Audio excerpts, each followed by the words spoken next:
Alright, hopefully we're back. Sorry about the 30-minute delay there. The net on the restream side dropped out, which cut the feed and the stream.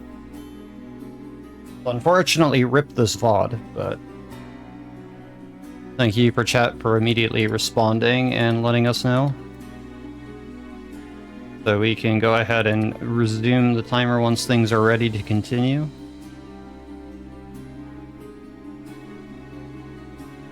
Technical things happen, there's not much we can do about it.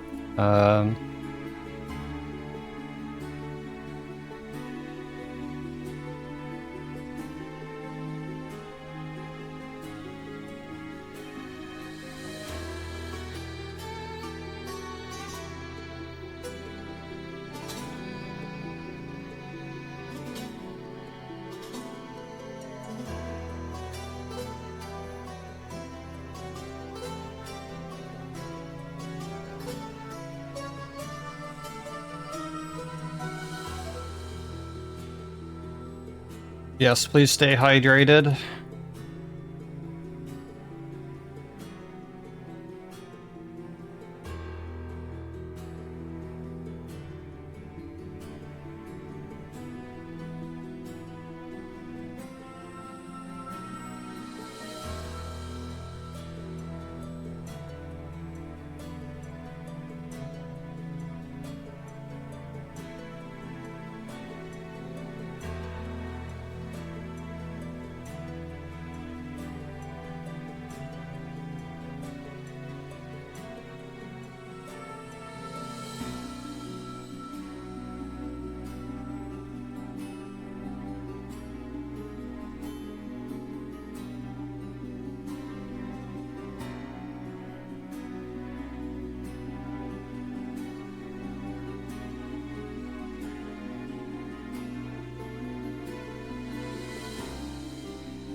Alright,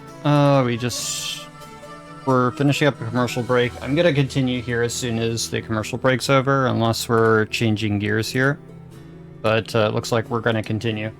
Alright, so hopefully we can keep pace and come under the estimate, because we just lost over 30 minutes, so hopefully the rest of the run will have just as good as RNG as the rest of the game has so far. But apologize for that, let's continue.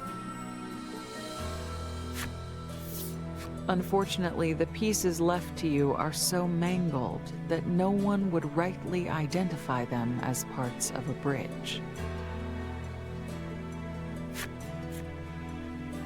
Alright, so we need to connect a bunch of bridge parts in order to cross here.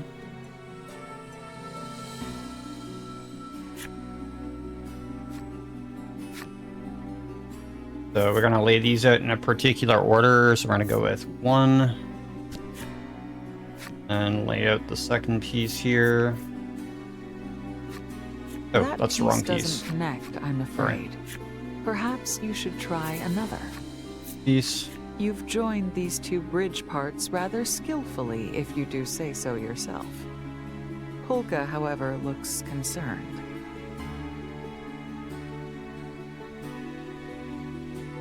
I think there might be a better way of placing that. If we could just redo it, he mutters to himself.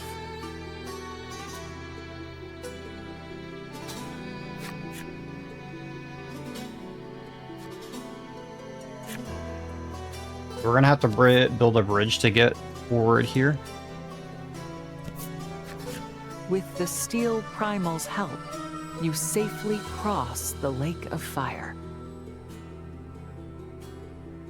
The bridge you've built remains firmly in place. It actually looks quite sturdy. You should be able to use it to cross as many times as you like. Alright, so continuing forward here. Trying to get back into things here. Sorry, folks. As if crossing over a lake of fire weren't enough, your path is once again blocked by flames.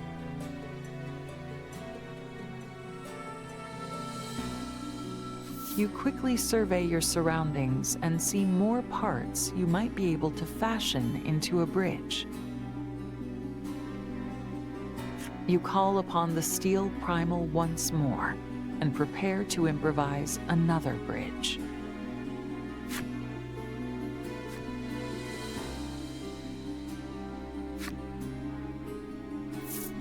Okay. So now we need to set up this bridge. We're gonna do this one. Gonna do this one.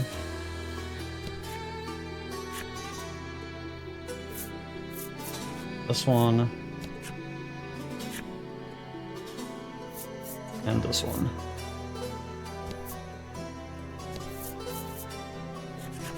You've made it once again, but before you can celebrate, you're greeted by an expanse of tinder water. You summon the steel primal a third time and hope this is the last bridge you need build. But the pieces the primal hauls out of the tinder water don't look like they'll fit together. You look back at the bridges that brought you here. Alas, you've built them too well. They won't come loose from the rocks, so you'll have to make do. Trollus, seeing the worry on your face, chirps encouragingly. Search. We will find. Must be way. Alright, so I'll need to get a few more pieces from the chests ahead. So we're gonna go ahead and pull the bridge up across here. Not gonna place anything here, we're gonna immediately come this way instead.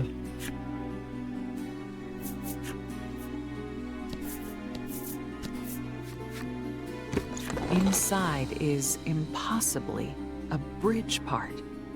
You should be able to use this to get further across the tinder water.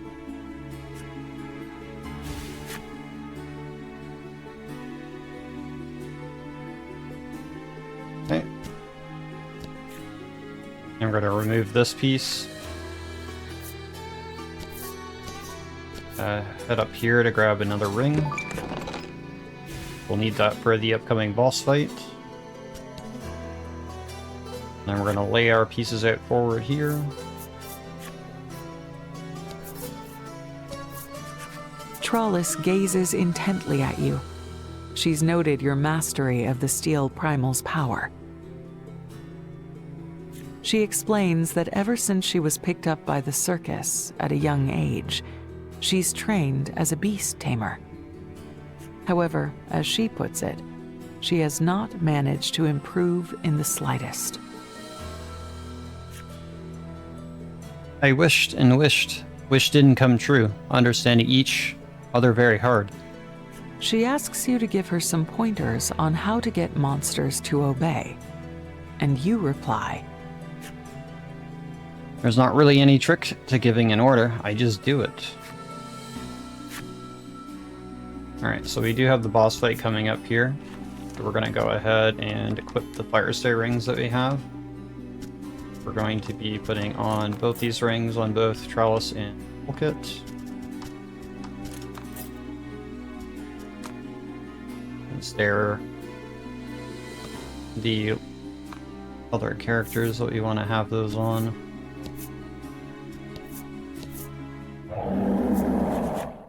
a massive monster wreathed in flames rises from the lake.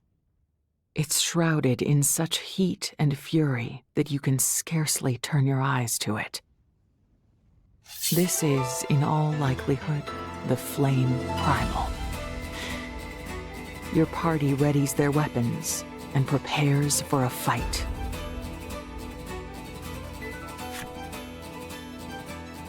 Okay, so hopefully this fight goes smoothly, because we could just lose to attrition.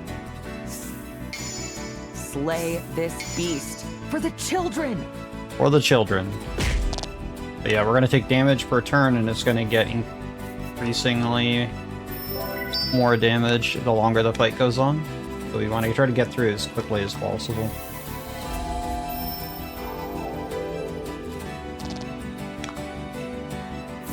So we're going to go ahead and buff.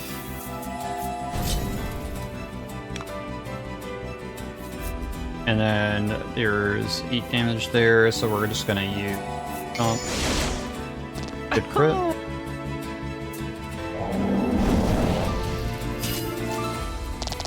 This is where that ring I was talking about will come in handy.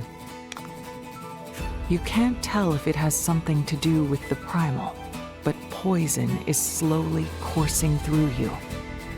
You must end this battle quickly. Yeah, so we want to end this as quickly as we can.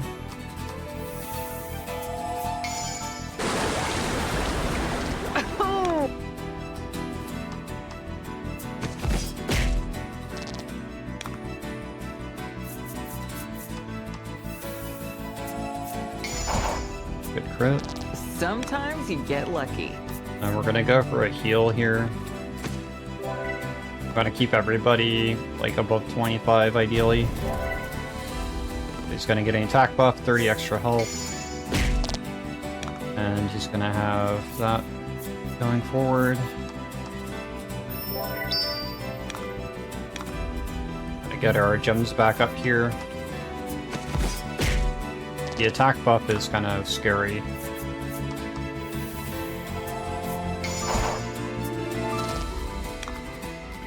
So the faster we get through this, the better.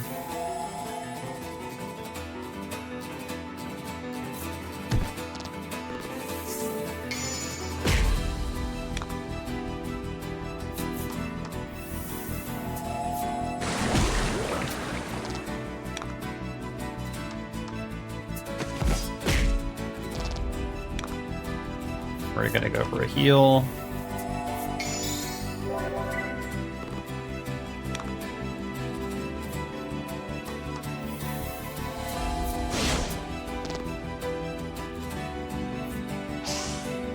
It is nice that Trolls gets back health during her turn.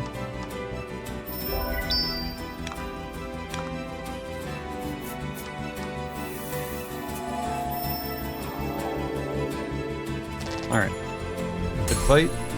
You've managed to gain the advantage on your foe, but suddenly you feel as if suffocated and fall upon one knee. Your poisoned body is screaming, raging in protest.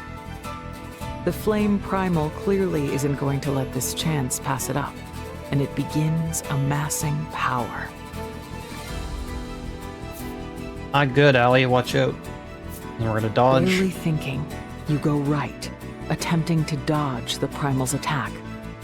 But your foot catches on something, and you trip and fall to the ground. You shut your eyes, believing this might be the end of you. But the pain you brace yourself for doesn't come. You wonder what's happened, and open your eyes to see. Trollis, you scream. She turns to you and gives a pained smile. I protect everyone. The acrid smell of burning meat assaults your nostrils, and Trollis cries out in anguish. Still, she desperately musters her strength and pushes back the flame primal. Trollis has given you and your friends a chance.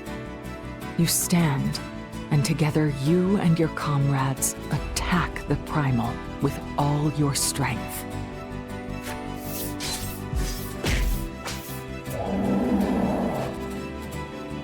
Unbelievable. These wretches dare steal my power.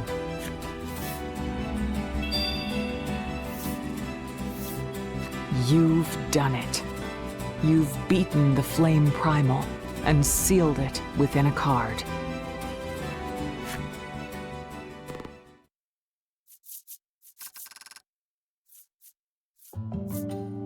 Right? Everybody... Well, not everybody, but most The of flames people upon level the up. lake begin to recede and then blink out entirely. Perhaps because you've beaten the flame primal?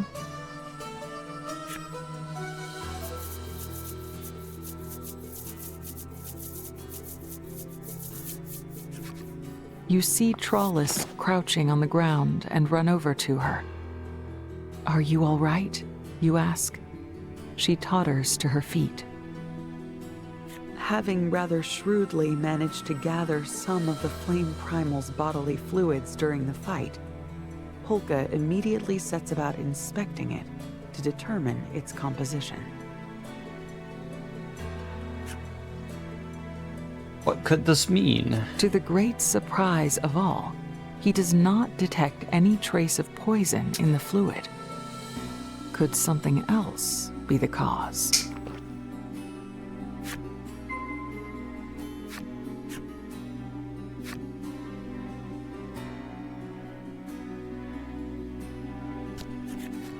Polka collects some of the lake water in a bottle. He then busies himself dipping various papers and medicinal compounds into the bottle. At length, he makes a curious face. The source. It's the tinder water. According to Polka, burning the water releases toxins that accumulate and can cause fatal harm to the human body. Your party decides to head back to the City of Flame and inform the aristocrat of your findings.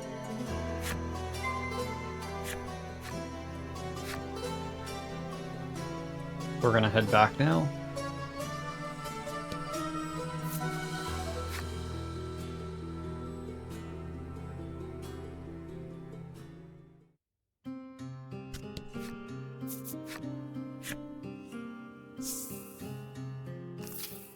With the flames of the lake extinguished, those of the pond in the center of the city have also gone out. The people seem frantic to reignite the tinder water once more.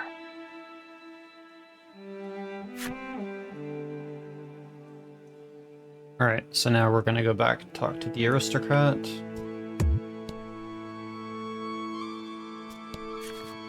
Polka's medicine succeeds in stabilizing the child's condition.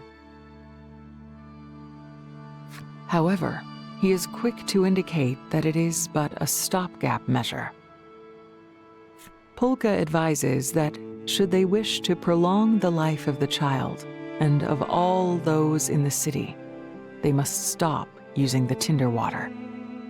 The aristocrat shakes his head and says, "That we cannot do."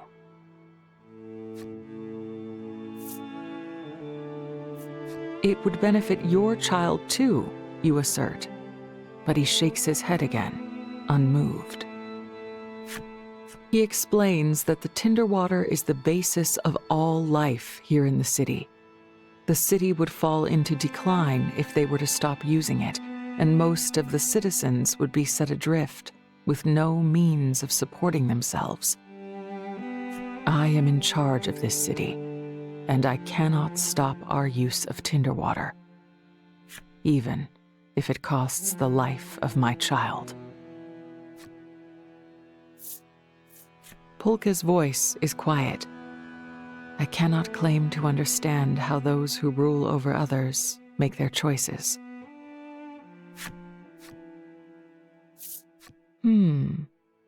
Trollis scratches her chin, clearly racking her brain. She replies at last, "No, no." You ask the man if there is some way to resolve this impasse. He grimaces and makes a self-deprecating snort. Maybe if Nuterra existed, then all would be solved.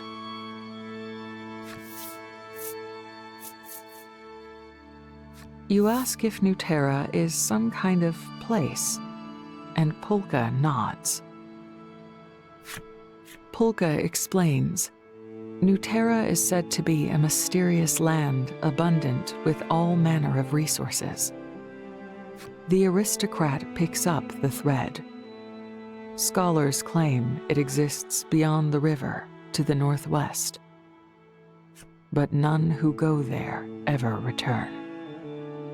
With that, the man gives you a large amount of food and sends you away from the manor.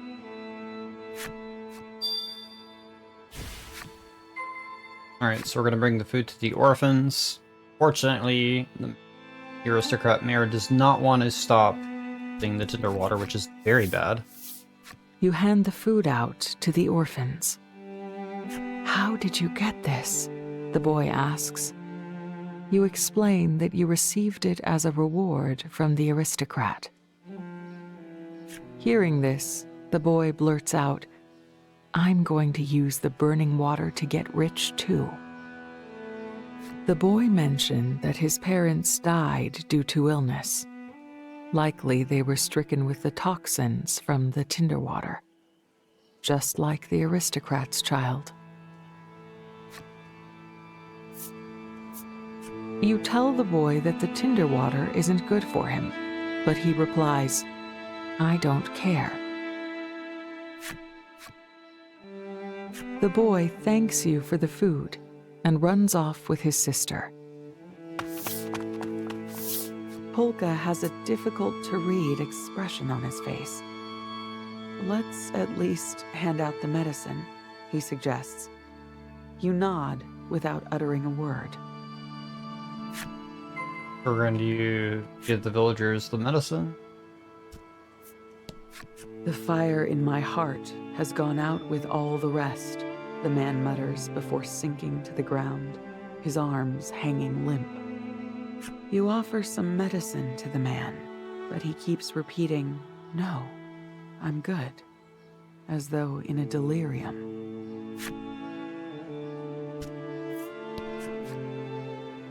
No, the flames, come back! The passionate woman is screaming herself hoarse, coughing and sputtering as she points in shock at the pond where the fire has gone out.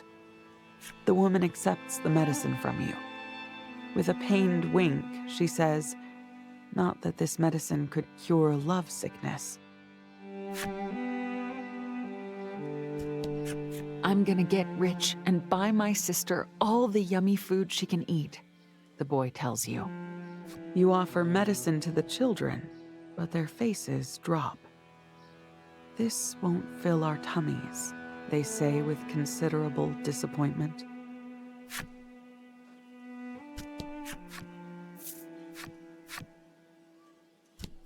The lad is all smiles and mirth, claiming that if he were to invent a tool to start fires, he could make a killing. Despite his sunny attitude, though, he looks quite unwell. You give some medicine to the ambitious young man, and he is jubilant. "Yes, I can work even more now." With a trembling hand, the knowledgeable old woman strikes a knife against stone, muttering, "This'll get it burning. I'm sure it will." You offer some medicine to the old woman, but she puts up a hand and refuses it. "I'm afraid I don't make a habit of taking medicines I've never seen before." It doesn't look like the people of the city are going to stop using tinder water anytime soon. The medicine you shared with them may provide little more than brief peace of mind. "I can't believe they won't give it up. They know it's poisonous," you say in a low, pained voice. Legol gives you a sympathetic thump on the shoulder. You look up at him and ask, "Do you think everyone could be happy if we went to New Terra?" His denial is immediate and assured. New Terra is a fairy tale. You answer him in a small voice. I want to go look for it anyways. We might find some hope there. Polka looks positively delighted. "Why, yes, now that calls to my scholarly soul." Trollis seems equally on board. "I go too," she says, smiling. In the face of your united enthusiasm for the idea, Legol grunts, "Fine, if you insist." You and your friends have made up your minds. You shall seek New Terra and whatever hope it offers, believing it exists just like the stars in the sky. Alright, and we're gonna leave the city and leave behind Chapter 3. The city has done nothing about the poison, and likely never will. Now that you've left, it would be safest if you never returned. Yeah. So once we leave the city, we won't be able to come back to it. The whole city's gonna die. They refuse to stop using the poisonous water, and they're going to pay with their lives. All because of greed.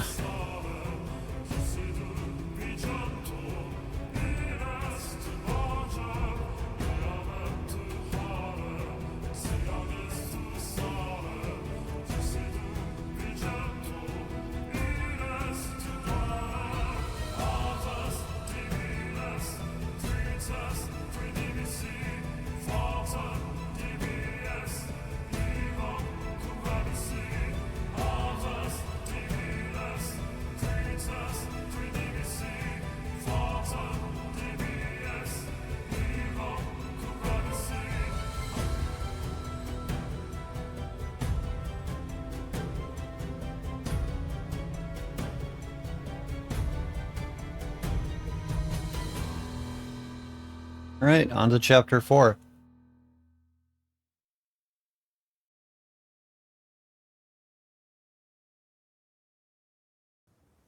Your group surveys the land beyond the river that the aristocrats spoke of.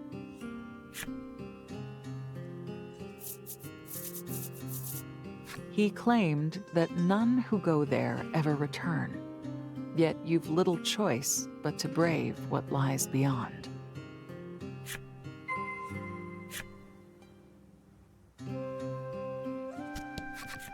A great river of tinder water stretches out before you. While the liquid no longer burns, it would still be dangerous to attempt swimming. You start to hesitate, thinking that there is no crossing, when Polka shouts, "Da-na-na-na!" He is carrying an iron board, apparently having brought it back from the Lake of Fire. Just as before, you and your allies decide to build a bridge across the river.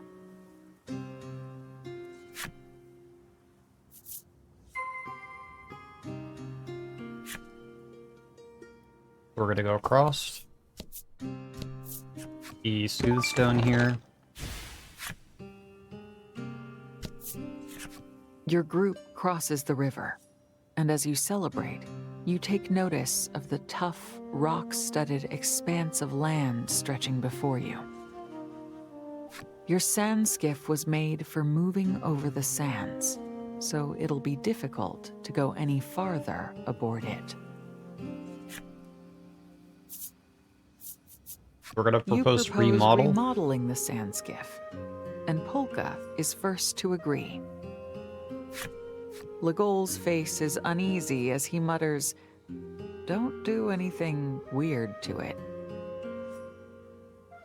Polka explains that 3 materials will be needed to convert the sand skiff. After some quick preparations, you decide to split up to locate what you need. Sometimes a different perspective can be illuminating. Alright, so we're gonna do alley first.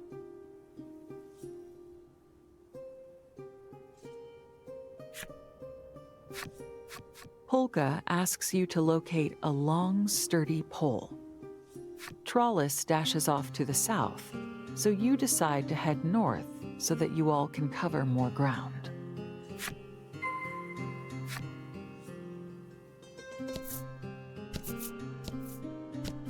Perhaps because you're by yourself for the first time in a long while, the solitary search makes you feel a bit lonesome. Your thoughts drift inexorably to your comrades.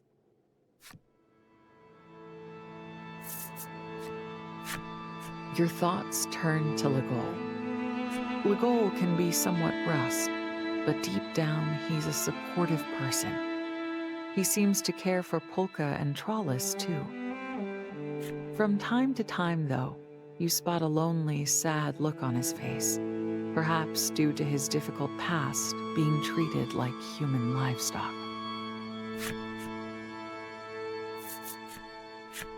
Your thoughts turn to Polka. Polka's breadth of knowledge has been an incredible boon, and also a headache, since said knowledge is the source of his unceasing chatter. While he's typically an affable fellow, you do sometimes spot an unexpected iciness in his expression. Perhaps it comes from his hatred of monsters. Your thoughts turn to Trollis. Her awkward way of speaking somehow only accentuates her sweetness.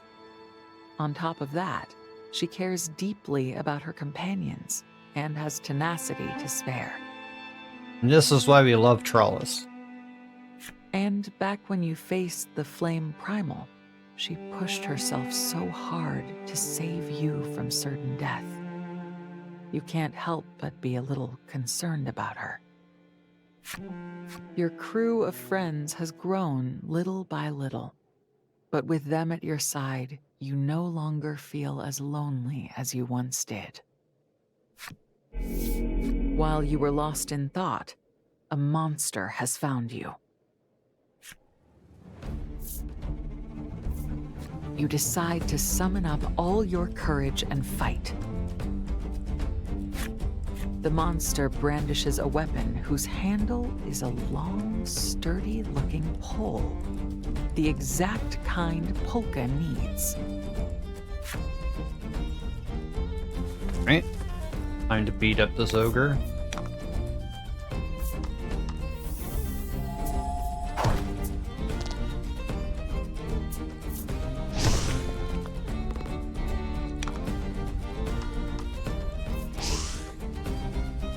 I can't believe he dodged.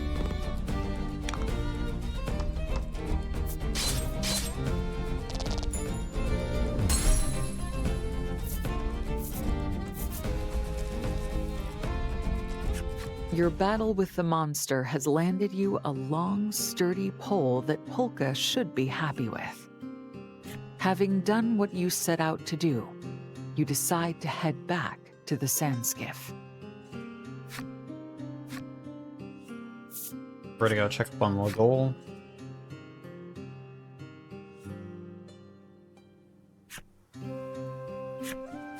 Polka asks Legol to find something that could be used as wheels. Legol is skeptical that something like that will just be lying around, but he sets off to look nonetheless. We're gonna go search the mine. Legol recalls that there was a cart in the mine near Steelborough. Though hesitant to return to such a dangerous place, he can't make excuses when he thinks of how hard a certain sub-Terran must be searching. He decides to take the sand skiff alone back to the mine.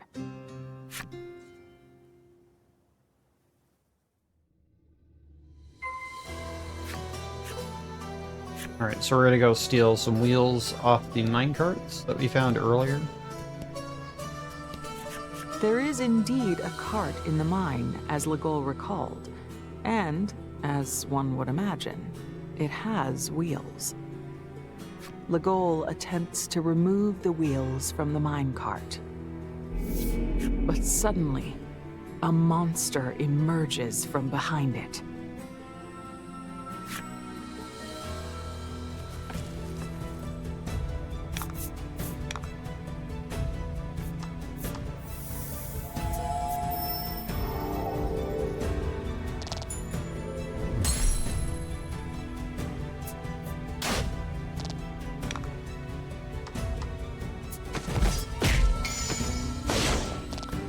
Come on, Lagol, you did not need to crit.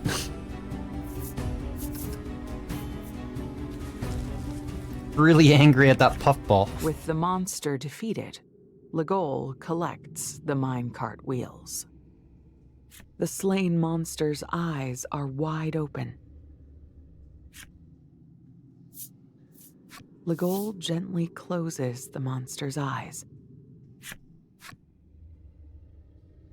Having done what he set out to do, Lagol decides to head back to the sand skiff.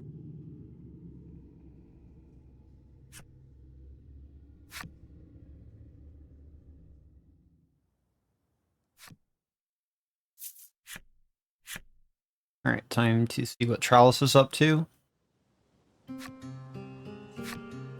Polka asks Trollis to find some durable cord. Despite feeling a little sluggish, Trollis takes off to the south, eager to help the group.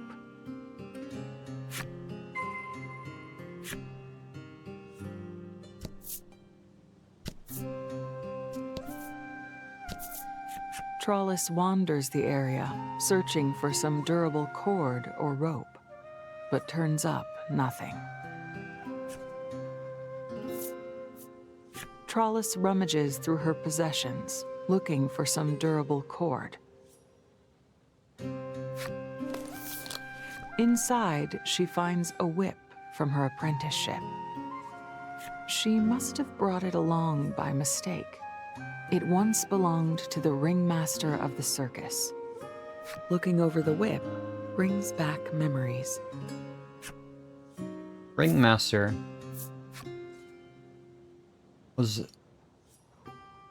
smells like animals. Good person.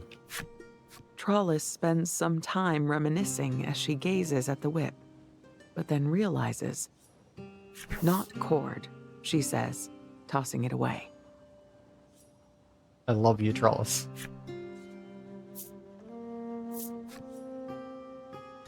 Oh, that whip strong. Could be cord. Realizing that a whip could work in place of a cord, Trollis decides to return to the sand skiff.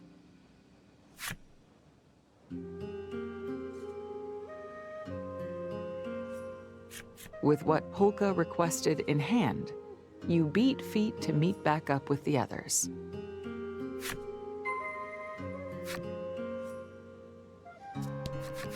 The group meets back up, having gathered all three of the things needed to modify the sand skiff.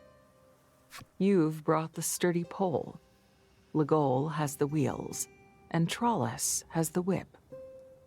"Are you sure I can use your whip?" Polka asks, and Trollis gives a little nod.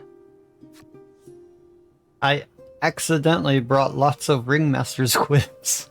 Trollis turns her bag upside down, and, as advertised, a number of whips tumble to the ground.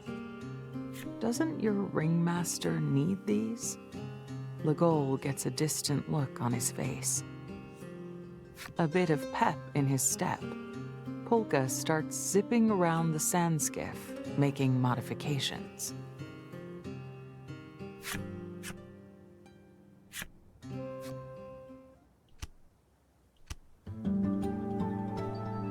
The modifications to the sand skiff are finished. The vehicle should be able to pass through the rocky wasteland without issue now. The group is thrilled, but suddenly, Trollis collapses. Polka hurries over to examine her. Somehow, she's suffering the effects of tinderwater poison. You hold Trollis close, but can do little else. This does turn your thoughts back to the events at the Lake of Fire. The battle with the flame primal flashes through your mind.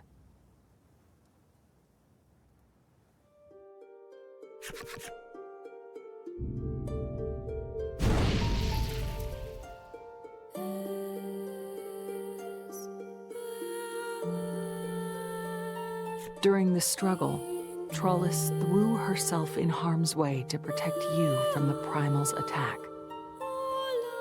The poison must have entered her body through the wound she sustained in the process. Despite downing some of Polka's medicine, Trollis remains languid. It seems that the effect isn't very strong. She needs a sanitary place to rest, Polka says, and the group decides to try to find one.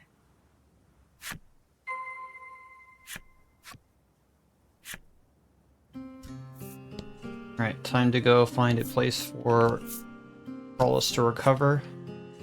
Oh, there! A man, breathless and plump, suddenly jumps out in front of your group as you search for a place where Trollis can rest. Help feel like you remember this man. Recognition dawns in you, and you're sure this is the ringmaster of the circus. At least, until he flatly denies it, saying you've confused him with someone else. Trollis rises unsteadily from the deck of the sandskiff, tilts her head to the side, and says, "You not ringmaster?" The man looks at Trollis for a moment, then breaks into a delighted smile. "Oh ho! You're one of my brothers from the circus." As he explains it, this man is the younger brother of the circus ringmaster. He works as a merchant who travels the world buying and selling all manner of rare articles. And to that end, he wastes not a moment in trying to strike up some business. Perhaps a gander at my wares, then. You briefly explain Trollis's condition and ask the man if he knows of a good place to rest. "Why didn't you say so sooner? I've got some good info on that front," he replies with a wink. The merchant shares that he has heard of a village to the west, wherein resides a brilliant apothecary. He's said to be a rather crabby fellow, but with any luck, you can get some medicine from him. And on top of that, find a place to rest. 2 birds with 1 stone. You say a few words of thanks and quickly head off to the west in search of the village. The man calls after you. "I'll be here with my compatriots for a while, so do pop by later."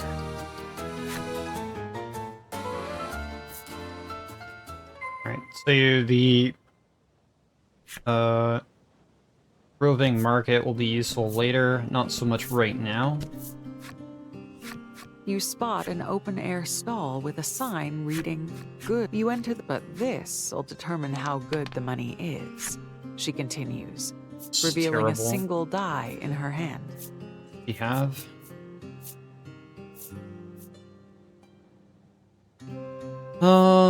Okay. I mean, there's nothing too valuable here. I mean, I can just buy these. No. These will kind of help. I'm a little bit ahead of money anyways.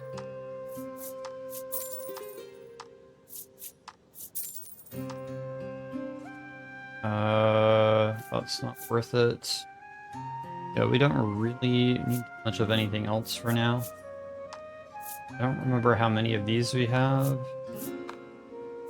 No. I need to be able to buy equipment and stuff later. Nothing else that we need. Without warning, she sets about closing her stall. Apparently, you were her last customer for today. You gather up your things and take your leave. So there's money in this chest we're gonna grab, then we're gonna head into town. Pick out the apothecary. You locate a small village. This is probably the place the merchant mentioned, where the apothecary lives. However, monsters suddenly appear, and they're headed straight for the town.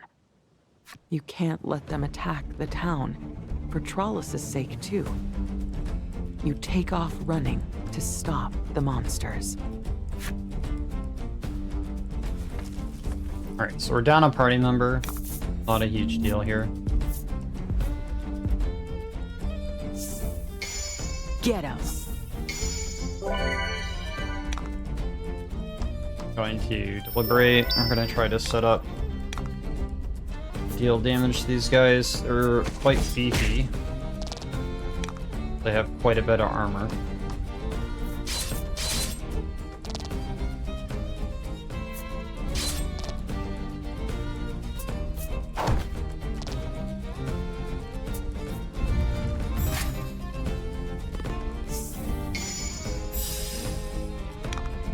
So Volka's gonna use full primal here.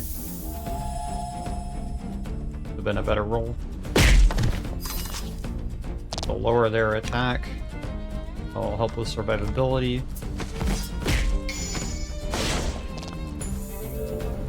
Beautiful! But again, Lego goes a little overboard here.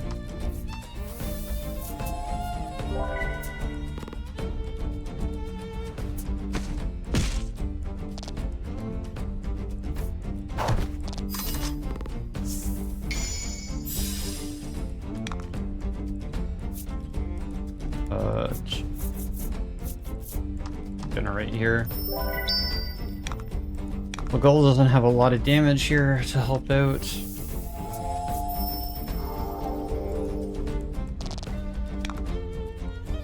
They kind of press through.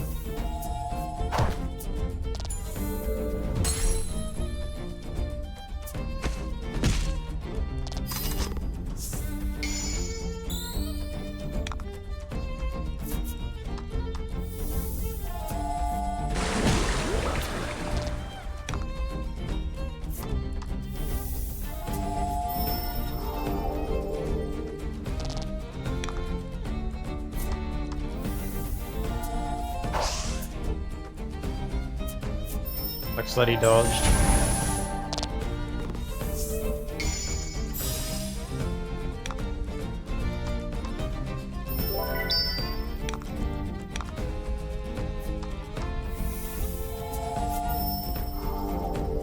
I mean, RNG so far at the start of the run has been very good. Other than the stream issues, run's been going okay.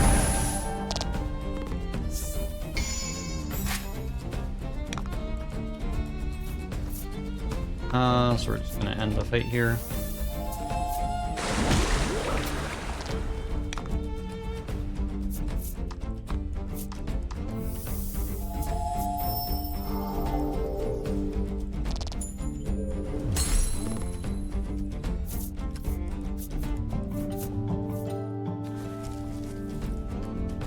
Unbeknownst to any, you manage to avert the danger.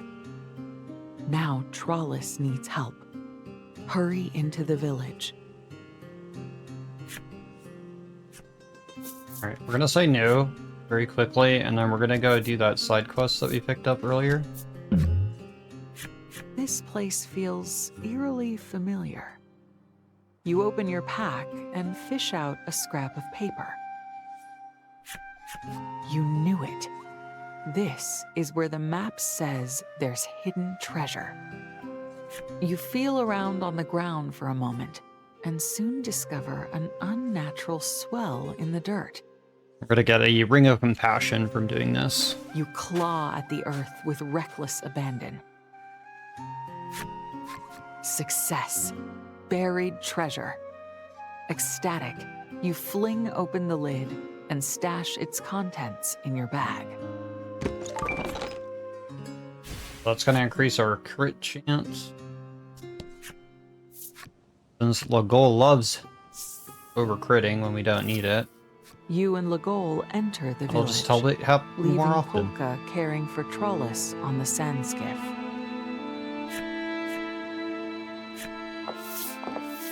No sooner do you enter the village than a man's voice calls out to you. This here's the Village of Light. Make yourself at home and rest your wearied spirits. The villager wears a curious headpiece, but seems polite and courteous. You get directly to the point and ask him if he knows about the apothecary. "Ah, that would be me," he says, before offering to mix up some medicine if you're in a hurry. You explain Trollus's symptoms, and the man calling himself an apothecary smiles and says he can help right away. Afraid of the answer, you ask what it will cost. The man calling himself the apothecary laughs and assures you he has no need of payment. The apothecary hardly seems crabby at all, so you check again with him that he really is the one you're looking for. He answers that coming to this village changed him, made him realize that people need to live by helping each other. The apothecary suggests you take a wander about town while he mixes up the medicine. He adds, "The folks about town are kind souls one and all, so feel free to ask them if you need anything." Legol says that he'll get Trollus and returns to the sand skiff. You decide to walk around the village and find what you'll need to care for your friend. Seems like a nice group of people. Really nothing bad'll happen. After hearing your tale, the proprietor of the inn beams at you and says, "Don't worry your head over payment. Stop in and make use of one of our rooms as much as you like." You offer a word of thanks and feel a weight lift off your chest. Now Trollus will be able to rest somewhere comfortable. There's no time to wander outside the village. You need to find what you need to care for Trollus. Not just... The boy looks at you and says, "This would look nice on you, miss," and hands you a crown made of gorgeous artificial flowers. You try to pay for it, but the boy counters with a smile. "I gave it to you because I wanted to. That was nice."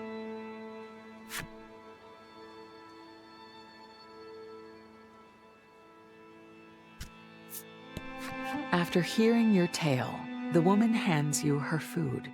Make sure you all eat up and get all your nutrients. And if there isn't enough, you just let me know and I'll make more. Ha ha, she finishes with a hearty laugh.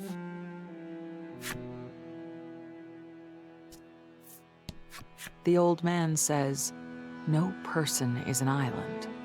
That's why we need to join hands and help one another." The apothecary comes running your way. The medicine is finished. You take it from him and then try to head back to Trollus, but there seems to be quite some commotion at the entrance of town. Wondering what could have happened, you hurry over.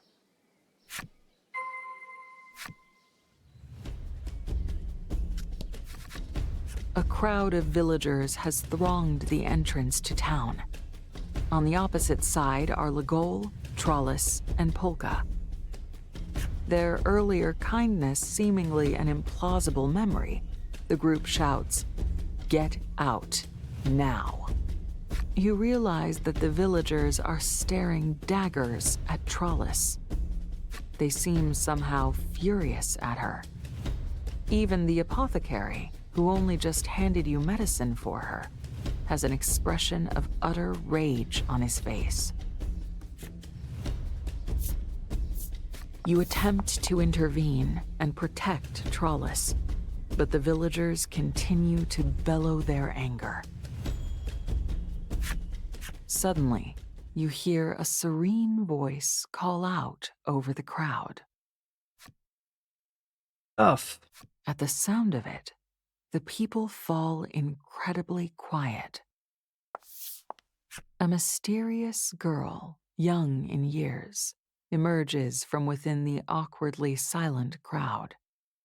I beg your forgiveness for the way you have been treated by the villagers, she says. If you require a place for your sick friend to rest, please come to the Shrine of Light, she finishes, before leading the way.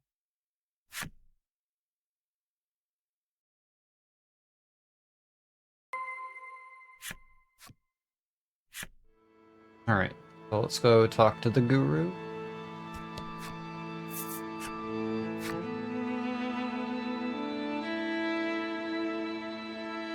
As soon as you arrive at the shrine in which the girl lives, you put Trollis in a bed to rest. You're relieved that you've managed things for the time being. When you speak with the girl, she says, "I've been waiting for you all." You're a Subterran, right? You haven't told the girl anything, so how is it she knows that? I know more than that. She goes on to describe much about your group. The monster attack on your village, Legol's cruel treatment, what happened to Polka's parents. "What's your deal?" Legol says, unnerved. The girl answers, "The power of prophecy." She explains that due to her power, the people revere her as a religious guru. You've never heard that word before, and so you ask, "Guru?" You ask if a guru is some kind of pop star, and Legol returns your question, looking perplexed. What's a pop star? You explain what a pop star is, something you read in a book once, and Legol nods. Yeah, that sounds pretty close to what a guru is. Polka adds, a guru is the founder of an ideological group, or the leader of one. Yeah, totally what a pop star is. In any event, the guru is clearly important to the village. You decide to ask her about the place. You ask why the villagers were so kind at first. The guru explains in a measured voice. The village, she explains, adheres to a doctrine called the Light Faith. She goes on to explain that the foundational principle of the Light Faith is to be kind to people. Thus, the villagers treated you with great kindness. You ask why the once kind villagers became so angry. The guru explains in a measured voice. This remote village has, she explains, been the victim of many monster attacks over the years, which in turn means that many of its inhabitants despise all monsters. That hatred eventually took root in the village as a kind of religious doctrine. Thus their behavior when they saw Trollis. And so there have been two absolute doctrines in this village.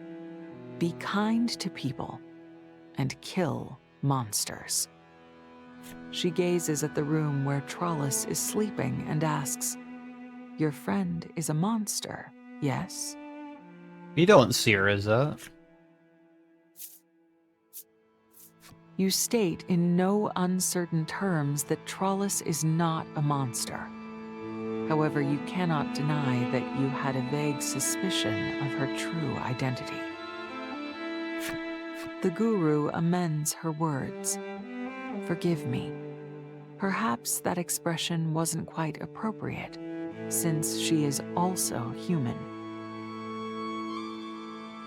She is half human and half monster. What are your thoughts on that? She asks.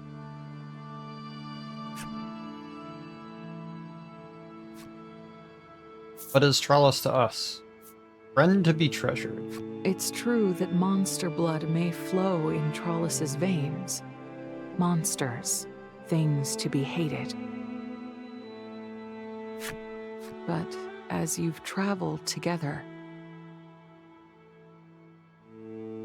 seeing you falter, the guru offers another apology. The villagers were discourteous to your friend, and for that, I am sorry. Many of them lost family to monster attacks and are seized with hatred. I ask you to forgive them, she continues, her voice tinged with hurt.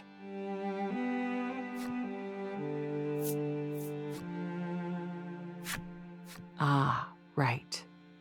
Your group wishes to go to New Terra, yes? She says, breaking the silence. Stunning that your powers could even tell you that, says Polka in a low voice, and the guru nods serenely. She explains that there is a stone tablet in the ruins of a religious edifice to the northeast of town. Said tablet has the way to New Terra recorded on it. However, you should know, monsters have nested in the ruins, she adds. There's information on New Terra to be had, though, so you decide to go anyway, despite the danger.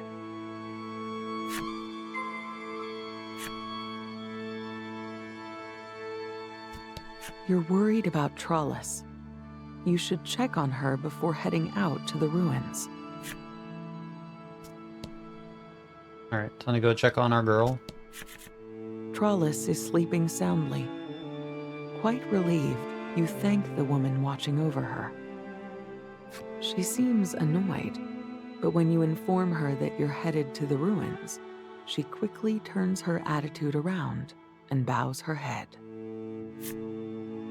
Please get rid of the monsters living in there and get the stone tablet back. The ruins were evidently a sacred site for this village, one where marriages, funerals, prayers for bountiful harvests, and other important rites were carried out.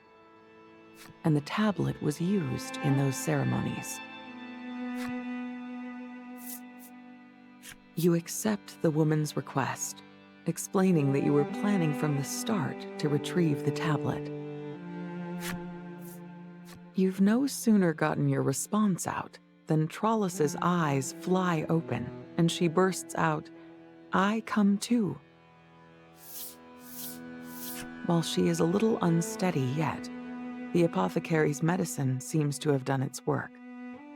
You try to convince her to rest a little longer, but she insists on going to the ruins with you. At length, her persistence wins out, and you begrudgingly agree to take her along and head for the ruins. Alright, so we have everybody in our party again. We start heading out.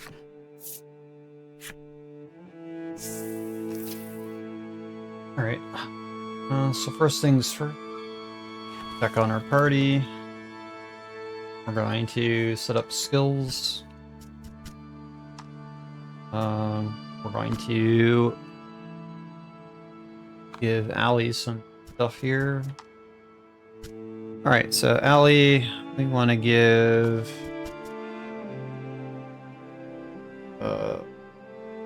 Team Breath. And then what else do we have access to? We have Deadly Poison as well, so we might as well just throw that on. The goal. That's everything.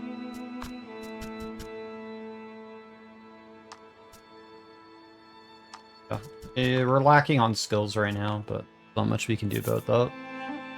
To head out.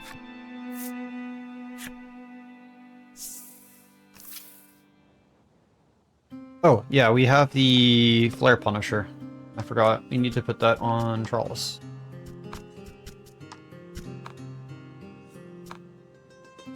Completely lapsed on that. Anyways, head out.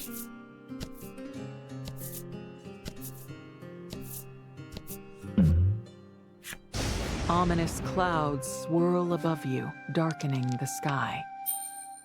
Another flash. But this time, in fact, you walk over and give the brittle rock another Thankfully, whack. RNG worked in our revealing favor, a because we could gold take damage coin. there. So this is what the lightning was after. We need to pick up this. And then we're heading to the edifice.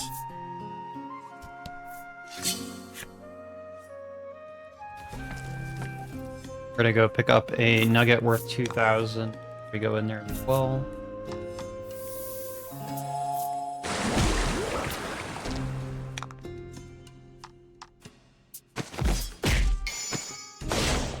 Oh, goals! I don't need you to be critting like that, please. Calm down. A master.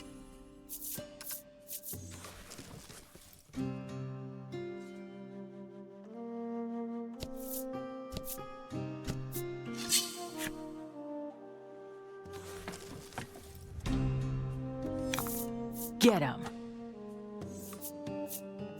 Gonna charge here. Light damage.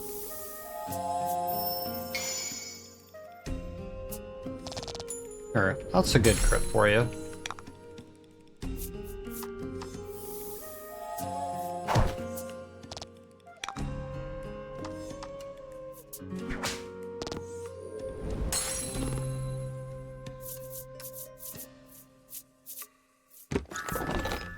Okay. +7 non-damage deck is good.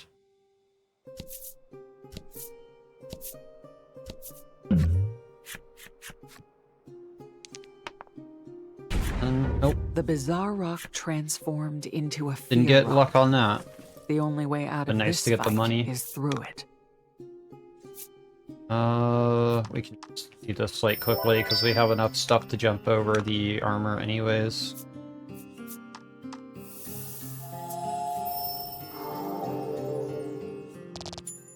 Also weak to that anyways.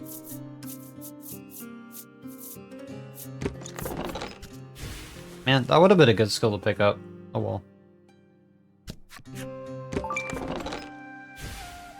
Alright, now we can go in.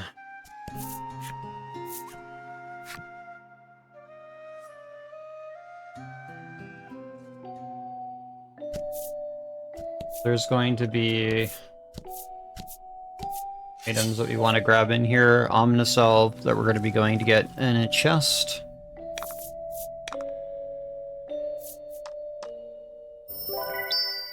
This also has a very eerie soundtrack while we're in here.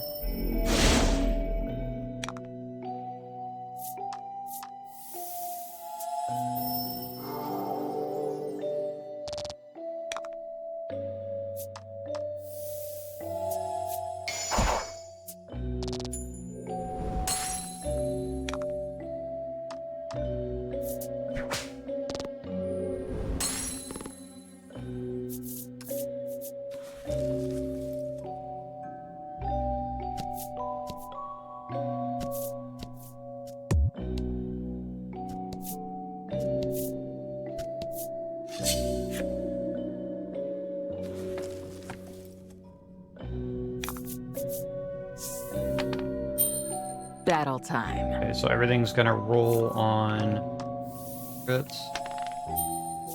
We can actually take advantage of that in this situation to lower defenses.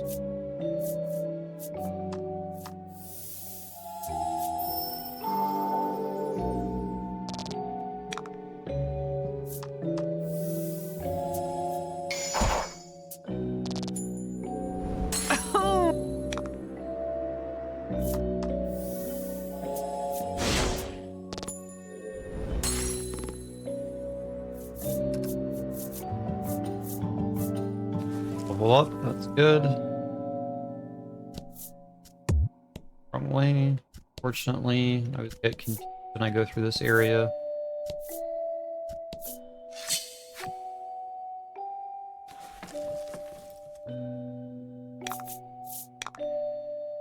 Okay, so we're going to pop one of Excuse me. Items, please. We have a lot of garbage in here we need to get rid of at some point. Do I not have any more bills? I thought I bought them. Oh no, I sold them. Oh. Okay. Now I understand what I did wrong. Okay, that's fine. We don't necessarily need them anymore, but that was a boo-boo then. Would have been nice to have those ones.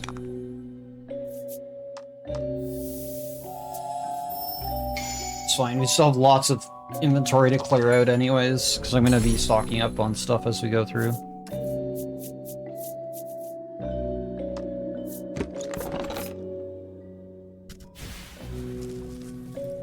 I mean, that skill's not worth getting, but at least we got a healing item out of this. Alright, so we're gonna go west here.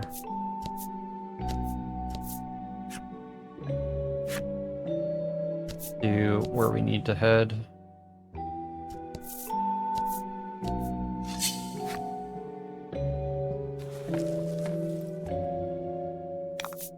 Battle time.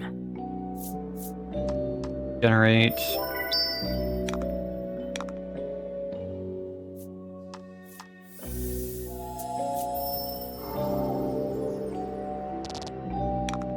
Making use of the godly bills a bit later.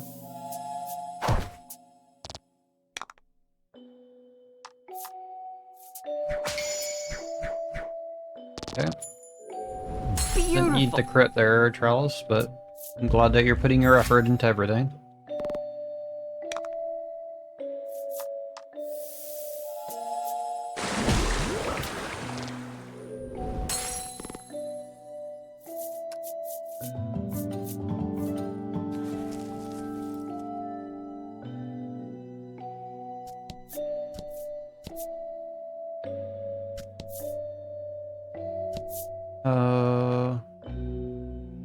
Go this way and around.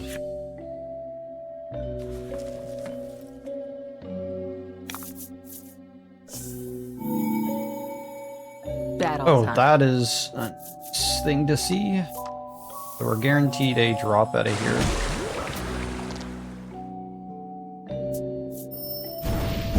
Hopefully I get the salamander skill. Would be very nice to have right now.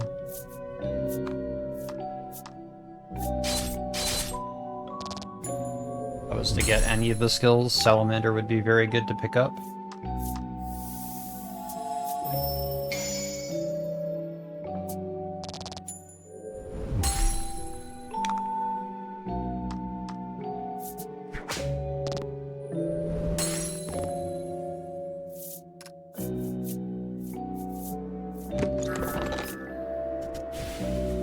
Got a skill, but I wasn't salamander.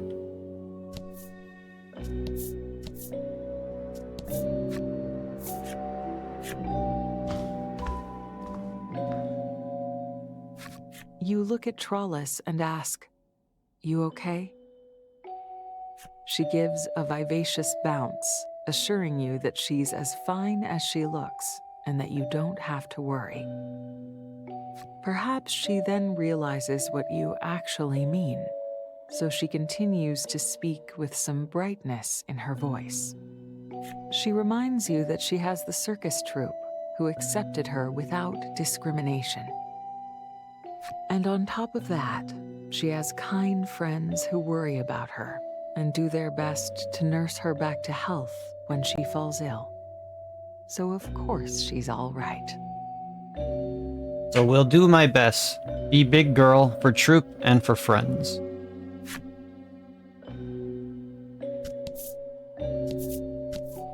We're gonna head up into an antechamber to do a bit of a puzzle.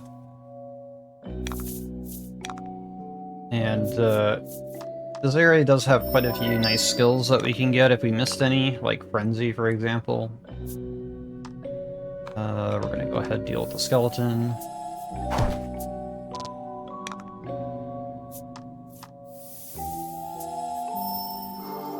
Get him out of the way.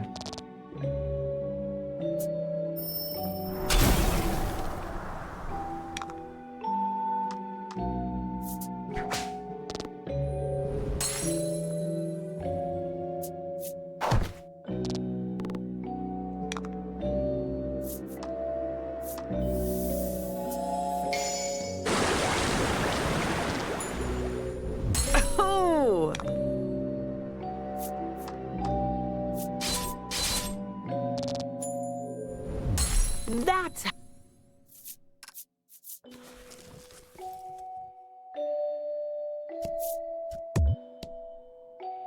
Corner here, there.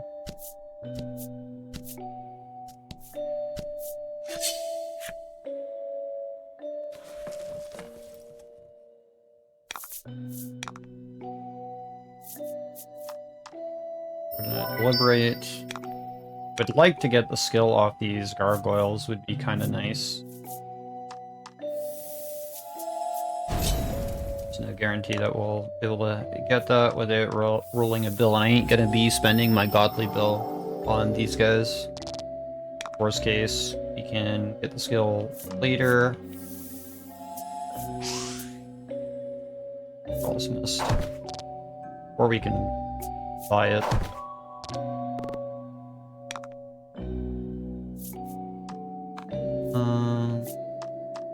Okay.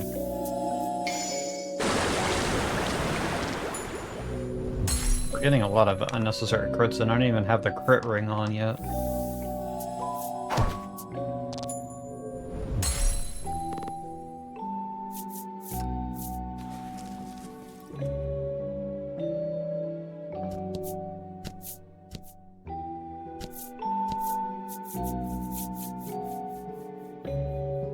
Your group reaches an antechamber with 3 arrows inscribed on the floor. Further inside, you can see a statue and what appears to be some kind of pedestal. To the right is a door, and by the looks of it, your only way onward.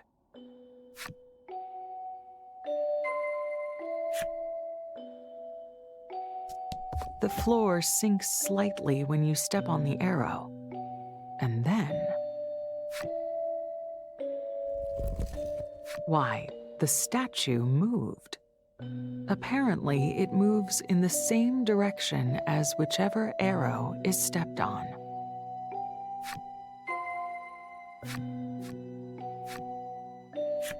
Alright, time to move the statue under the button so we can get through this.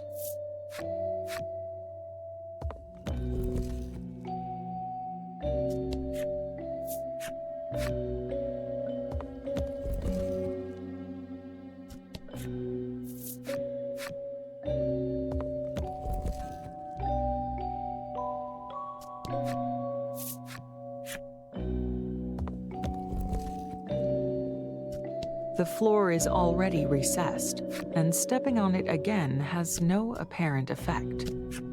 You'll have to step on a different arrow.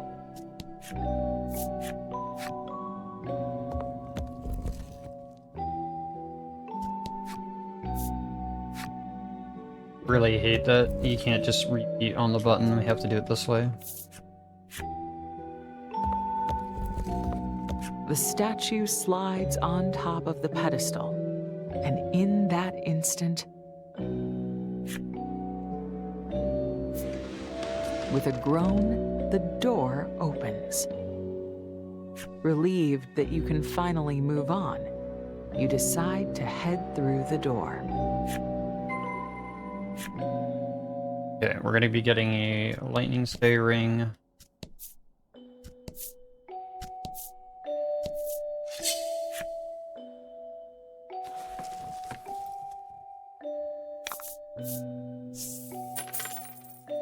Battle time. Oh, look, the worm's back. Buff.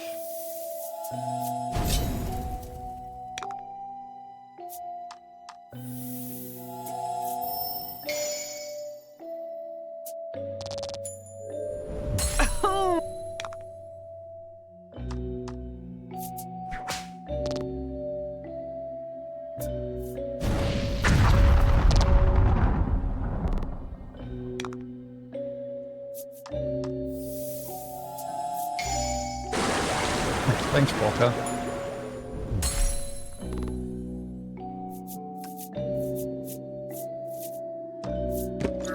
Oh, nice, we got the skill.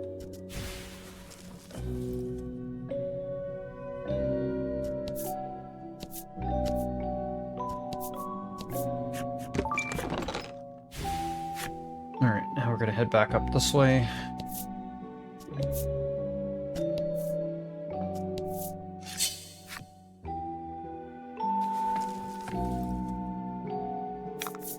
To battle. You have a chance here. Get the skill off these guys potentially.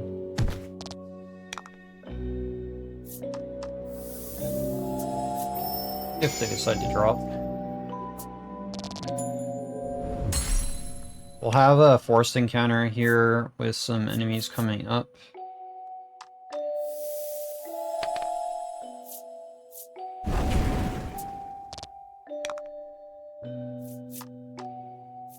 And it'll give us a chance to get Firestorm or Lightstorm.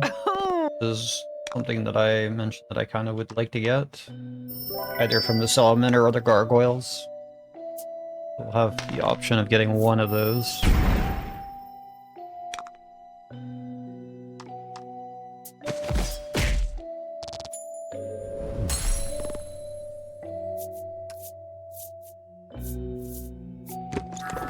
Okay, we got Great Blast. Not a very high level version of it, but it's something at the very least. Alright, so I'm going to make sure that we're hold here. Got some of these burn anyways.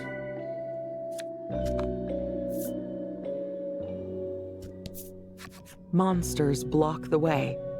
You attack them at once, determined to make your way deeper into the ruins.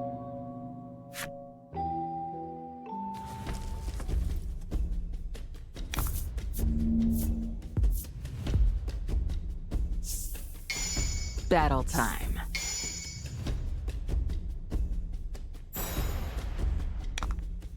They're gonna resist light. Not a big deal here. We're gonna generate right off the bat here to kind of set ourselves up. Go for a buff.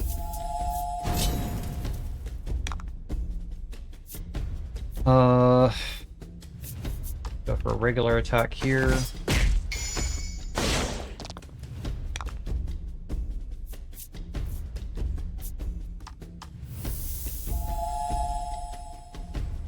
Off.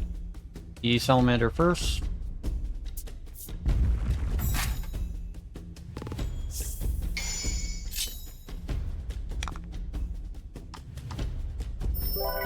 Don't like that he's got defense up right now. It is. We're gonna go ahead and add damage.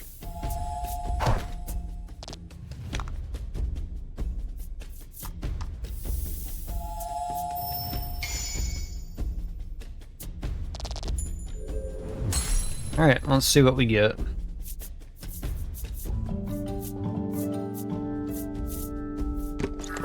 Okay, well, we got Lightstorm, so that's good. Lightstorm is a bit better than Firestorm, so I'm very happy about that one.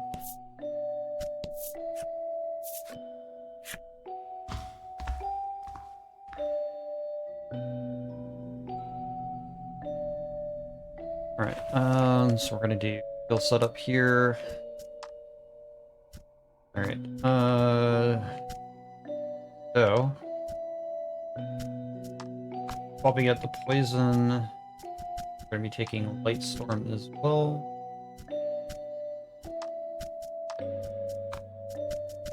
Have Drain. Go ahead. Wallace is pretty heavy on skills right now. A lot of stuff that we can use. This is the annoying parts. +7, and we're gonna drop the friends.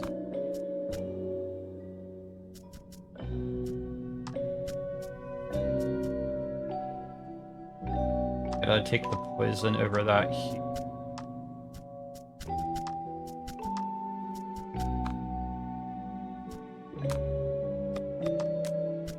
Equipment-wise, these fire stay rings can come off now because we don't need them. We're gonna go ahead and put on the lightning stay and more damage to Trolls here.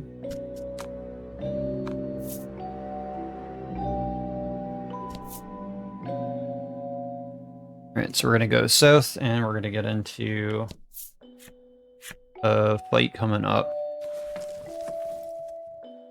And then we'll have a choice to get Frenzy or Great Blast if he didn't already have those, potentially a higher level as well.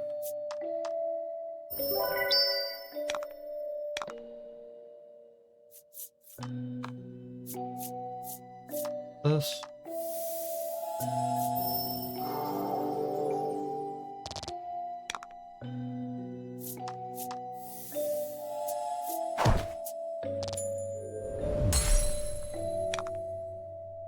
One of the unique things that I do like about this game is that there's a lot of potential with your setups and stuff, but it also just makes it so, like, you can't really have definitive notes. We already have that skill.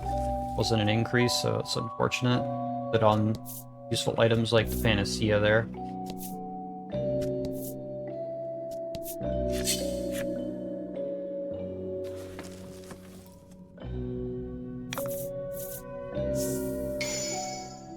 Alright, so this is, I believe, the guaranteed fight here. Yep. This is the guaranteed fight that I was talking about. Hopefully we get an improvement to the skills that we already have, since we already have both of them.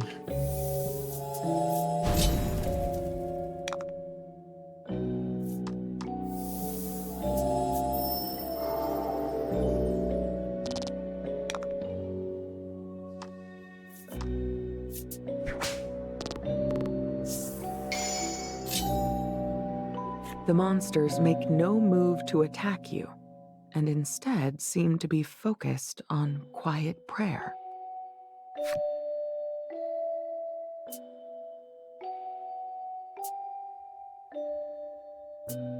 Yeah, you can imagine how writing notes for this game can get pretty wild when it comes to, like, trying to adapt skill setups with the amount of flexibility that we have and the RNG involved with it.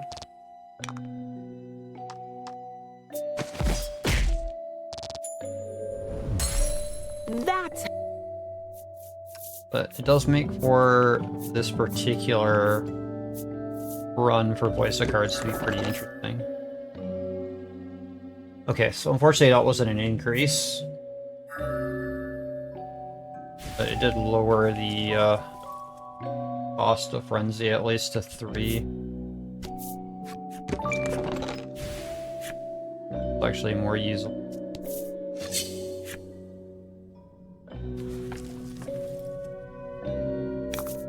To battle.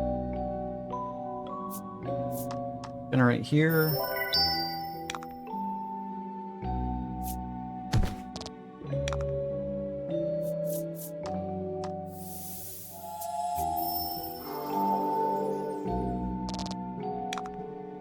Take advantage of our weaknesses where we can.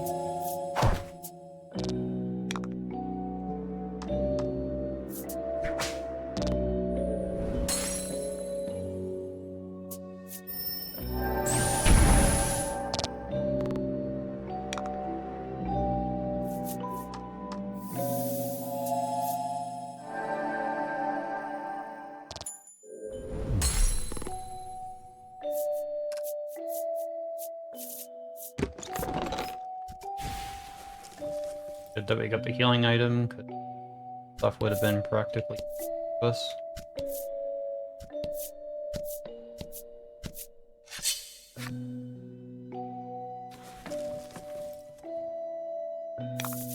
Battle time. Alright, so we have another chance to get Elementor skill if we get an item drop out of this fight. May or may not happen. Take care of this rat first.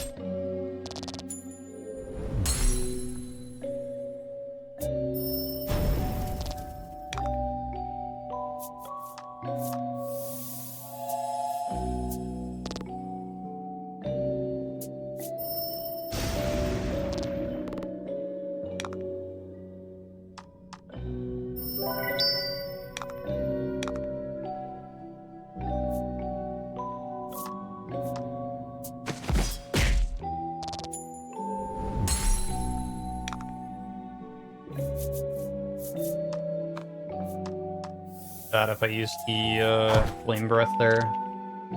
I've had a net reduced damage.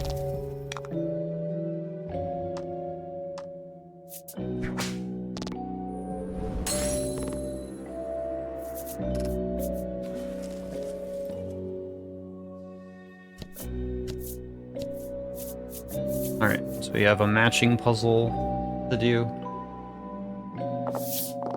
You emerge into a wide open space with an array of stone tablets. Your excitement fades as you realize just how many there are. You glance down at your feet and spot a piece of paper on the floor.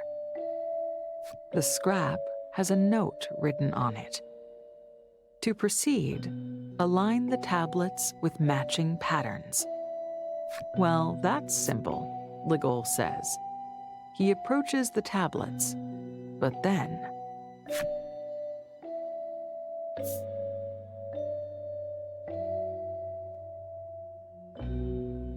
the tablets change position entirely on their own.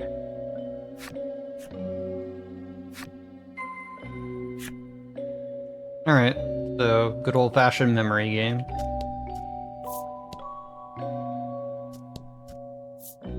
You flip to try picking another one.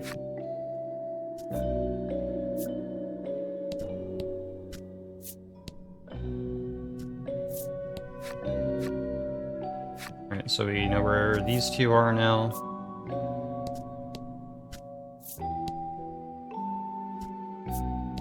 You've managed to match 2 stone tablets. Keep it up.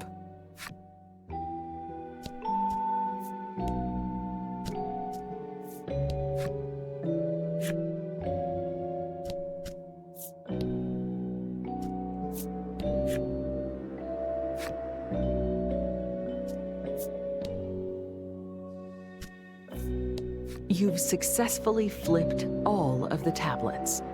And now, with a groan, the door opens. Feeling a bit mentally fatigued, you decide to head through the door with your friends.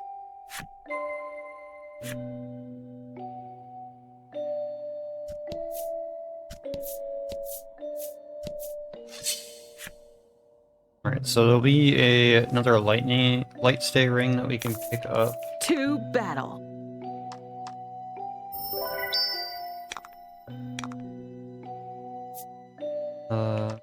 Here.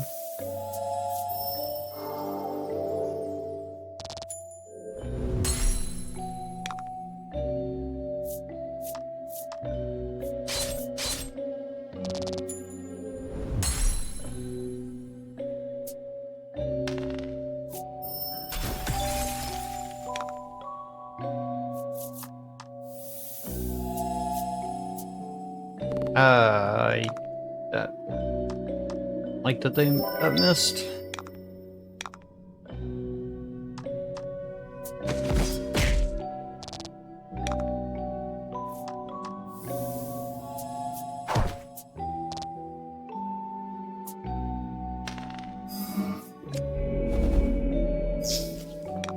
That's very fine.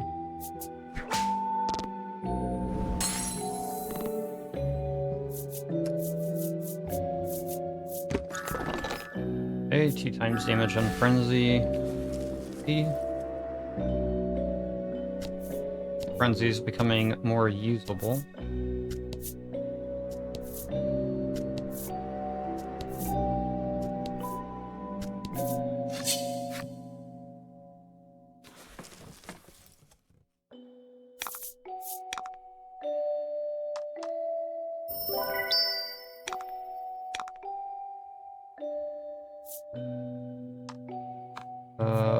Just here. I wish I had access to more AoE stuff, but don't really have access to that stuff yet.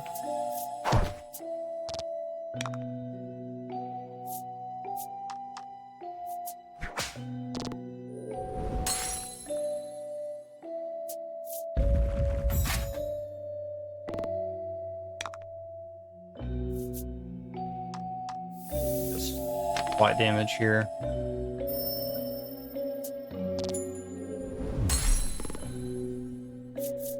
Because 18 armor is a little hard for Polkit to get over.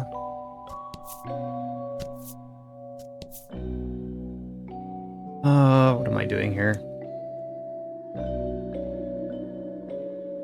Could go.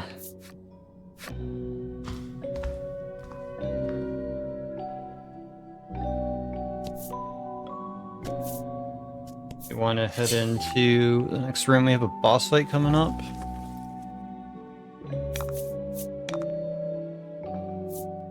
Not much we can get notably from here unless the boss wants to give us his ability, but likely be buying that later.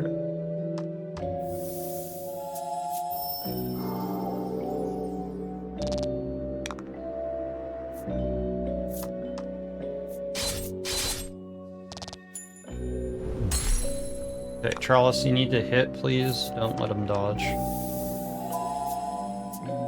You.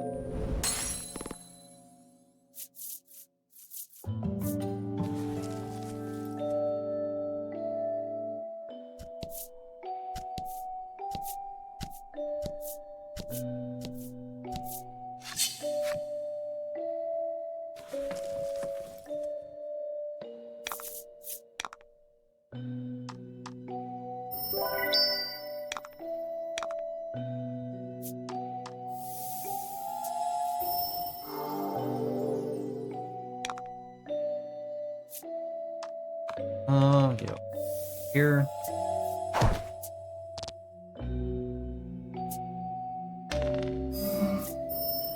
Not great. So, character that's frozen, take double damage on any next attack that they would take.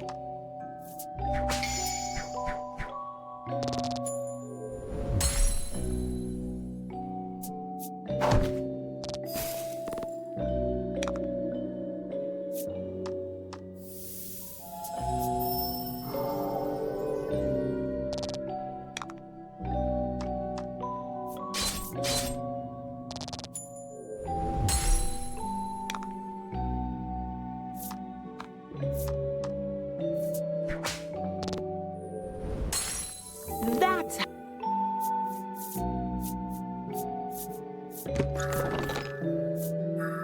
Upgraded stab is good to see.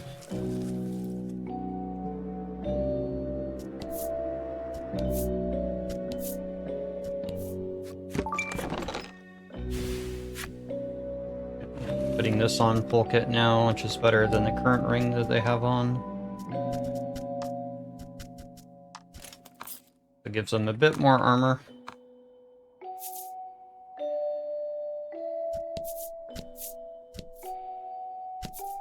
Alright, boss time.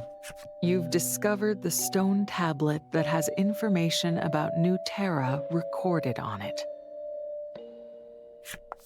You rush over to the tablet, but suddenly, you guessed it, a monster appears and attacks. Alright. This boss has a really cool skill that I want to have by the time we get to the later portion of the game, which allows me to generate even more gems. Means even more powerful attacks to set up turns with. Boss is also weak to fire, so we want to take advantage of that when we can. I'm going to try to apply deadly poison so that it'll help speed up the fight. Oh, never mind, I forgot the boss was into it. Okay, never mind then. Probably should have read the note for that.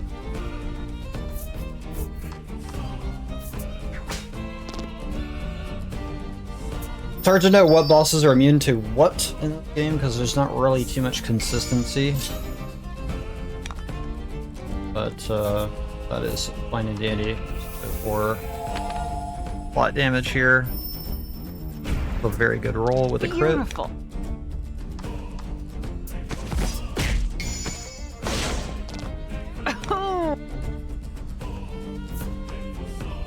We want to go for Flame Breath.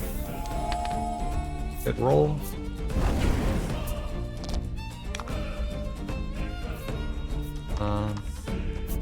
Better to do a regular attack here.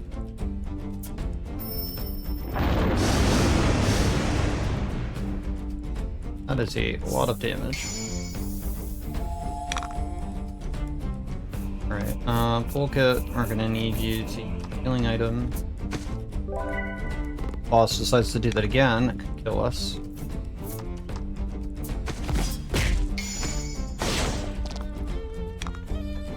Alright. Hit with another flame breath. Good roll. Prowess, get in there. Okay, seal is bad, especially on the toolkit. Thankfully he resists. I'll go for regenerate. A goal, I'm gonna have you heal toolkit. Polka. We're gonna go for another buff.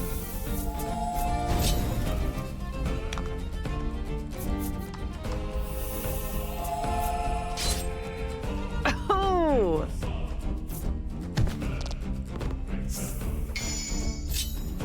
Alright, extra damage as well. It's nice to see.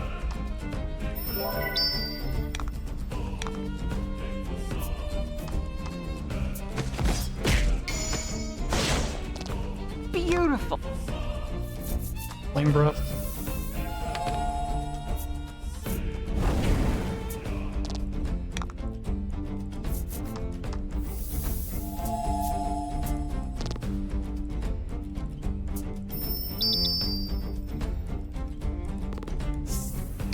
Boss has now buffed itself. Yeah, should be able to take it out this turn. Before it gets to do anything.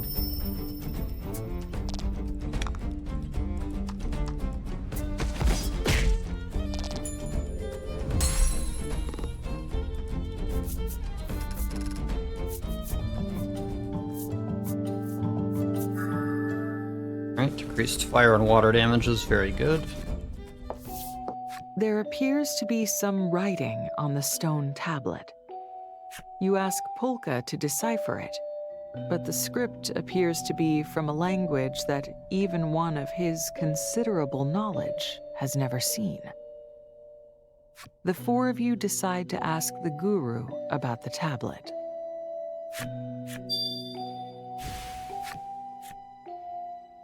Alright, get me out of You here, feel free. decide to exit the ruined edifice immediately.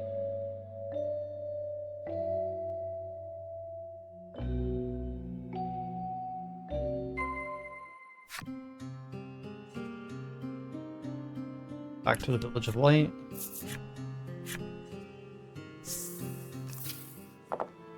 You look at Trollis and say, "You don't have to go into the village if you don't want to."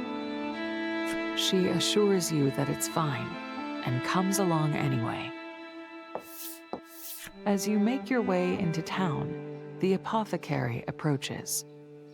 Before you can say anything, the man blurts out an apology to Trollis. The sudden contrition is a surprise, and not just to you. Legol and Polka are clearly taken aback too. Alright, we'll be ending Chapter 4 very soon. Though I may have been attempting to hold fast to our creed, you are still half human, and my behavior towards you was foul. The guru must have explained things. Everyone in the village has accepted Trollis by the sound of it.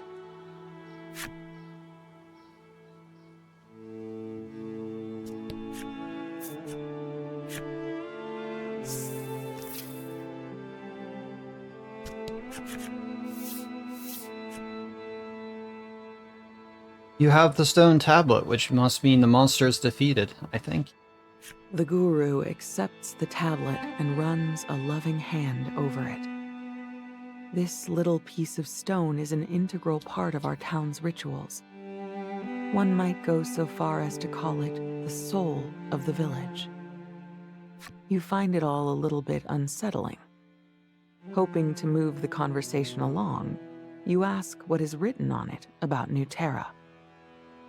The guru gives a deep bow of the head at your question.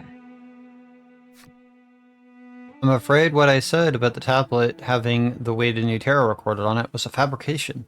I'm sorry. You're stunned at the news. She lied to you in order to get you to retrieve the tablet.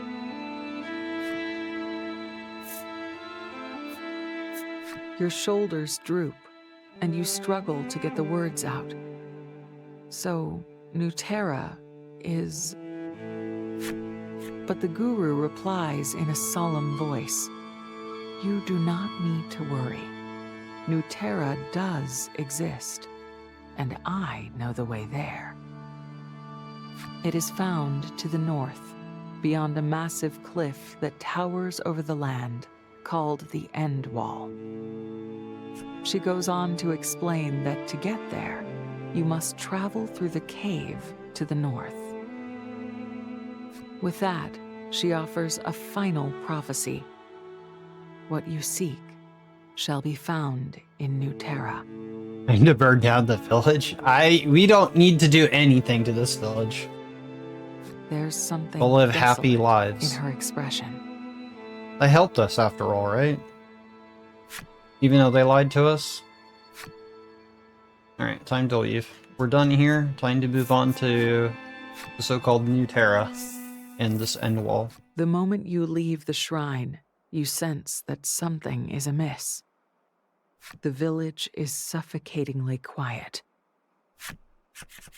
Polka lets out a little scream and points at a villager collapsed on the ground. The old man has breathed his last. "Stay alert," Legol whispers so that only the group can hear.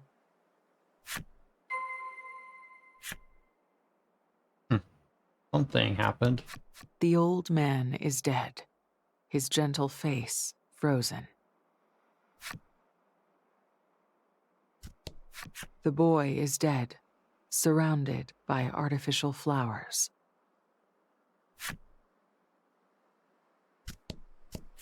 The woman is dead, but the hand on her full stomach suggests her end was met in satiety. A bottle of medicine has tumbled over next to the corpse of the apothecary. Having examined several of the bodies, Polka reports that the cause of their death appears to have been suicide by poison. You remember the desolate expression on the guru's face, and you realize you need to rush back to the Shrine of Light. Oh. Definitely not good. Legol rears up and breaks the door open with a mighty kick.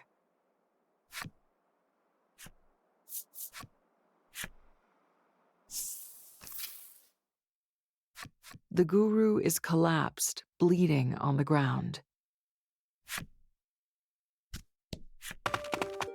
You run over to her and try to help her sit up. Her eyes flutter open, and she looks over your group.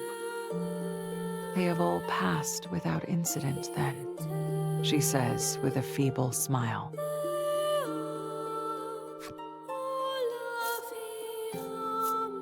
You take one of her limply hanging hands and ask, "Why?" She said as much. They have a creed here in the village, and that creed is absolute. Be kind to people and kill monsters. And they never told us the other part of the creed. Death to those who break the creed. This village's hatred for monsters runs deep, having taken root long, long ago. Those feelings cannot be changed, nor can the creed. The guru produces the stone tablet from the ruins. So long as we have this, our souls shall be guided to their rest, she murmurs. Trollis bursts into tears and says that this was all her fault. "No," says the guru softly. "It was mine." She was prepared for this and invited you in with full understanding of what would happen. Despite all of that, she still wished to get the stone tablet back from the monster.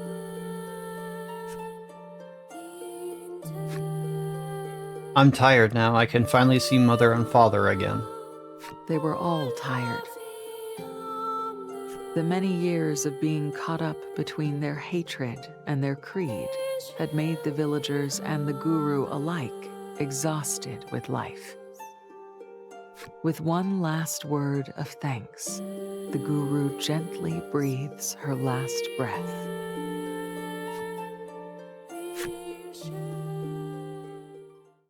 Thus did the monster-loathing village pass to dust, a visceral demonstration of what happens when you mix faith with hate. So ends chapter 4.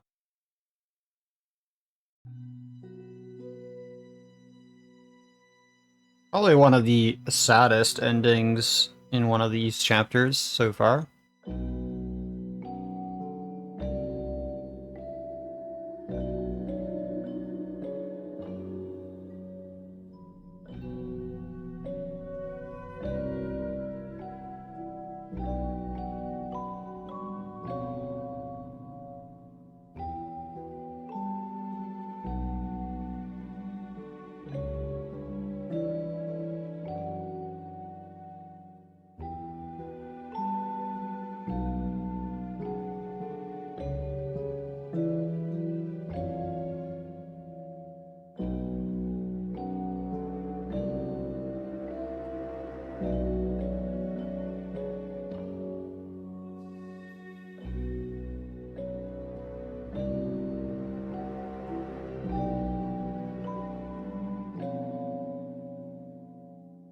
Onwards to chapter 5.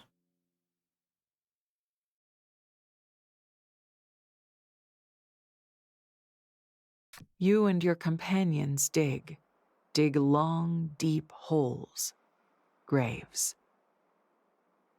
You feel it's only right to give the dead a proper burial. That's one grave complete. You let out a long sigh. You wonder how the others are faring.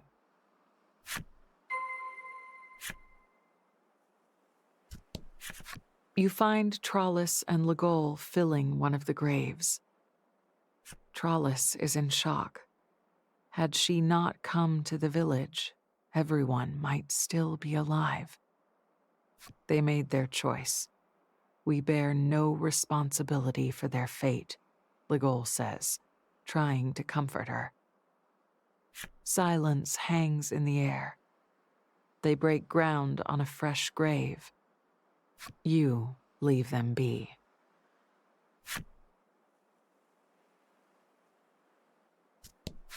Polka gazes at the Shrine of Light, where the guru lived with her family.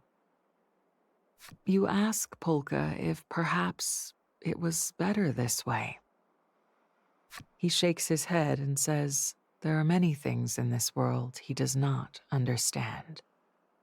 As you leave, you hear him speaking softly to himself. I just hope she's reunited with her parents. Though closure yet escapes you, the graves have been dug. The party agrees it is time to sleep, or at least to try.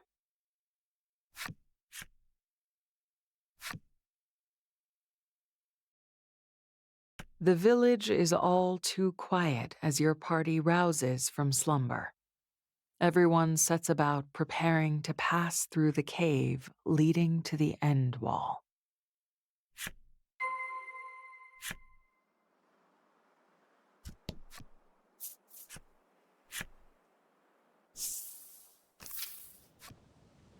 Hey, you there. Glancing over in the direction of the shout, You see the roving merchant waving his whole arm at you. Trollis was able to make a full recovery thanks to the info he passed on. You acknowledge him with a slight nod, deciding to stop by the market later so you can properly express your gratitude. Alright, so we're going to be heading through the mountains.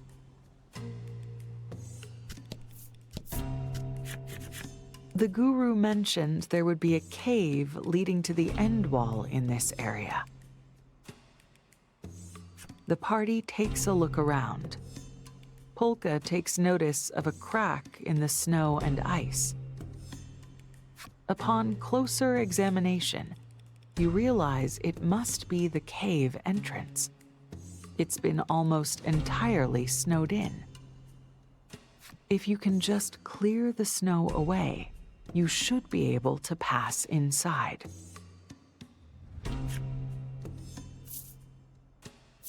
Flame Primal, go! The Flame Primal appears before you and melts the snow blocking the entrance in an instant.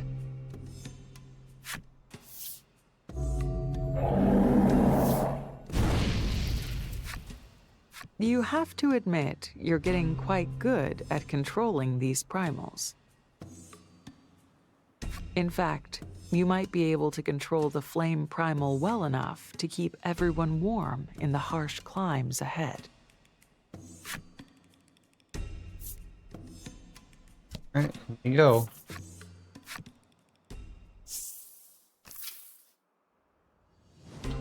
In the distance, you see a massive cliff looming over the vast expanse of thick snow before you. Giant toaster. That must be the end wall, the ghoul says gravely. Yeah, I guess the Flame Primal could be a giant toaster, essentially. Warmed by the Flame Primal, the party sets off in the direction of the massive sheet of ice.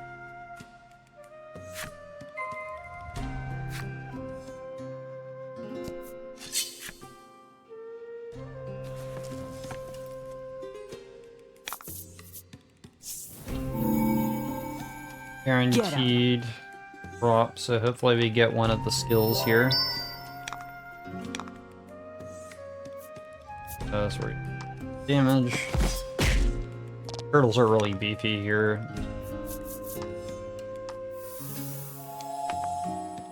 That was a very low roll, unfortunately. Alright, Trellis, go over the armor, please.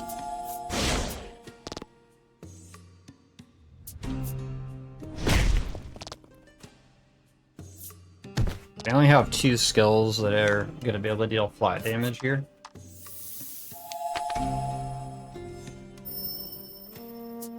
Lost Soul here, or I mean, Great Blast and Trellis' skill. Beautiful!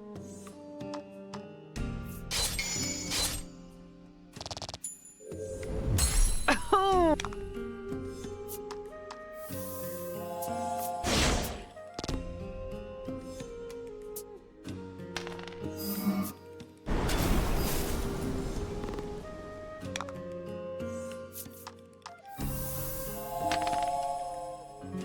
An unfortunate roll. Okay, we got the crit though. Oh!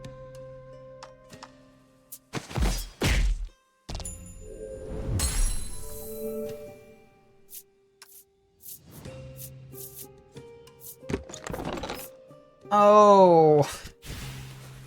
Got RNG'd. But 2 and a 3-star for The it. sand skiff slows to a crawl.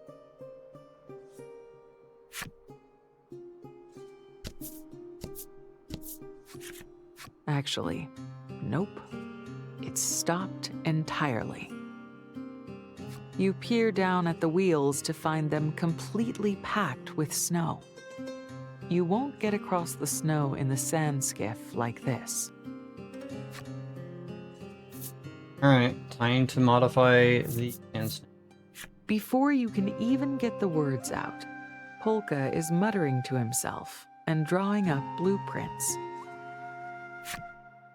His Sand Skiff Mark II plans, he announces, will require planks, or something plank-like.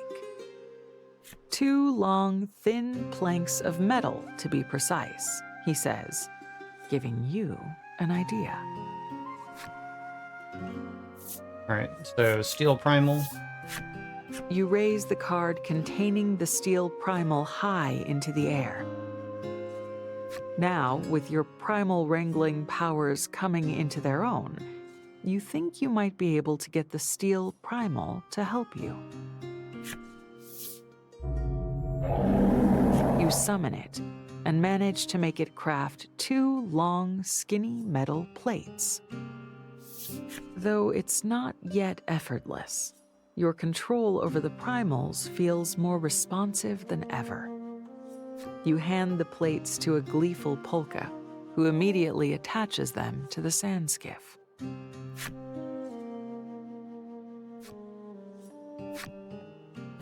Thanks to Polka's efforts, the sand skiff can now travel across snow. Alright, so now we're going to make our way up to the end wall.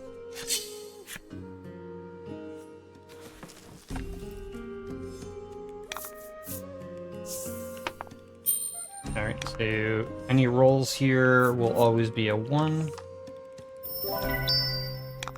Not ideal. There's also a chance to get a better... I believe there's a better heal off these guys, potentially, that we could get. A little hard to remember all the possible skills you could get off monsters off the top of my head, because there's so many abilities in the game that you could give your characters. It's, really does make the, routing and the knowledge base required for doing this game a little bit more involved than the other Voice of Cards games.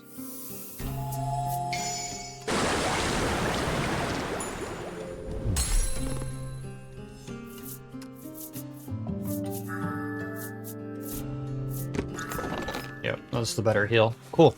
Alright, I'm very happy about the better heal now. Time to continue on.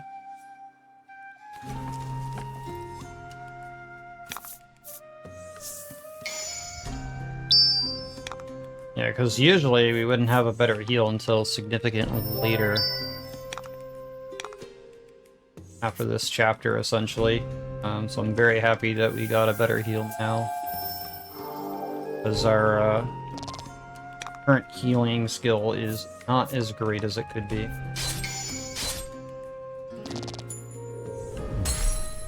It is only still level 1 at the moment.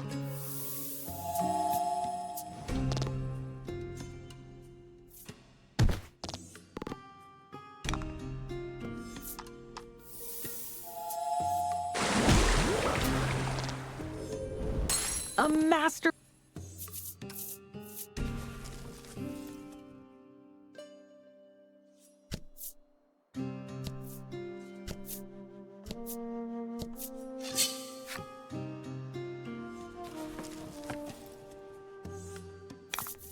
To battle. Once we get up into Endwell, we'll see a pretty big spike in difficulty once we get through here.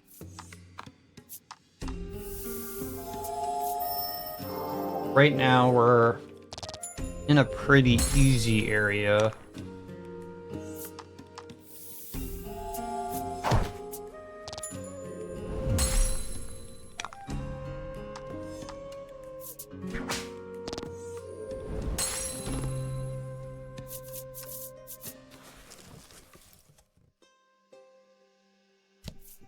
Kind of nice that this area feels a lot easier, especially with this being pretty well set off from the beginning of the game. To battle. That early 1000 gold really did help set us up quite a bit for what we're dealing with at this point.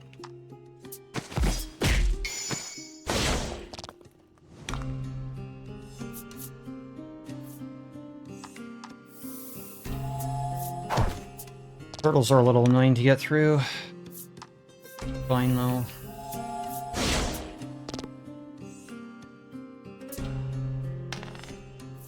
Like, don't freeze our only two characters that can do flat damage, we'll be fine.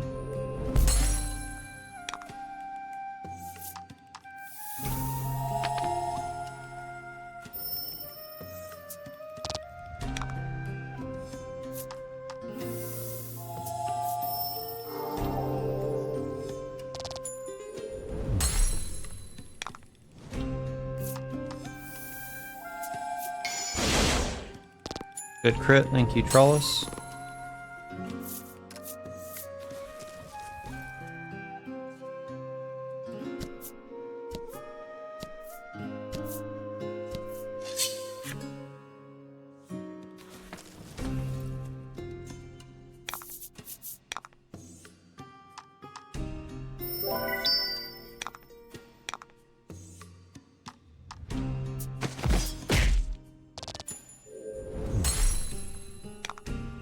At this point, we can opt to attempt to run for most of these enemies, unless we really want to try to hunt the skills off the RNG.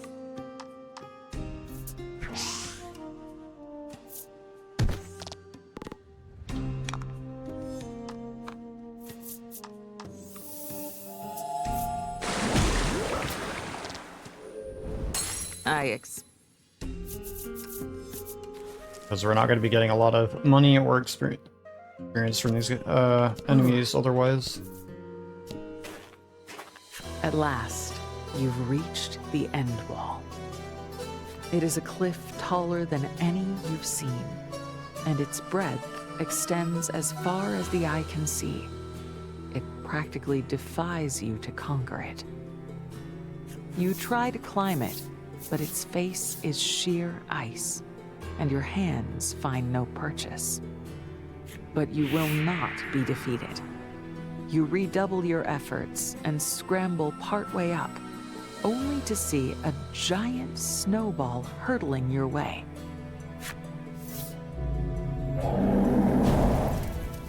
In a show of quick thinking, you summon the flame primal and melt it before it crashes into you. Alas, that movement throws you off balance, and you plummet into the snow at the base of the end wall.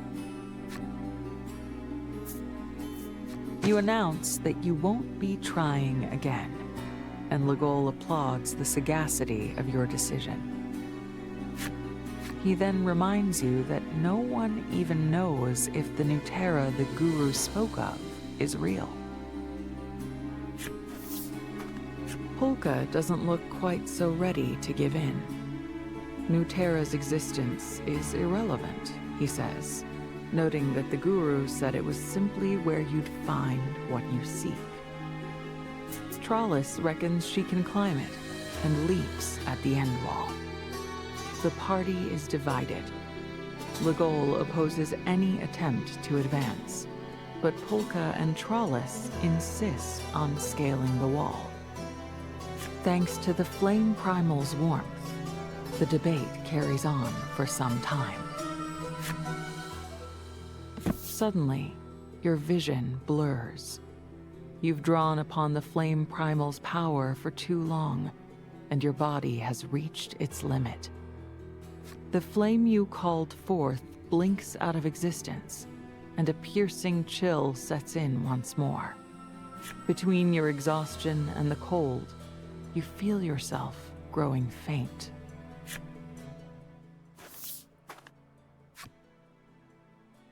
What's this? We haven't had any visitors here for quite some time. These words, and the shape of an old woman emerging from the snow, are the last things you register before you lose consciousness.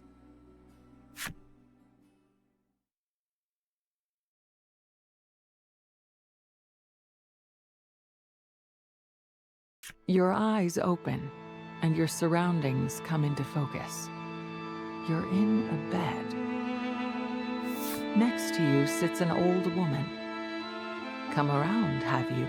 she asks gently. You suppose she's been looking after you.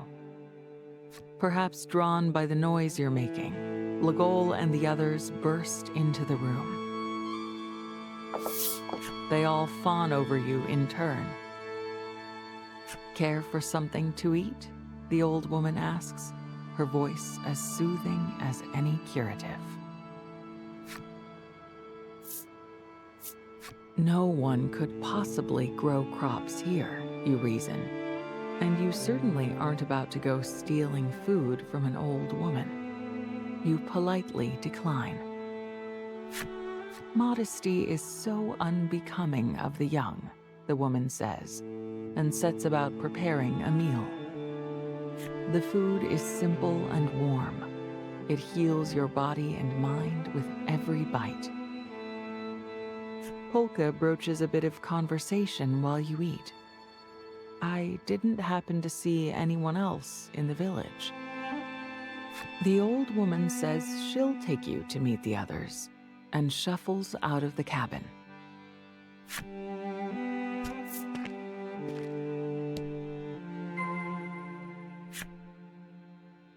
Welcome to Icevale, everybody.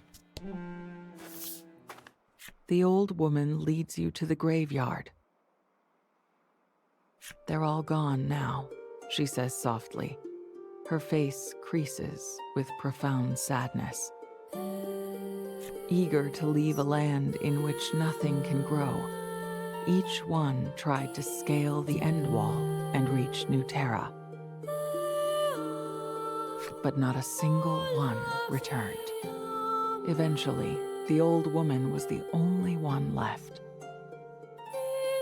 Her own son was also among those who set out to scale the end wall. Still, the old woman ventures to the end wall once a day, clinging to the last shred of hope she has that he will return. She tells you how grateful she's been for your company after so much time alone, and suggests you spend the night in Icevale.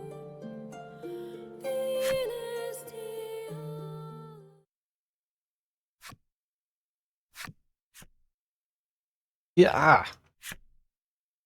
A piercing shriek launches you out of a deep sleep and onto your feet. That was the kindly old woman's voice. You're sure of it. You all agree to check in on her.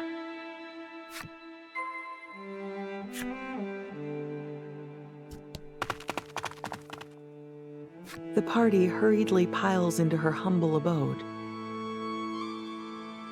to find the old woman doubled over, clutching her back and unable to move.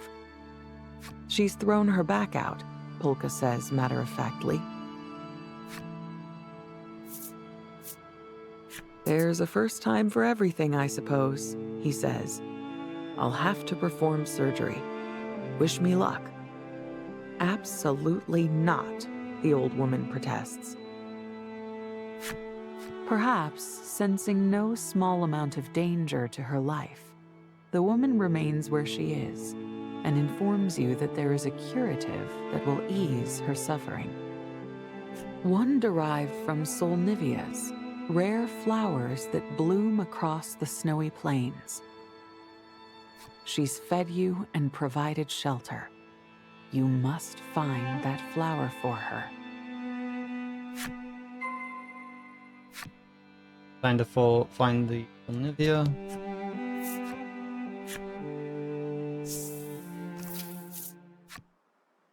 Hail you there. You turn your head toward the source of the sound and see the merchant looking half frozen, waving at you from afar. You wave back, agog at the sight. What's a merchant like him doing in a place like this? So we're gonna go get some items and then get these Olivia that we're here for, but we need this money first.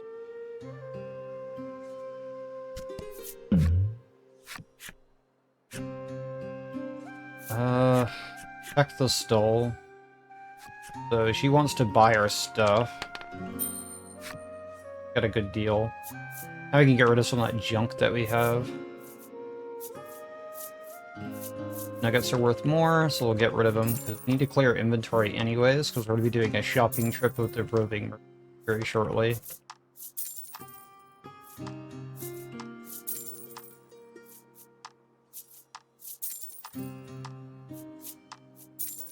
We'll keep a fire pot.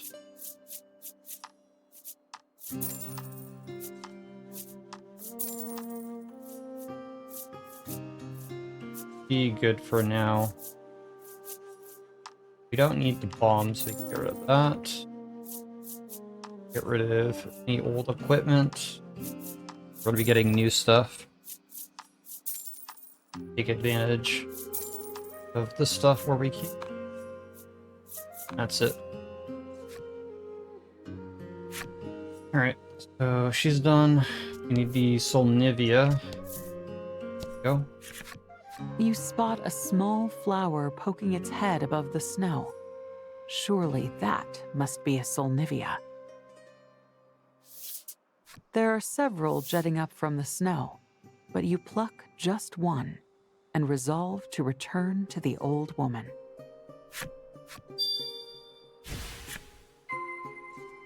Alright, so we're going to deliver that in a second, but we're going to drop in on the roving merchant so that we can go buy new equipment since we're falling behind on damage. The merchant is things. shivering something fierce.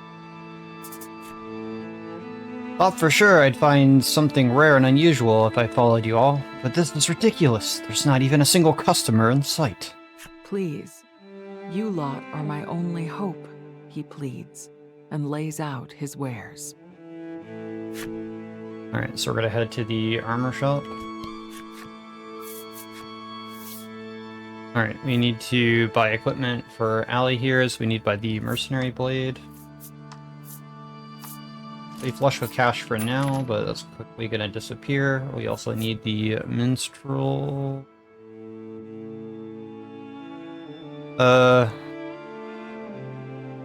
We could have bought the mercenary. Sorry, excuse me? Yeah, we got the mercenary blades. We gotta buy the minstrel.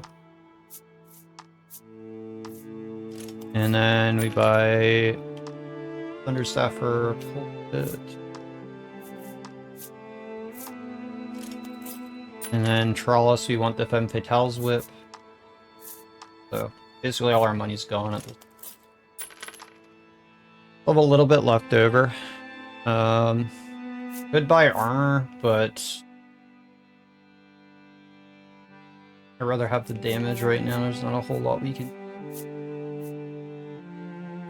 Gonna pull off the weapons, get a little bit of money. I can hold off on that for now. It's not gonna get me a lot here. Drop in on the pet merchant because we want to try to get a skill that we should be having by now. Is Galestorm and Salamander. Didn't get them earlier, and there's not really going to be a better opportunity to get them right now.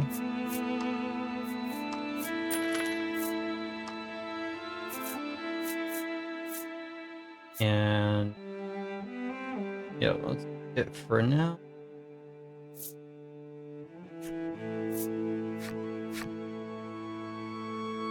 And then for the item shop,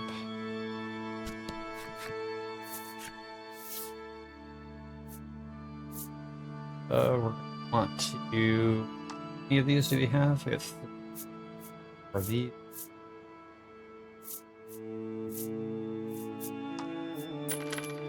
Buy 10. How many of these? 4. I buy 1 more. And any elixirs? Buy 1. We do need it. And a few panacea. Maybe needing these soon.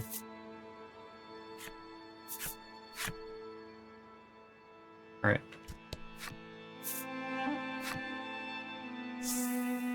Head back to the old lady.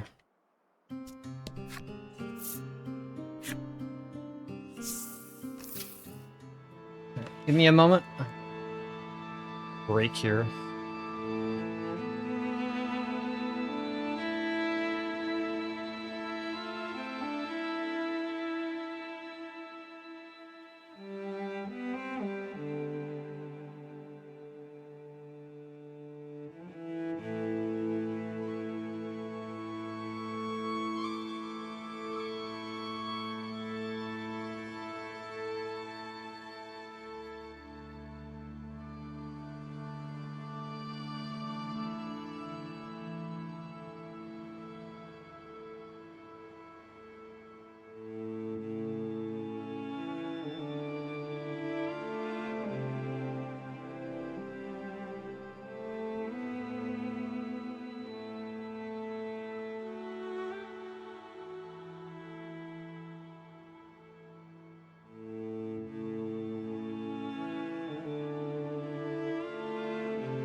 Okay, yeah, I get it.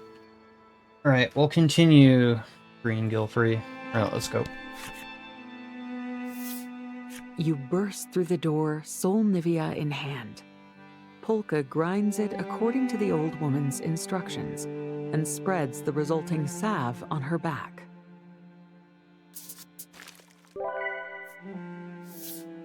Ah, that feels better already, she coos. Indeed, she seems to be instantly healed. Thank you ever so much. You must be chilled to the bone, she chirps as she begins preparing you a meal. The party decides there's nothing that cannot wait until tomorrow and agrees to spend yet another night in Icevale. Alright, so we're gonna start making preparations to scale Endwall. Upon waking, your party begins discussing how to proceed.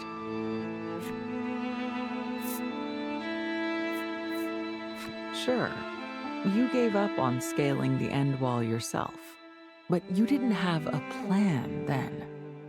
Surely, if you all put your heads together, Polka and Trollis, who were already eager to find Nuterra, seize on this idea. Legol, the sole dissenter, can tell he's been outvoted. If that's what you want, he says grudgingly. And so the party resolves to take another crack at climbing the end wall, but not before checking in on the old woman one last time. Alright, how's the old woman doing? You knock at the door to the old woman's cabin, but there's no answer. Might she still be asleep? You walk in to check on her and find her lying abed, cold to the touch. The Solnivia could have been poisonous, Legol posits. But Polka refutes that hypothesis upon examining her. He pronounces her dead of natural causes. From the sub-Terran village to Steelborough to the City of Flame and onward, you've left a trail of death and disease in your wake.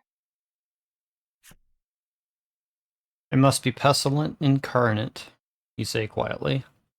If there is a god of pestilence among us, it's me, Legol says, coming to your defense.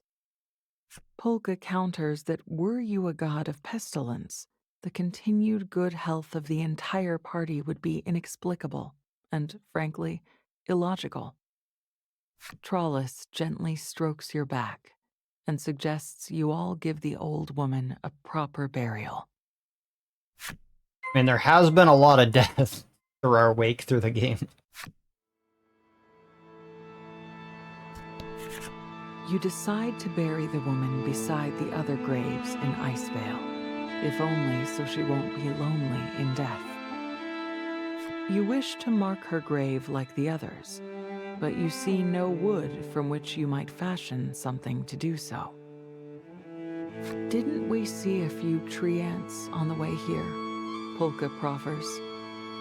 Tree ant timber would do the job quite well, he explains. So it's decided. You'll fell a tree ant and use its wood to mark the woman's grave. Alright, so we're gonna have to hope to get 5 wood from the tree ants that we're gonna kill here. And the more we get in a fight, the more we get. And we just gotta try to get into some encounters.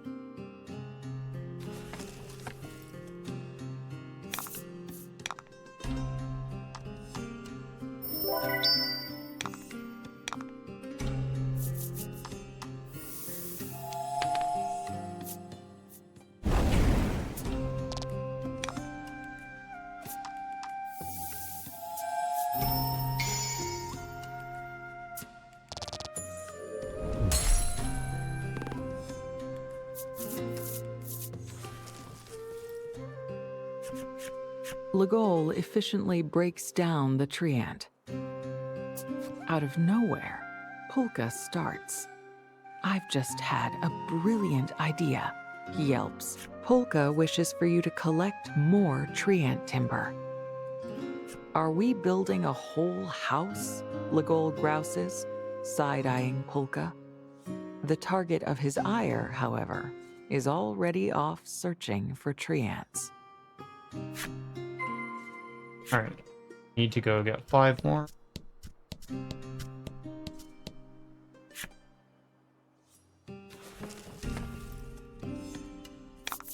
Battle time.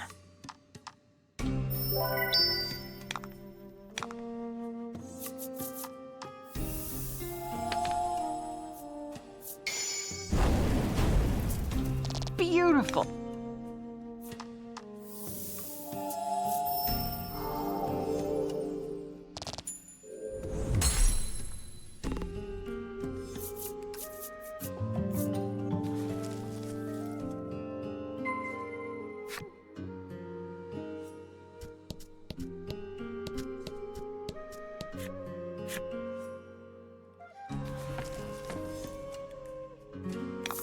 So it's very nice that you can just sit there and kind of tap the board with our piece so that we can get more encounters without actually moving and adding more animation time.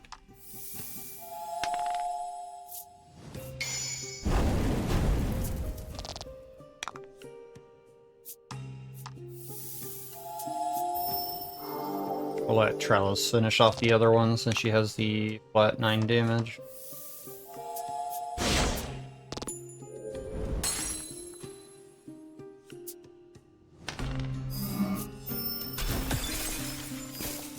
Fortunate that she got frozen.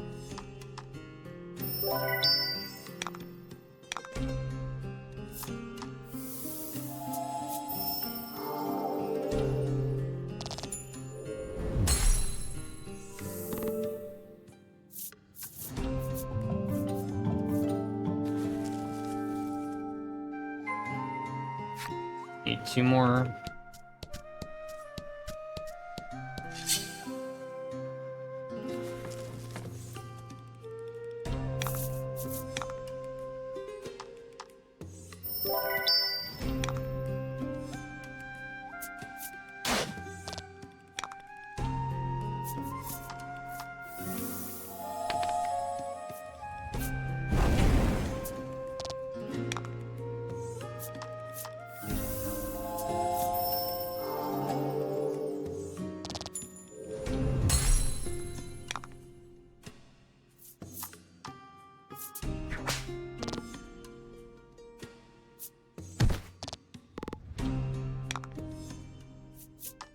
Over flat damage roll here.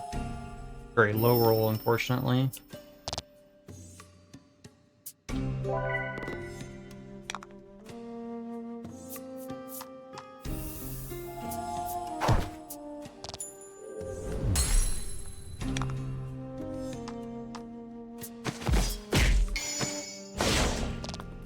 Nice crit. I expect...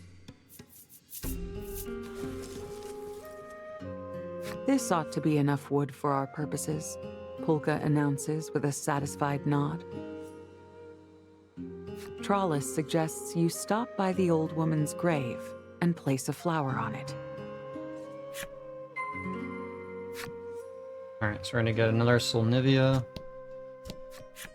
"This one cutest," she beams, and picks a single flower from the ground. Flower in hand, you make your way back to Icevale.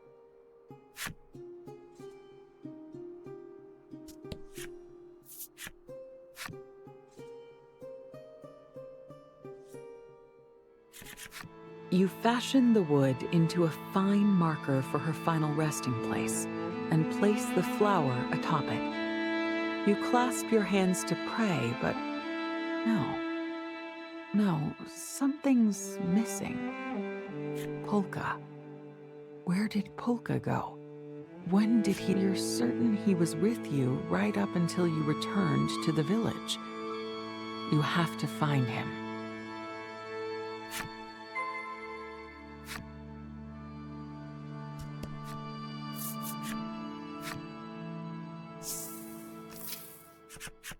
You quickly spot Polka puttering around the sand skiff. He takes notice of you too. "We're all set," he chirps. You gather he's been preparing the sand skiff for your eventual departure. You take your leave of Icevale and prepare to face the end wall once more. Alright. To head back up to Icevale. We're gonna get a few items before we go up there, though.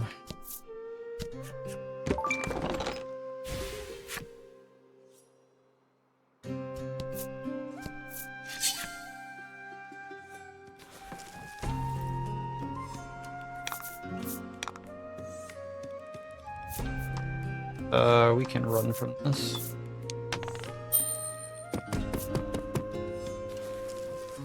Don't really want to be doing any more fights in this area since it's not really worth our time.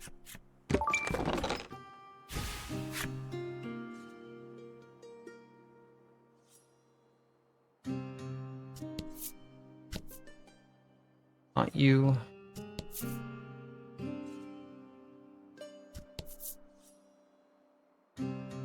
An item here. But yeah, this item. It's like, I'm missing the elixir. Man, we are getting very good luck with the lady here showing up so we can sell stuff to make profit.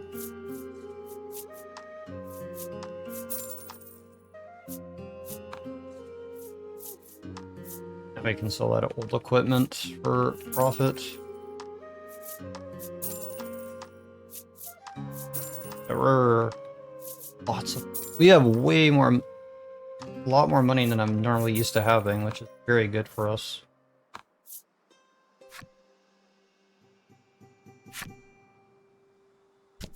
Like the third time that we found her. Alright. Got the 3 items that we need here, and then we can head on up.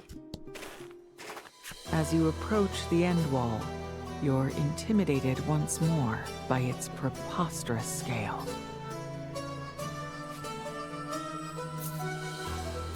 Upgrade the sand skiff. We'll upgrade the sand skiff, you announce to the party.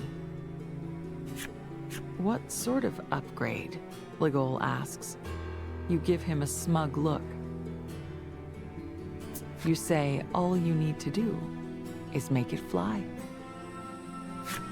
Polka's glasses catch the light just so. I thought it would come to this. I'm one step ahead of you, he proclaims. On Polka's orders, you set fire to the wood you gathered earlier.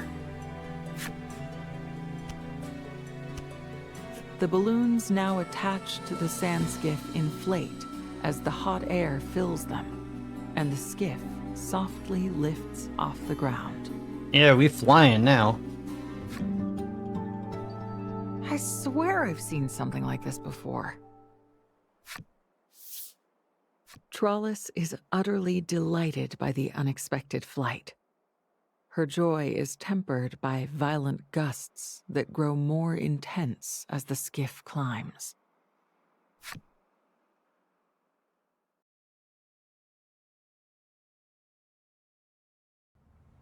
It's a bit too dangerous to continue on, so you seek out a suitable landing spot.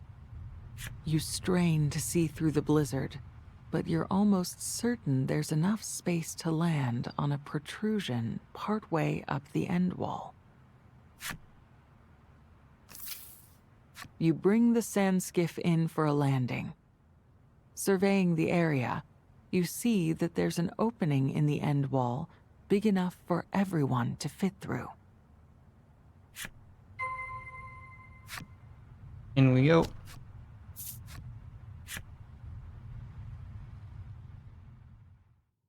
You We'll be fashion getting a torch a, from some of your sand skiff fuel and enter the cave. Alright. So, southeast, there's going to be an Omnisolve that we want to grab.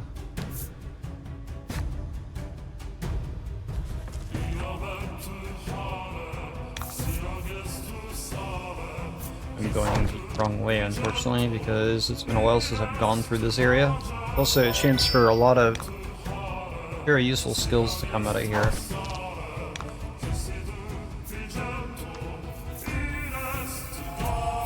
Also, Pogger's music again.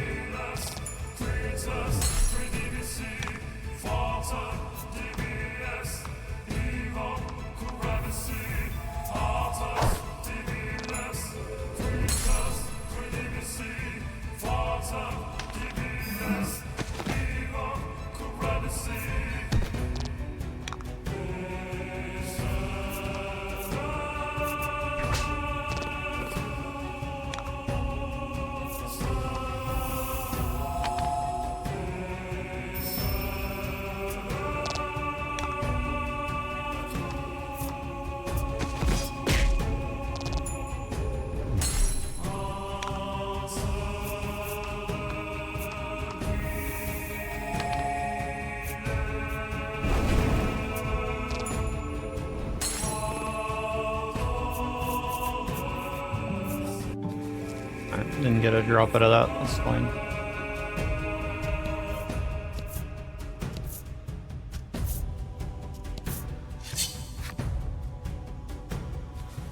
There'll be a Omnisalve and then a gemstone ring that we want to pick up in here.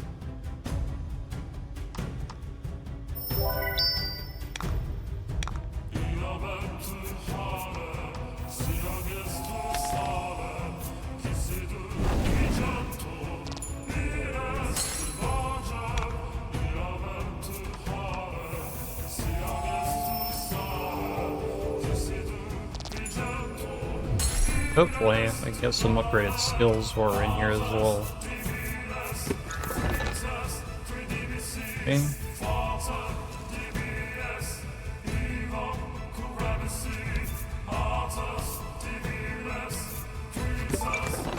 It's our solve there.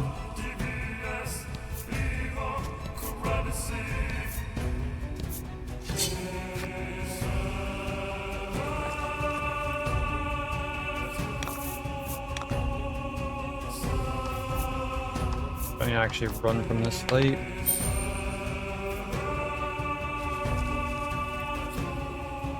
Don't necessarily, I can run from some of these sites because I don't necessarily need to do all of them. There's our gemstone ring. And we're going to do some equipment here. What do we want to do here? Trollis, get the gemstone ring. In this game, the gemstone ring, before it's 2, is got actually decent stats, so improvement to us either way. Okay, I gotta take a look at my skills again, because we have access to new stuff. 5 flat fire damage.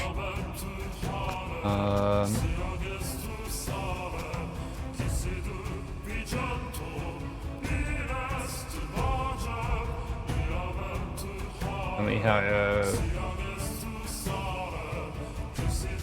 so what we're gonna do is Hailstorm on, and that. I don't like RNG rolling on that one. And Trollis. Necessarily need the poison right now. Got access to Frenzy, which is cool. Want to keep the flat damage Trollis here just a bit. But the extra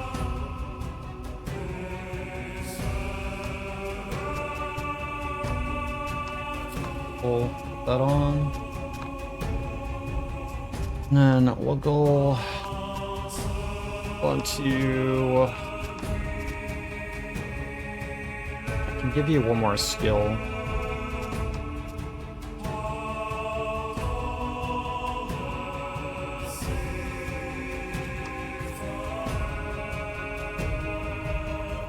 What do we want to do here? We can go with this. modify these a little bit here. And we want to give Allie the other skill here. That we want to keep, especially because it's upgraded now. The 8 healing can swap for the better heal. It just costs 1 more to use. And I don't know if I want to stick a single heal on anybody. Not a whole lot of options here, unfortunately. I mean, Polka would be the only person I could stick the single heal on, but not worth it. So other than that, we're gonna continue. You spot 2 monsters chattering amongst themselves. You hide, watching them carefully as you strain to hear what they're saying. Ice rock, hard, walking there. Hid treasure, yes. The party hastily scribbles down the snatches of conversation they've heard. You saw more than your fair share of iced-over rocks on the way here. Might the beasts have stashed the treasure somewhere amongst them? While you were lost in thought, the monsters went about their business and vacated the premises. You gather up everyone's notes and stuff them into your pack. You'll be on the lookout for places matching the description you've heard. We don't actually care about this one at all.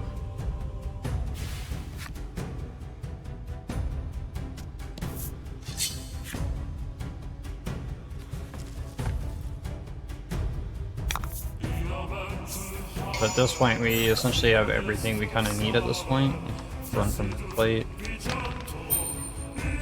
We don't really need any of these skills.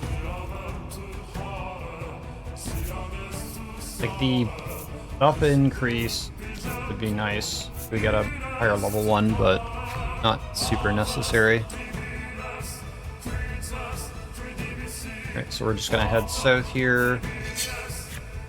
Pick up an Omnipanacea. Battle time.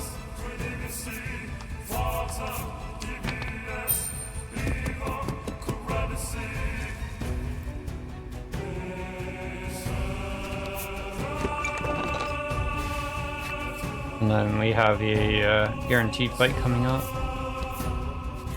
A tiny sphere of pure light appears before you, gently floating in the air. You lean in to give it a closer look. Your eyes refocus, revealing the form of a fairy, the likes of which you've only ever seen in books. A fearsome beast lies within this wall. You'd best go home if you value your life, the fairy says solemnly. But you'll heed no such advice. After all, the fairy's probably a monster themselves. You press on. Fine, I wanted to stab you in the back anyways. The fairy fades from view, revealing a horde of agitated monsters. They lunge at you. We all know how fairies are in Yokotaro games. They're complete and utter... Well, you know the rest. Battle time. Fairies are just jerks. Okay. So the extra gem from Trellis will be helpful for better openings. Can't run from this fight, but we can get 2 abilities off this fight, which is pretty nice. We can either get Freezing Breath or Assault. They're pretty handy. Not right now, but they will be in the future.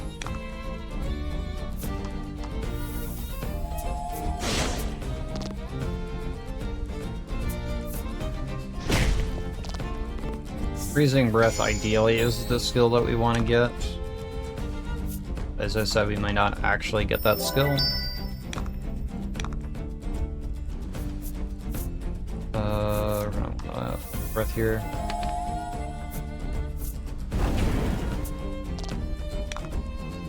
unfortunately a low roll.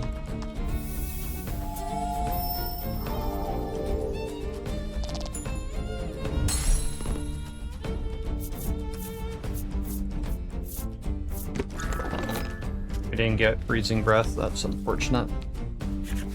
The monster's taken care of. You look warily this way and that. No sign of the fairy. You continue on, carefully.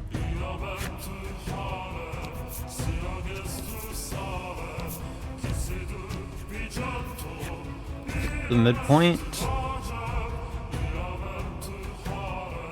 So you've clearly ascended.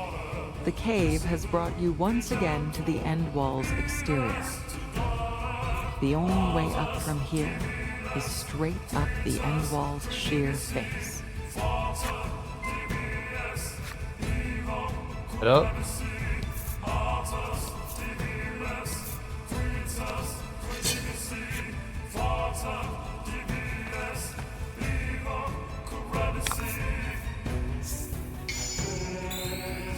Yeah, and we're just gonna run from this lake so we don't need anything from it.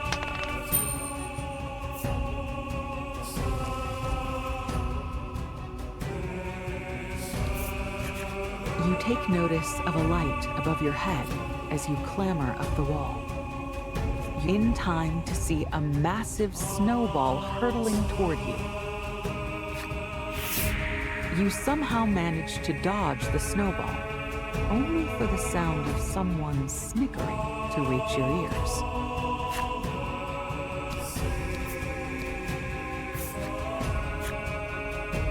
Alright, so we'll get another bill of godly fortune and Sue Stone in here.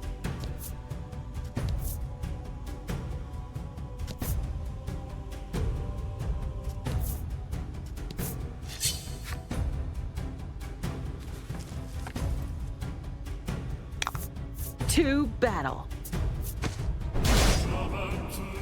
Okay, the Drakes do have a very good skill that would be nice to have.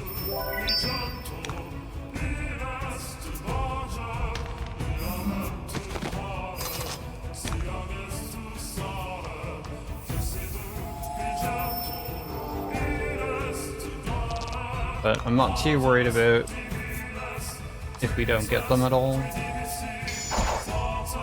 right now, because that could be cool.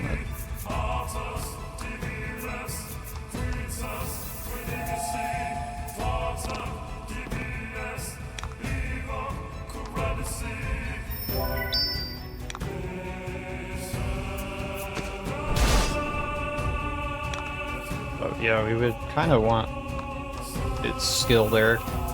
If we can get it early, that'd be nice. Gonna take the time to heal. Ooh.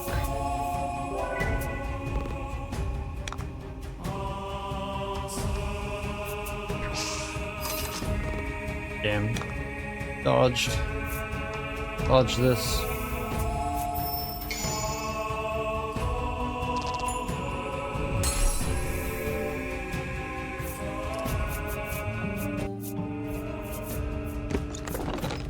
Damn, missed out. Unfortunate. We're gonna get 2 stone. And then we're gonna head over to the western edge. Restricted movement that we have. So we can get a godly fortune bill. And then we'll have a guaranteed fight coming up as well here.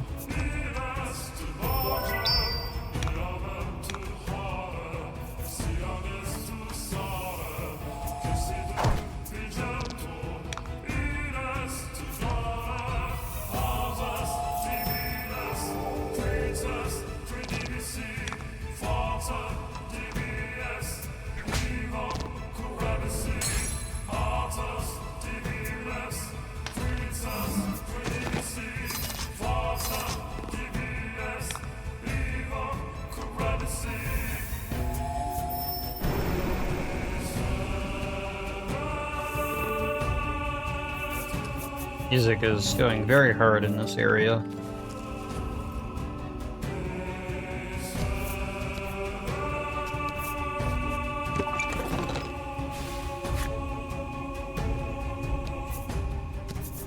this way.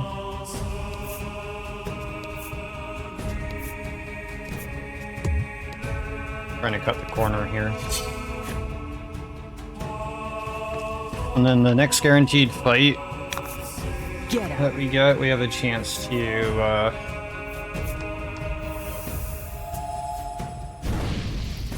get either Venomous Sting or Tornado Dive, which is the skill from the Drakes I was talking about.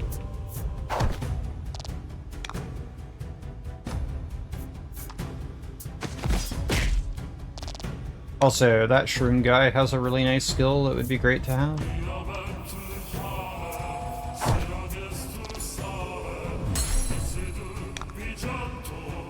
But we'll have a better chance to get that later.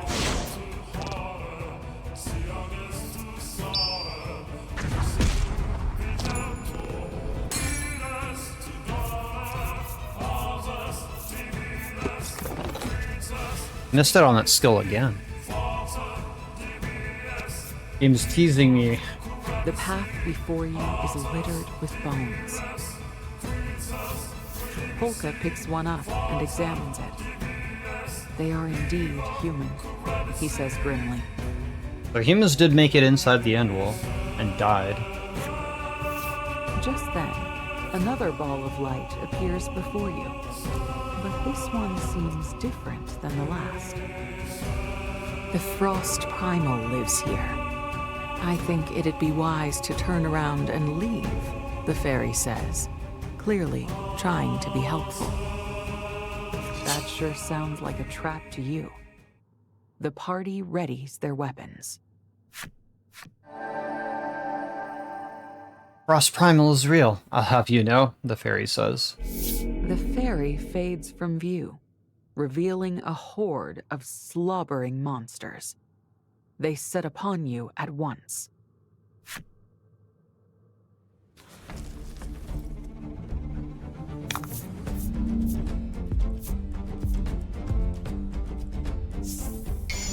Get 'em! Back buff early is good to see on the open.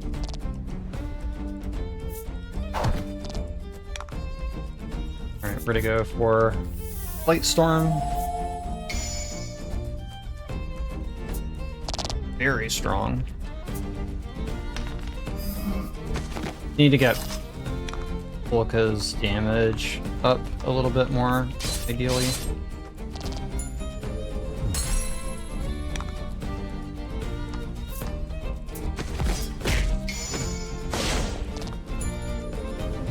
Beautiful!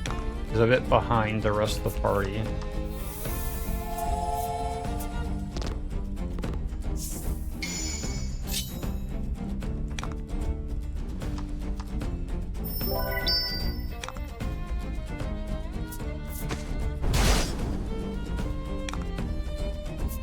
Return to heal. And finish off the fight. The goal here.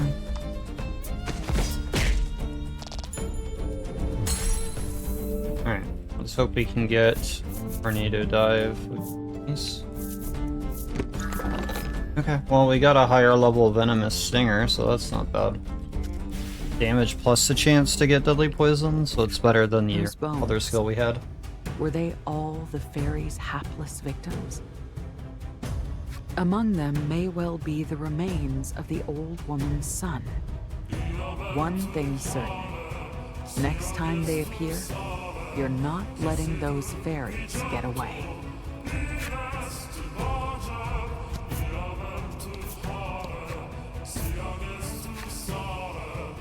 Getting ever closer to the boss. You feel a slight rumble and look up to see a massive snowball hurtling toward you from above.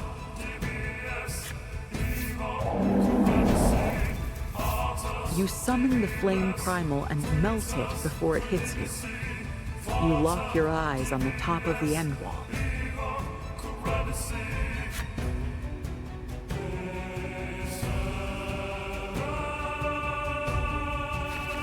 To find that snowball was but the first of many.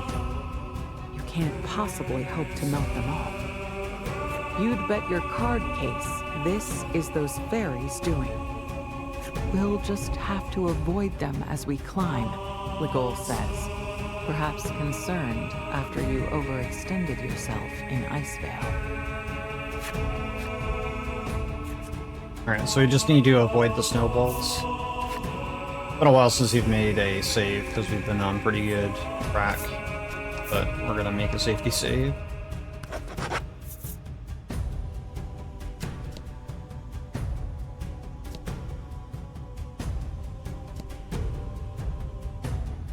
So as soon as we run in front of the snowballs, they start falling down.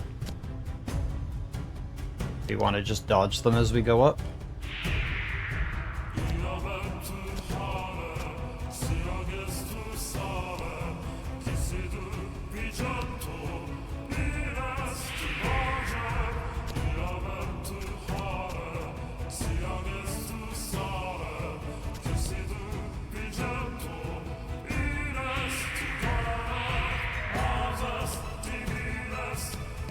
You make your way. It's not too far to the top now. Seeing how little is left fills you with enough determination to keep going.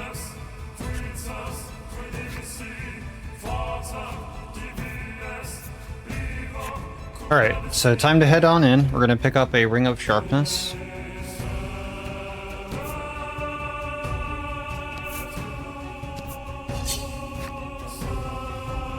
And then there'll be another forced encounter. Get up. Coming up in a bit. Again, we're going to run away from the frogs. They don't really need anything from them. Unless we see monsters that we want their skills, we're going to be running from most of the things here. We lose damage, but we gain a lot of speed, which is going to be handy later. We're outspeeding some of the faster enemies. Your torch goes out unexpectedly. You summon the flame primal and light it once more. Is everyone still here? Are they unharmed? Yes, it seems so. You let out a sigh of relief and continue onward. You hear Polka and Trollis speaking in oddly high-pitched voices behind you. No way, we should keep going. I'm getting super sketchy vibes. So totally agree. This feels too dangerous. I say we go back. They want to turn back? After you've come all this way? Polka and Trollis don't sound like themselves. They're both excitable in their own ways, but never quite like this. Legol whips around and puts his back to yours. Draw your weapon, he snarls. Polka and Trollis click their tongues at you, then lurch forward and attack.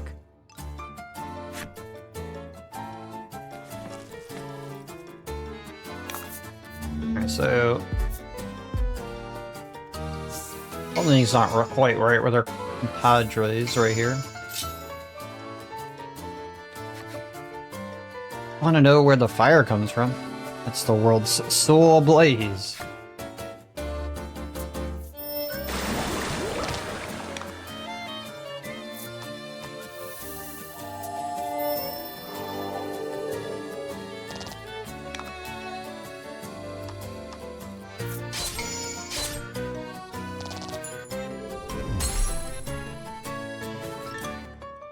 Look at them churning, clutching their weapons. They're fighting us with... How primitive. Obviously, we know that's not Trollis, because Trollis does not speak in complete words or sentences.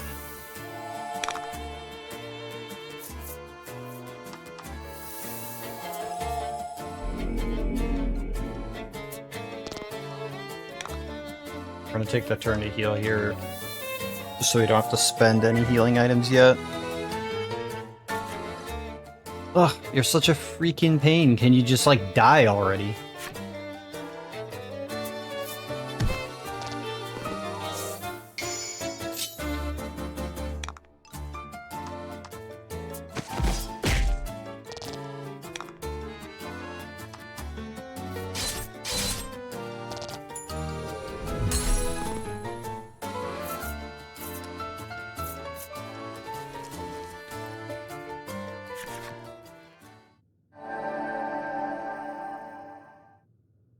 The imposters posing as Polka and Trollis disappear. You hear voices from further within the cave as they vanish.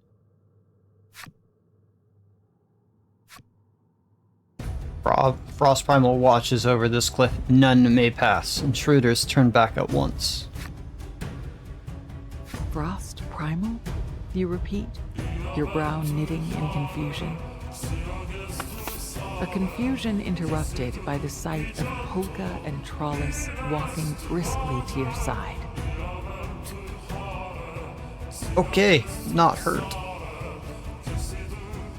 Are you hurt? Focus on me. Can you do that? Count backwards from 10. According to Polka, he and Trollis were dropped to the floor below when the torch went out. This is more like them. The real Trollis and Polka have returned.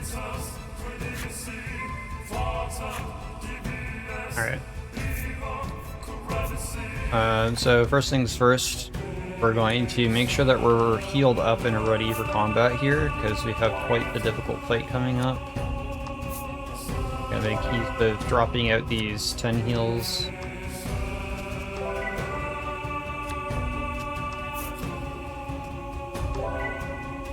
Get everybody kind of topped up here, and then the next thing we're going to do is edit skills here.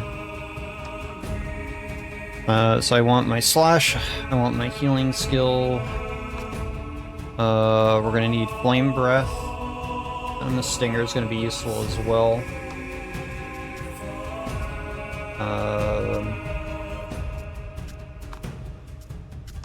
We're going to take that over the buff. Give a chance to at least do damage and get the deadly poison. And then for Lagol,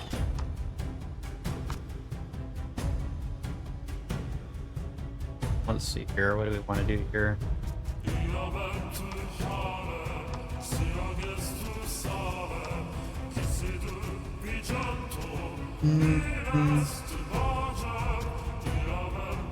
Take Lagol with the buff.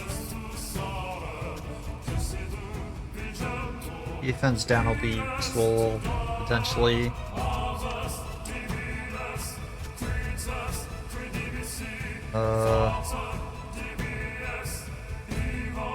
Put on the blast over the paralyzed, because that's not going to be useful against the upcoming boss. Actually, I'd rather have frenzy over that. Polka. What do we want to do here? I think you're fine with everything that you have. I think the only thing that might be more useful right now is giving you a heal. And we can drop out lights for now. And then Trollis.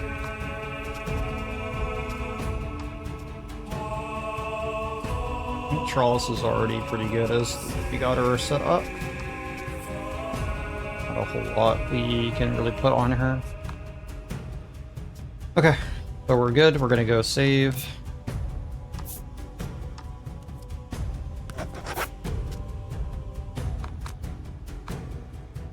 And we're gonna get ready for this fight.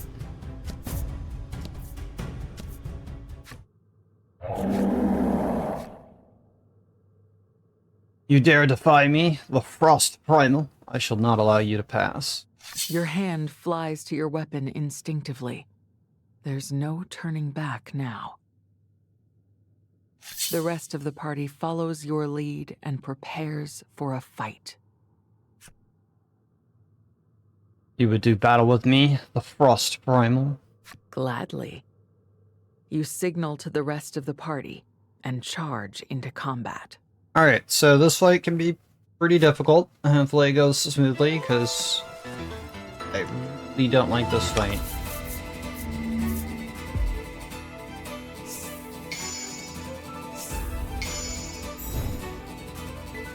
Resist fire at the bat kinda sucks, but it is what it is. So it has come to this. I shall be delighted in crushing you as well. As well? So, you aren't the first. Well, it was you. You killed the villagers from the Ice Veil who tried to scale the end wall. The Frost Primal confirms your worst fears with a deep, rumbling laugh. The looks on their faces as they fell were most amusing. You let out a piercing scream that gives way to a howl of agony for those lost to this creature. The Frost Primal must pay. The Frost Primal is mighty, but if you work together... Alright, so immediately generate. We're essentially killing gods, I guess you could say. Alright, so buff.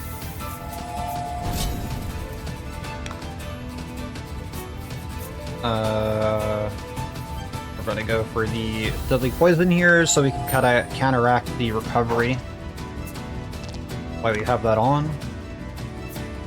And then Brawless 25, so it's better to go for a chomp here.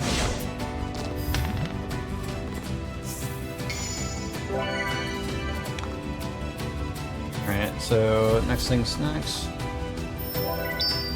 Keep charging with Polka unless we need him to do other things.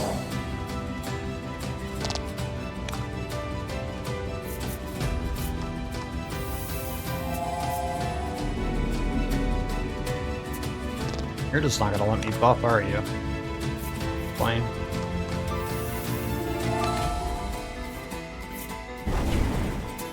Take advantage of weakness and the deadly poison. 5. I'm gonna be able to do 7, so it's still better. Do chomp.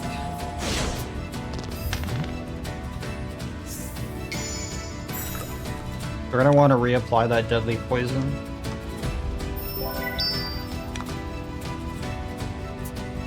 It's gonna wear out soon. Okay, so fortunately everybody just got cursed, so any healing is actually gonna do damage to them. We need to get rid of that quickly. And I should have a Panis, like the Omnipanacea. Fix that. For another roll. Cute. So, Deadly Poison's reapplied. Want to keep that up.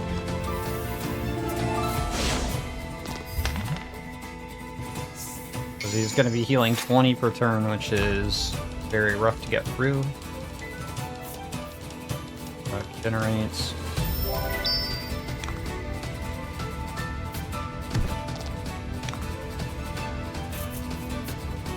Go for Frenzy here.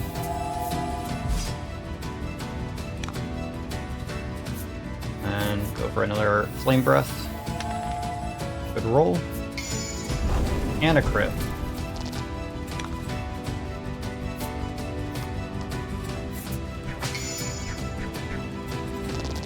Gem.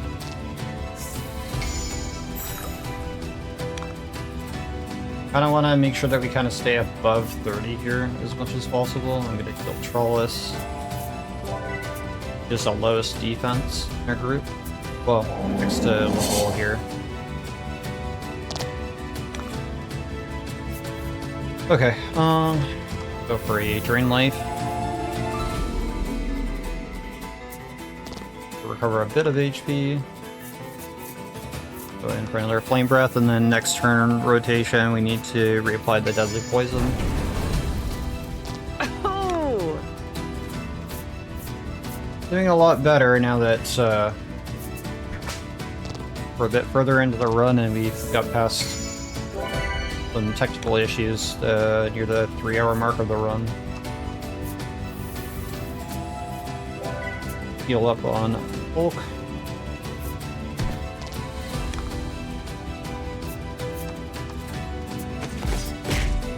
We're gonna have to spend a turn with Allie here to heal the goal.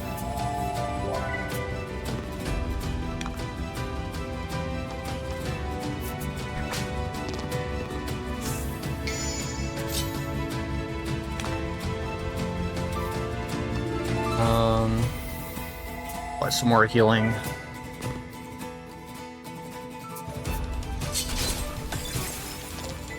Okay, Charles being frozen is not great here, so we're gonna have to anesthesia her. We definitely don't want anybody going down in this fight, and we need to reapply poison.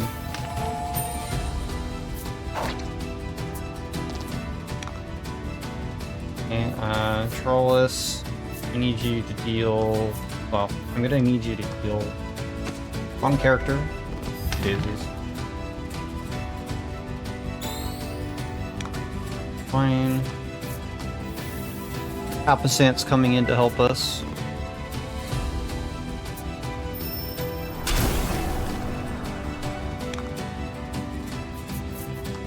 Life.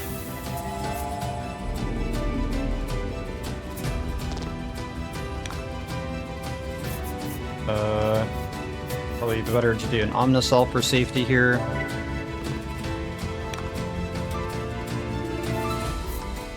Carlos can go in, slice, heal off that damage.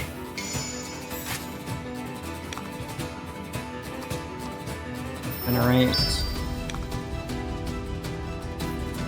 Yeah, this fight's a little bit slow because of the 20 recovery that the boss gets, but that's why we use the deadly poison to help us out. Otherwise, this fight goes on significantly longer. So, flame breath here, and then we'll have to reapply deadly poison on the next turn.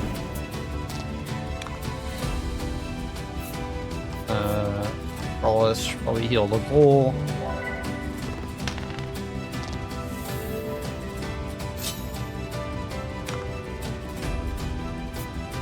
Generates.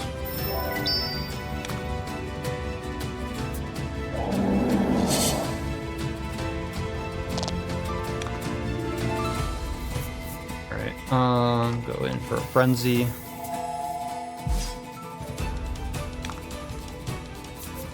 Apply the poison, hopefully. Cute. And he dodged. That's unfortunate.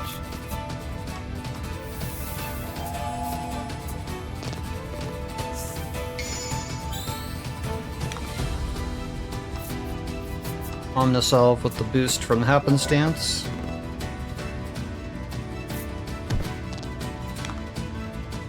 Okay, I need gems, so time to actually bust out a Soothing Stone. And try to get the poison in there. You. And then Trollis, we have that oil. Oh, no, I can't use that, because he's already got a debuff on him, so instead we're just gonna do the Whip Strike. 5 extra fire damage is only gonna matter to her. Anybody wounded enough? Or we keep healing. They above 30, so he can't die.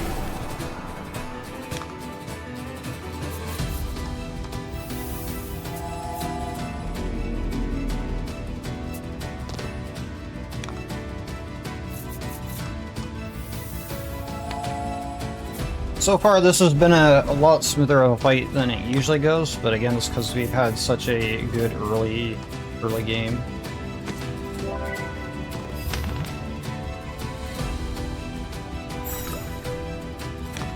Makes me a bit more scared for what the late game might end up being like.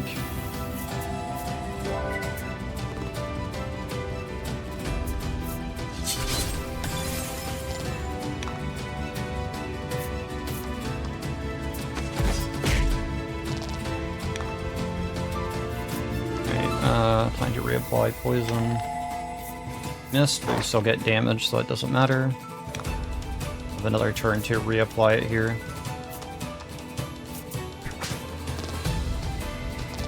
As long as we're dealing more than 20 damage a turn, his life's gonna keep going down.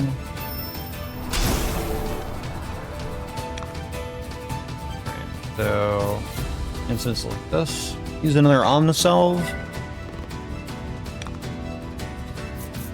Apply the poison if we can. Nope. is unfortunate. We'll go for a slice. We got a crit, so that's good.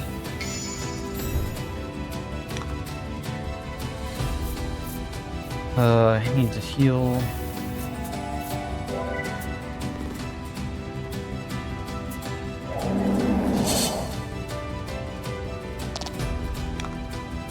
Alright, Bull, I need you to just attack. D gems. And keep with the crit. Alright, please reapply poison. Thank you.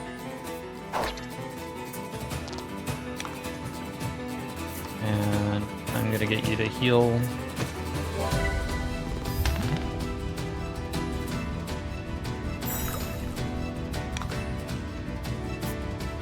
Alright, generate.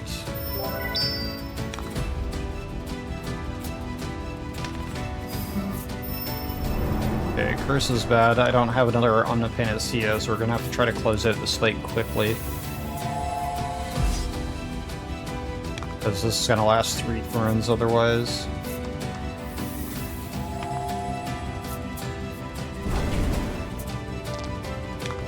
Alright, Charles, finish.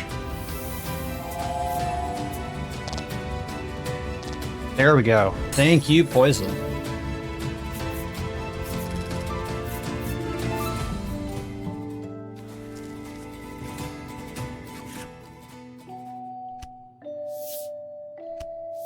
The frost primal seems to vanish before your eyes, but you soon realize there are 2 fairies in its place. Ugh, here we go again. They explain that they can shapeshift, and were behind all this trouble. We're really sorry. We'll give you some fairy dust if you just forget about this. Yeah, it can turn you into anything you want. You ask if they truly did kill all the people of Icevale. They exchange glances and break out in a fit of giggles. We might have dropped a couple of rocks and snowballs and crushed them into little red spots, sure. We didn't mean nothing by it. It was a joke, you know? They let out an innocent laugh. Oh, but the old lady came by every day. We let her live. She was a hoot. She really is. Her son's been nothing but bones for ages, but she keeps looking for him. Hilarious. You turn toward the fairies and lift your sword high overhead. You. Mischief and pranks don't take lives. You slash hard in their direction. You're terrible, one of them shouts, as they both flutter gracefully out of the way. The fairies mock you mercilessly. Oh, we'll tell Mother on you. She'll be so mad. She'll turn bright red. You humans are the worst. You don't even know a darn thing.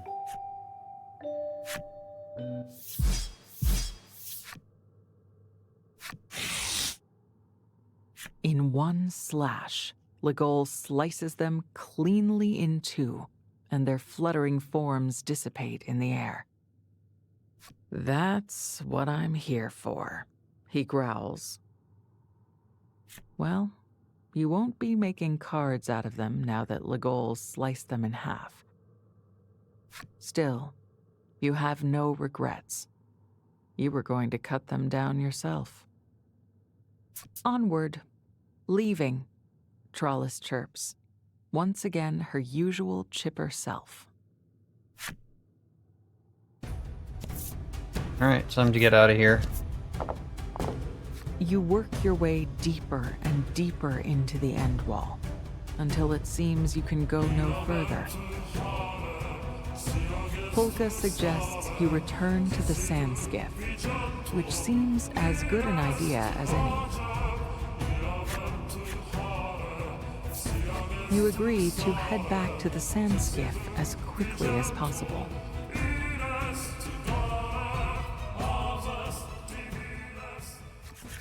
You exit the cave to find the blizzard has subsided. Polka ventures a guess that the fairies might have been behind the blizzard as well. Either way, there's nothing stopping you now. You should be able to ascend the rest of the way in the sand skiff.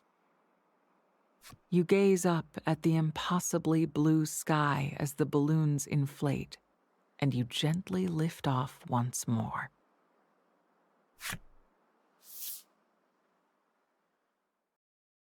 Right, and that's the end of At chapter last, 5. you float over the top. You knew this wall was not the end. Yeah, so fairies are jerks.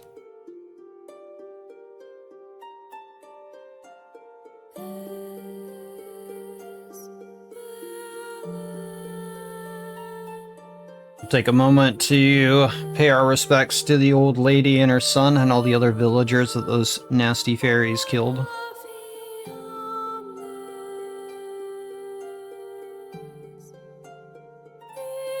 Yeah, so we have 2 chapters left. And they are some of the longest chapters in the game.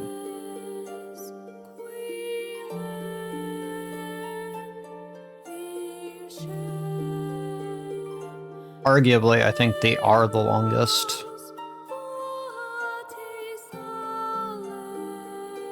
Also, now that we'll be in Chapter 6, we have chance at getting some of the best skills going forward in the game as well.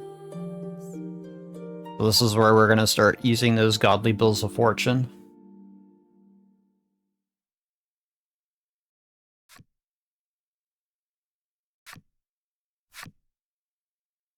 So, because we can fly, we can backtrack, but there's not really too much of a need for that unless there's stuff that we missed. Having made your way over the end wall, you are faced with a vast forest. Using a telescope Polka had been carrying, you search for a place to alight.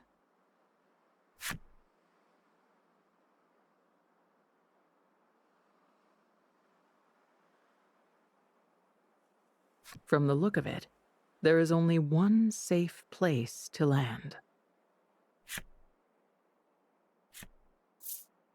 Now we're going to disembark here. There was a ferocious monster lurking in the spot where you were trying to land. The key word being was, because you've squished it good under the sand skiff. The group, acting as though nothing oozy or squishy has happened, alights from the vessel. Almost immediately, you spot something glowing in the snow. Perhaps the monster was attempting to hide it there.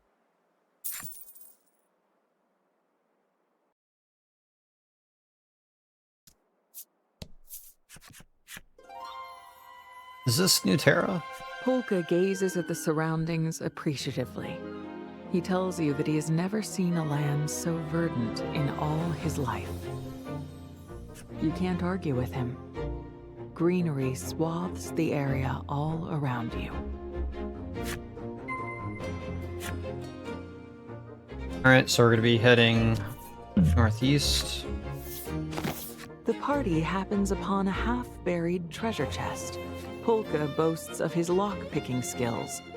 You ask Legol. Trollis, brimming with confidence, announces she can. Polka the boast he takes out with a fine. You peer into the chest. Alright, so random event that netted us an Omnipanacea. Not that I really wanted to do it, but we have no option but to do the random event anyways. It's freezing out. The group shrieks the words in unison. The cold is even more biting here than on the end wall. In no way could people live in temperatures like this. You decide to confer with the others on your next course of action. You ask Polka's opinion on what to do next. He replies, "While we were flying, I saw what looked like a village. And if I recall correctly, it was that way," he says, pointing to the northeast. You ask Trollus's opinion on what to do next. She munches on a piece of fruit. You're not entirely sure where she found it. In fact, she has a whole armful. She hands you one and motions for you to have a bite. That's delicious. The place is bitterly cold, but it is replete with trees and greenery and delicious fruit like this. It seems that New Terra is as incredible as the rumors said. You ask Legol's opinion on what to do next, but he offers no more than a shrug and a grunt. The group decides to go with Polka's idea for now, and sets off in the direction of what he thought was a village. Legol has never smiled so far. Always looks so grumpy. Battle time.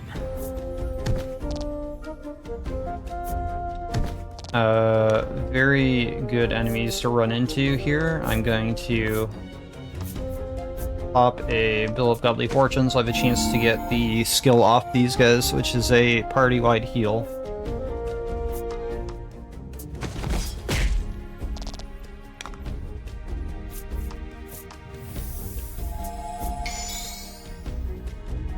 Sometimes.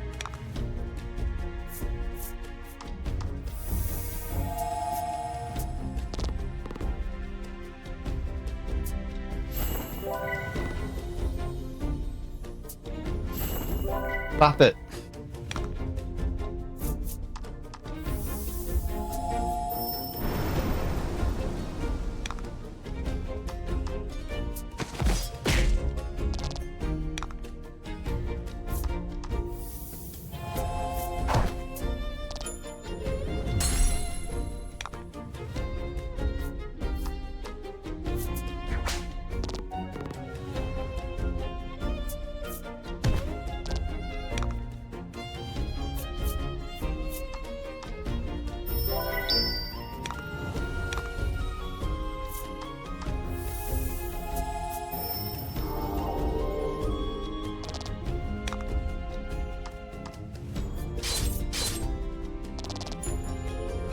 Alright, please let me get the skill.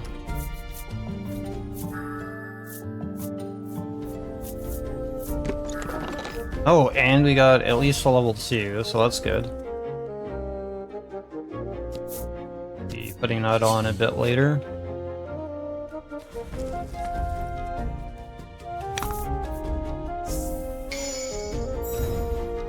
To battle. Alright, so this is the forced encounter, and we get the chance to get either Rain Call or Galestorm here. We already have Galestorm, but the only useful thing would be Rain Call out of this fight. I boost damage here to kind of quicken up this fight.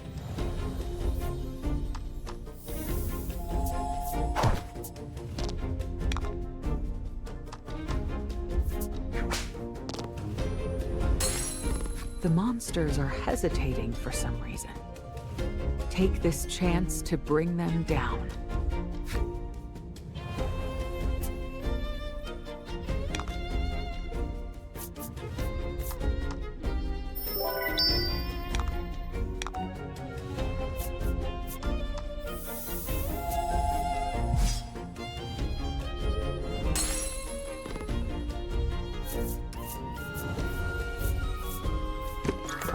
Alright, we got Rain Call, although the level 3 Gale would have been nice. You discover a village nestled in a mass of trees. However, the place is quiet. Quiet enough to be off-putting. For caution's sake, you'd best keep your guard up if you're going to enter.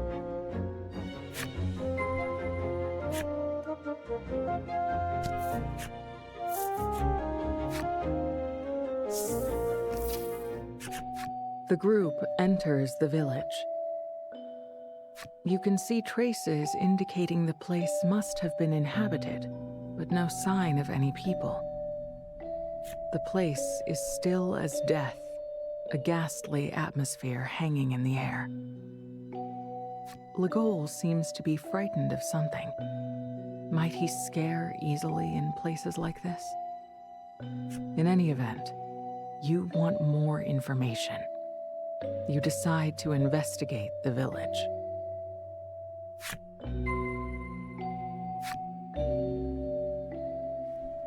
We're going to go to the ruined apothecary. On the shelves, you spy a number of salves, poultices, and other medicinals. Maybe this place was an apothecary. Polka says that several of the items could be of use, so you decide to borrow them, minus the especially suspicious-looking ones. So we got a big heal. We're going to go and look around. The walls are riddled with claw marks and blood stains. Was this place attacked by monsters? Recalling the subterranean village, you cover your mouth and drop your head. Feel sick? Trollus asks, worried about you. With your eyes cast downward, you spot what appears to be a scrap of paper with a drawing on it.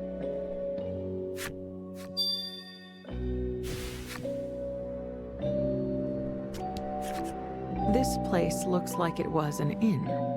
With a little tidying up, it should be perfectly usable. Legol is clearly not in favor of the idea. We're not seriously going to sleep here, are we? Polka counters that not only is there nowhere else to sleep, but critically, it won't cost anything to rest here. Free is key, Ringmaster says so. Having argued down Legol's disagreement, the group decides to sleep at the inn.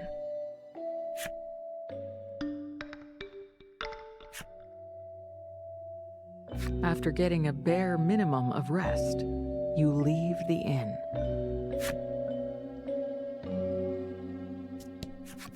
Upon the walls of the sturdy building, there is a single word written in crude lettering.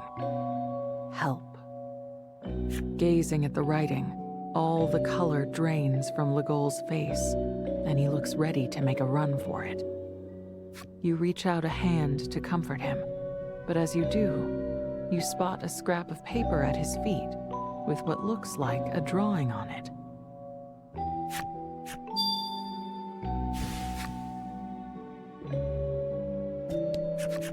Within the small building, you find some things that look like laboratory equipment, along with a sturdy-looking cage.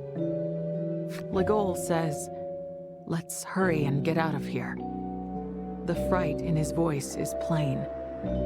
You suppose he really doesn't like unsettling places like this. You feel a bit of guilt at the thought, but can't help but find it a little cute to see Legol acting so unlike his usual stoic self. As Legol hurries everyone along, Polka inspects the equipment. He manages to locate a scrap of paper with some kind of drawing on it.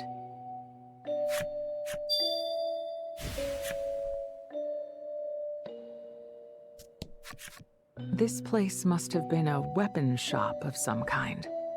You note a number of still usable weapons arrayed on its shelves and walls. No small number of them look like implements of torture. You and the others give the distasteful shop a quick once-over and decide to be quit of the place. Having given the village a once-over, you decide to return to the inn ruin for the time being and review what you've learned. However, you don't have a clear picture of what happened here. Absent any other ideas, you take the scraps of paper you found during your search and lay them out on top of a desk. Wait, hang on. Did these actually fit together? Looking at the images on the scraps, Polka realizes that they must have originally formed a single page. Alright, so we gotta put them in order. We want... Right. 1, 2... That one there. I put it in the wrong order. Trollis says, cocking her head to the side, puzzled. You might have gotten something wrong here. After taking a brief moment to collect yourself, you decide to take another shot at putting the scraps together. This one first. And this one. And... With the scraps assembled properly, they form what appears to be a map.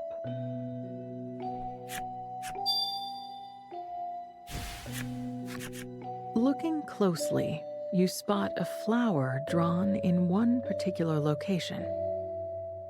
Something about it calls to mind a childhood memory for Polka.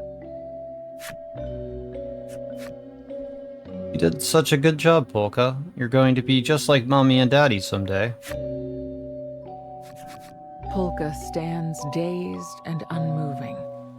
You ask if anything is wrong, but he replies, "No, nothing at all."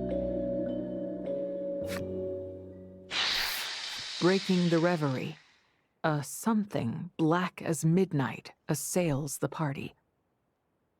You reach for your weapon, ready to fend off a monster.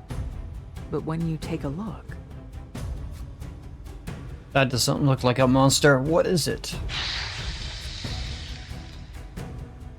It's attacking. That's what it is. Pay attention. Legol's upbraiding brings you back to the moment, and you grip your weapon tight, ready to fight.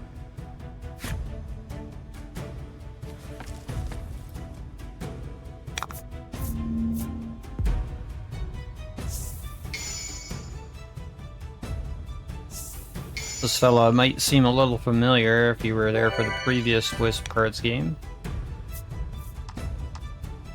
Alright,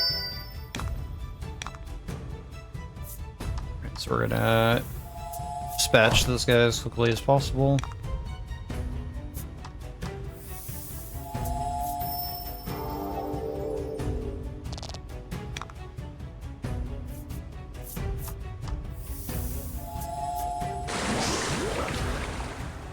Fortunate miss.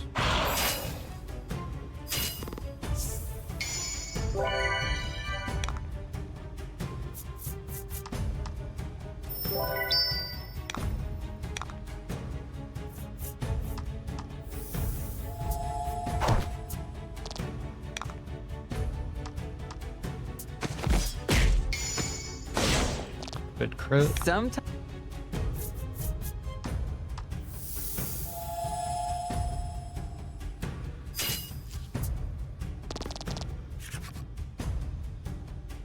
Blah, blah, blah, blah, blah. the monster-like thing's attacks are ferocious. Like darkness come to life, it steadily wears you down.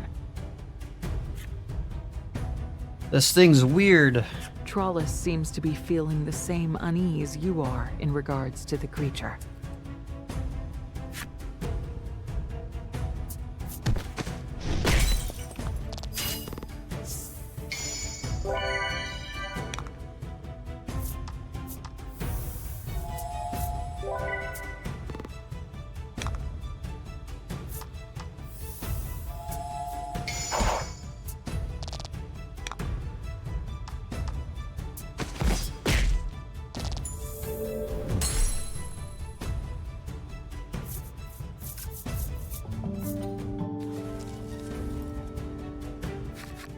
You've managed to defeat the creature and hold a card aloft to seal it. It doesn't seem to work, though. Maybe this really isn't a monster after all. A little troublesome having to deal with all these unknown foes, isn't it? Exclaims Polka. The four of you decide to run for it. But when you turn, you find Steelborough soldiers blocking your path, trapping you. These people never quit. Perhaps they're in pursuit of those responsible for killing everyone in the Senate. Legol clicks his tongue.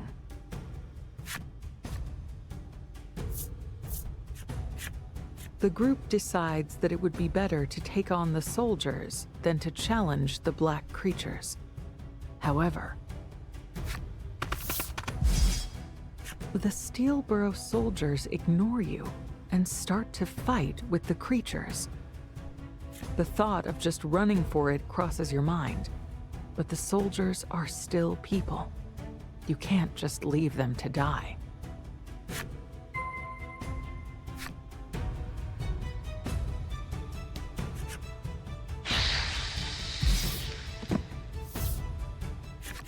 The soldiers don't wait for your help and manage to bring down the shadowy creatures. Polka shouts his appreciation to the soldiers. "Thank you so much." They turn to look at you and Polka, and with a nod, they attack you this time. Yeah, they really haven't forgiven us for killing the entire Senate, did they?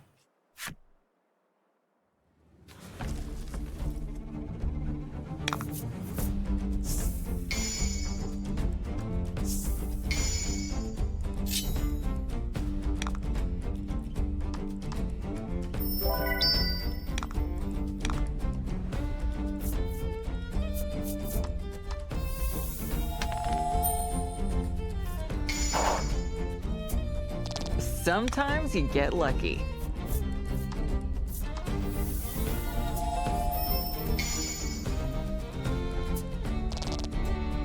Very good crits. Wow, they really want Polka dead.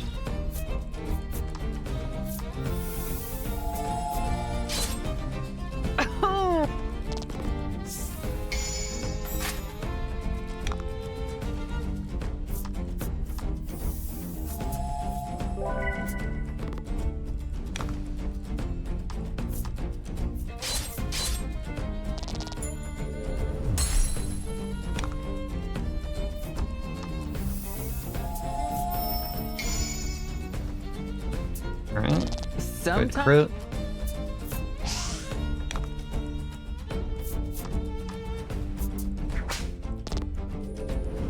a masterful victory.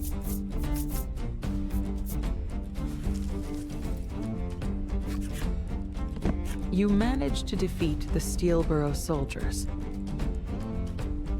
You question one of them, asking how many of them are pursuing you. Filthy traitors. In the next instant, the soldier is back on its feet and rushing at you. Legol turns to you. We shouldn't linger here. Abiding his suggestion, you decide to hurry away from the place.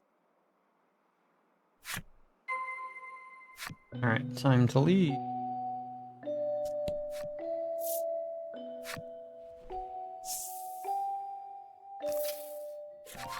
You decide to ask your friends what to do next.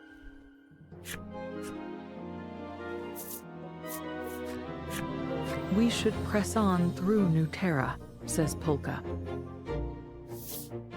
He is curious about the mark on the map, thinking of the Guru of Lightville and her claim that what you seek would be in New Terra.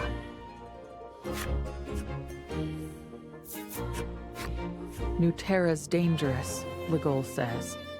Now that we know, we should just go back. You can't deny the truth of what he's saying, given what just transpired in the village. Nonetheless,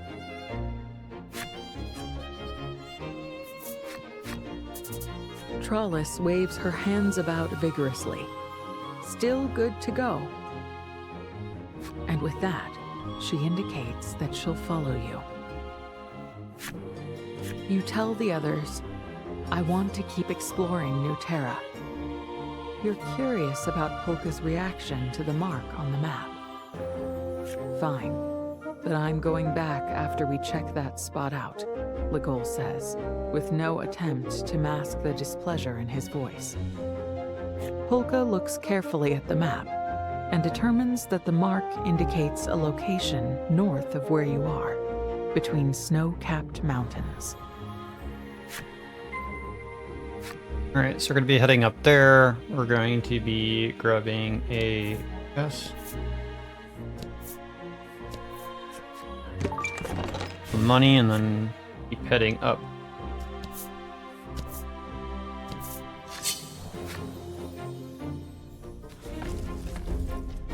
We're going to be visiting that roving merchant in a second here. I'm going to try to use a godly bill here. I would like the mushroom guy to give me his ability.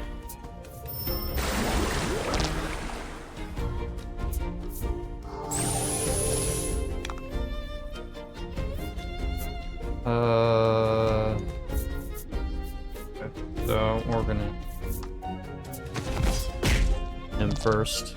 Just gonna heal them otherwise.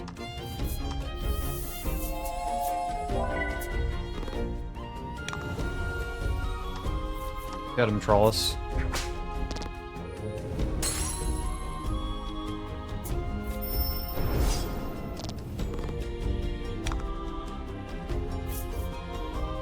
We want to steal Primal here, I guess.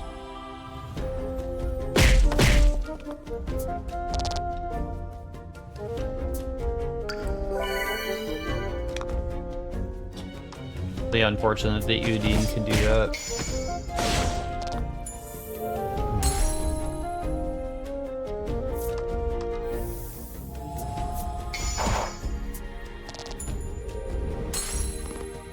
Alright, please give me this kill. Oh, I got an upgrade to Galestorm. That's not all that bad. Alright, time to head in here. The merchant's eyes are starry and bright. This is his first glimpse of New Terra.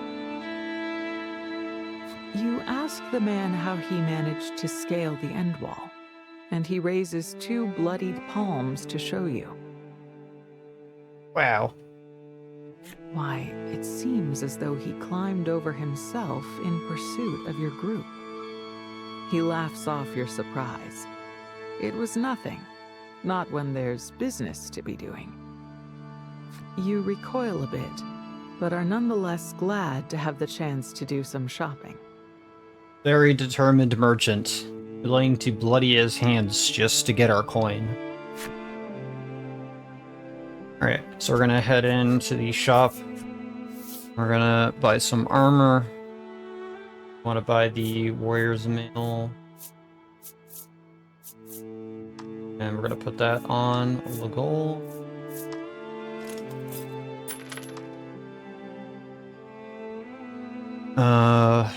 What else do we need here?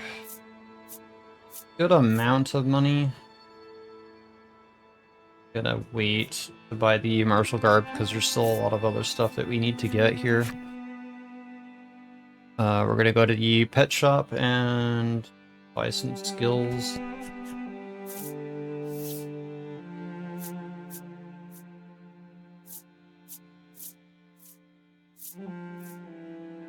We want the go dive.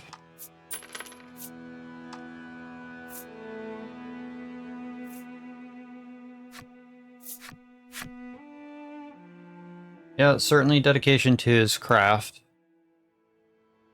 We already have Lightstorm, so we don't need that. We do need to buy some items, so let's buy the martial garbs. Since we have excess money from earlier, we can afford them. Let's get the stuff equipped to our characters. That's is better, and Trollis give you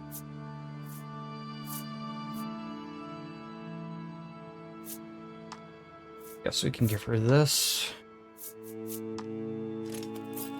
Alright. Now we can go and buy items. And then we'll be set on items for a while. The rest of this chapter for now. But we need to sell some stuff that we have sitting in our inventory. First of all, clear out the old equipment that we don't need anymore.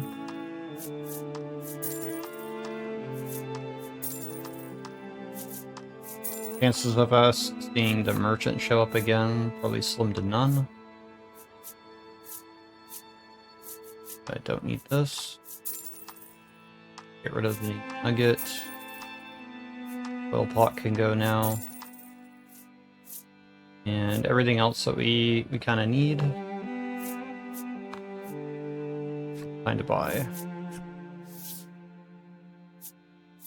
Alright, so we can finally buy bigger heals. Buy 3 of these.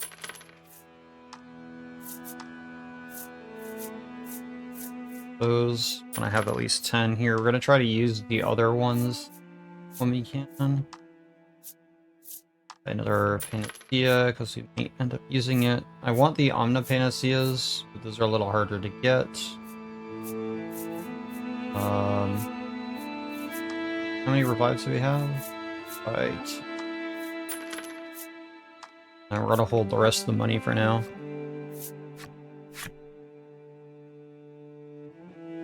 We can leave.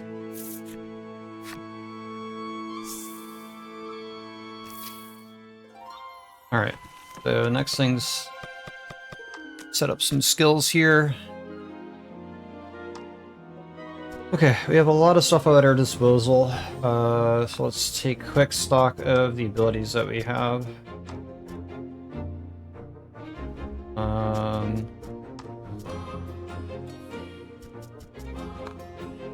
This we want. Compass still gonna be useful, but very hard to decide here.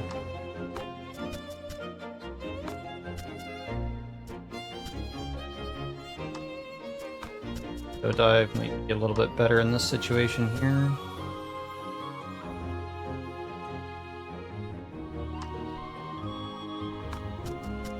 And what else do we have? The restore all gonna be well. Let's go ahead.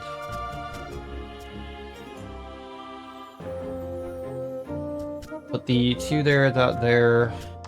We restore all on Alley here.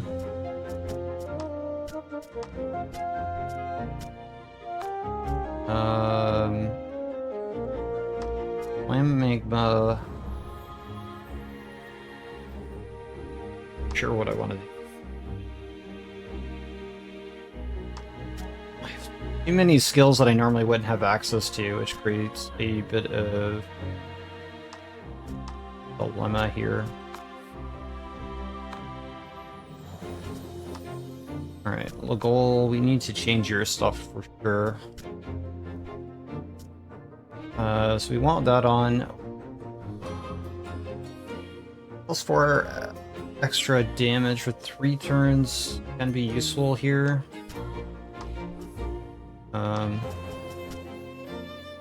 Drain Lice is nice, but it's too expensive for what it does. Try to get rid of that. And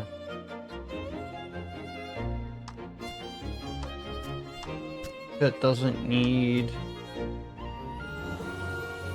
the skill that he has there. I'm unsure if I want to take the buff with Legol right now.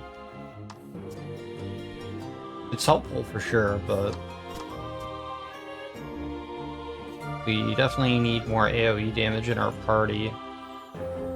So I think what we're going to do is drop that for the +3 water damage. Everybody.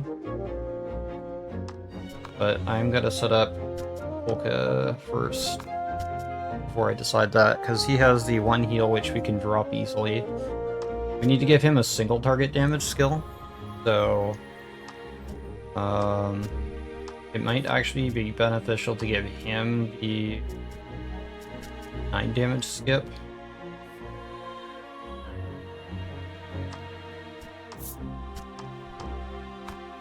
And give him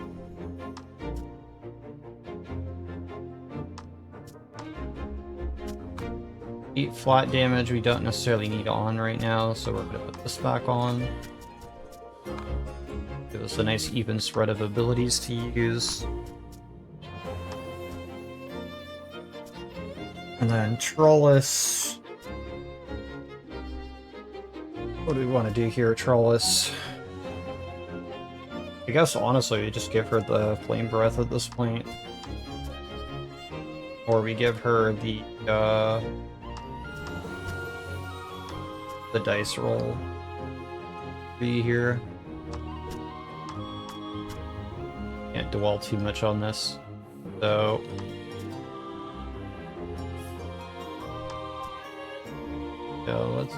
I mean, I need a 1 cost. I don't really have any good 1 cost skills though, unfortunately.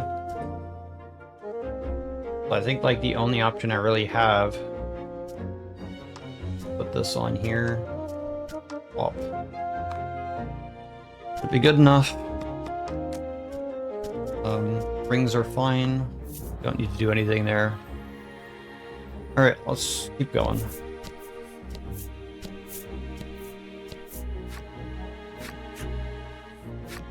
Okay, we don't want to mess around with this event, so we're just going to ignore it.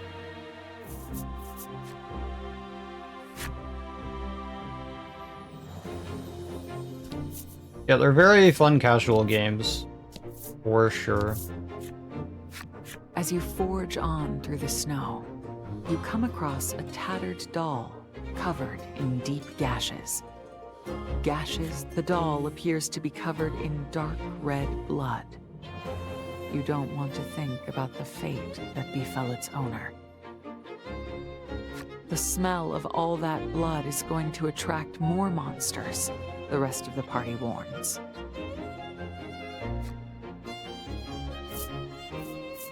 Someone must be missing it, you insist, and place the bloody doll into your pack. Yeah, so we're gonna take the doll with us. We're gonna come down here into this clearing. We want to get a Ring of Perseverance. And if we run into some enemies here, we want to be using the Godly Bills. So in this fight here, we can do the Light Storm on the open.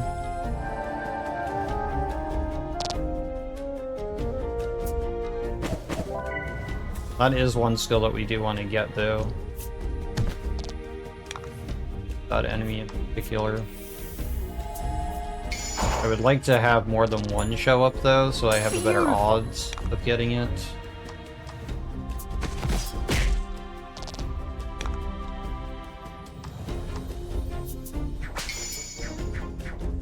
A bit overkill there, Trellis.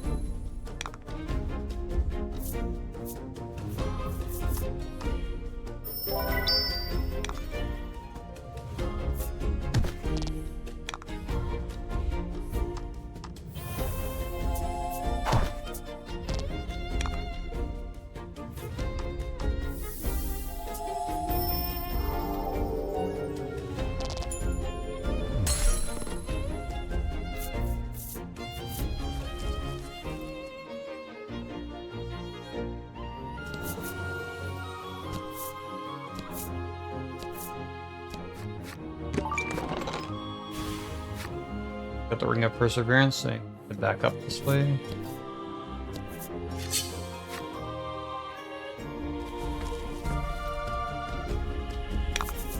To battle.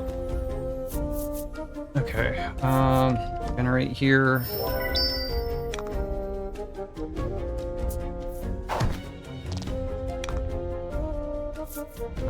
We're going to want to...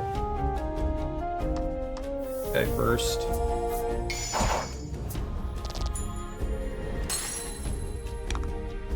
Alright, full care of her.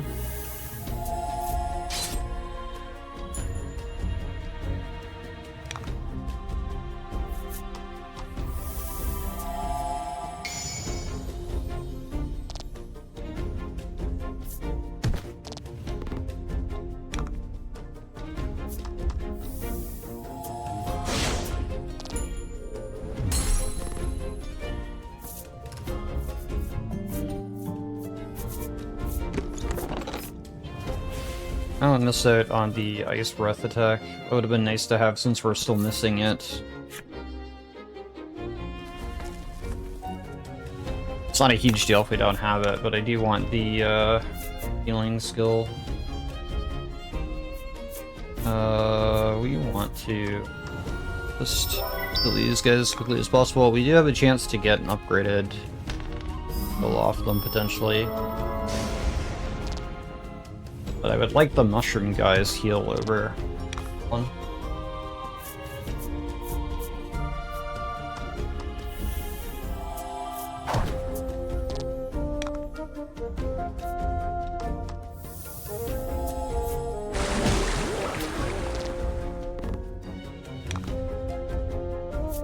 Yeah.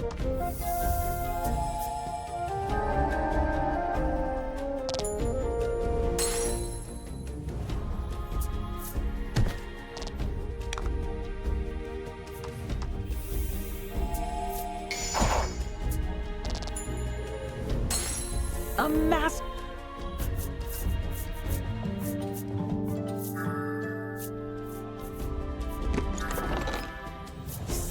I already have level 1. It would have been better to get to level 2, but...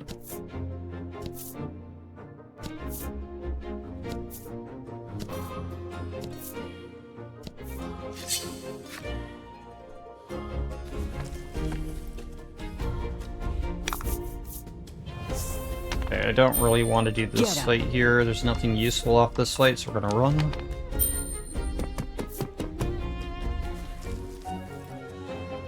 And then there's an item over here in this corner. We can't buy the bigger heals yet. Be nice to pick these up. 40 HP being healed is a pretty big deal for us at this point. Look through the telescope, you also surprise snatch a form and have a look for yourself. We're gonna avoid this. Random event.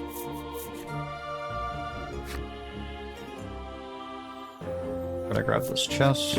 It has some more money in it. We're low on money again. According to Polka, the place that the map marker indicates should be around here.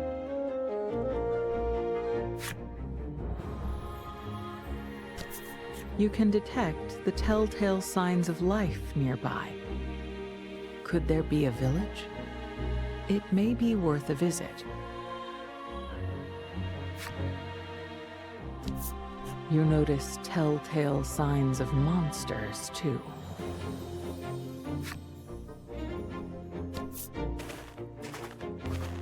To your surprise, you realize that there is a settlement of monsters just ahead.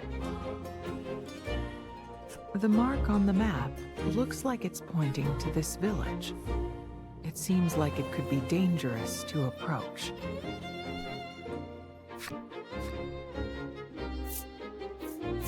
You say that you want to go into the village, but Legol stops you, insisting that you need a plan first. However, with uncommon zeal, Polka suddenly bursts out, "Please, you have to let me investigate the place." He explains that the mark drawn on the map looks much like his mother's hand. You truly do want to agree to his request, but it would be reckless to a fault if you just marched right in without preparing. We're gonna use the fairy dust. The fairies you encountered on the end wall were masquerading as Polka and Trollis. So, wouldn't that mean you could use this powder to disguise yourselves? You suggest to the others that you use the fairy dust to disguise yourselves as monsters.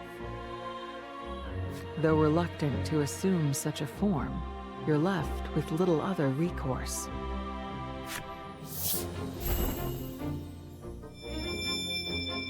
This part's cool. You and the others use the fairy dust and transform into monsters. Trollis became even more cute and fluffy.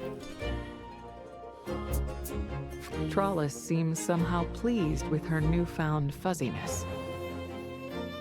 certainly more pleased than Legol, who is rather less than happy about his new monster form. At any rate, the transformation has afforded you the opportunity to safely infiltrate the village.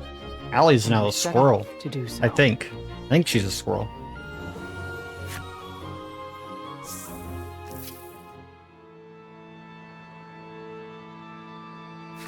It looks like no humans live in this village. Instead, the monsters seem to have a thriving culture of their own. You can't hide your surprise that they live just like humans, and your mouth drops open. Polka whispers into your ear, "Let's hurry and look around this place before they find out what we really are."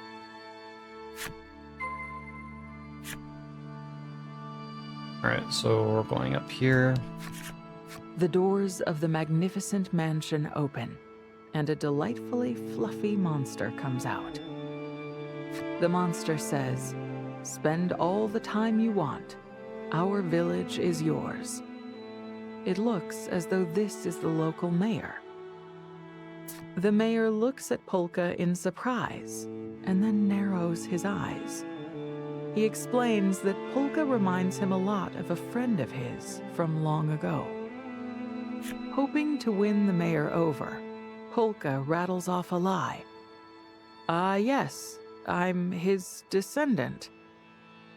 The mayor is apparently the credulous sort, and is convinced. He offers a memento of his old friend.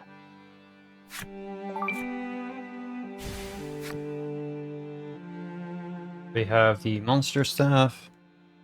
So we're going to go see down here. The monster offers you a ball and says, "I'm much too noble. Couldn't possibly play with something like this. Throw me something more valuable," the monster says, tail wagging back and forth out of a desire to play. So we're gonna throw something. We're just gonna throw a protectorant. "Here, fetch," you say, throwing something from your pack. The monster zips after it, tongue lolling with delight. The monster returns quickly, something clutched in mouth, but not what you threw. So that's a complete restore on a revive, which is super nice for us to get. Then we're gonna talk to the pet shop owner. After you enter the dimly lit shop, you notice its monster owner sighing. You ask if something is wrong, and it explains that it doesn't have enough dishes to feed the pets in the shop. After taking a good look at you, the owner asks, "Would you be willing to get a plate from the nearby village?" You don't especially want to help a monster, but Polka convinces you by saying, "It probably wouldn't hurt for us to ingratiate ourselves to the locals." Okay, so we're gonna head out of here. And we're gonna head back to the Silent Village. You leave the village and quickly undo the transformation. You don't find it terribly enjoyable to remain in monster form. And we're gonna go find some plates.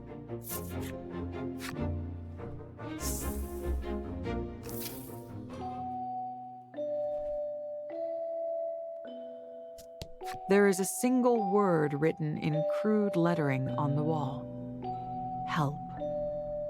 Highly unsettling though it may be, you carefully search the area and find a plate on the floor.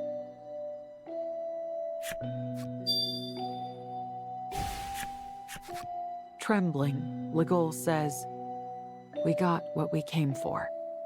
No point sticking around any longer." He's not wrong. You could be attacked at any time by one of those shadowy creatures. You all agree to hurry back to town. Alright, time to go return the plate to them.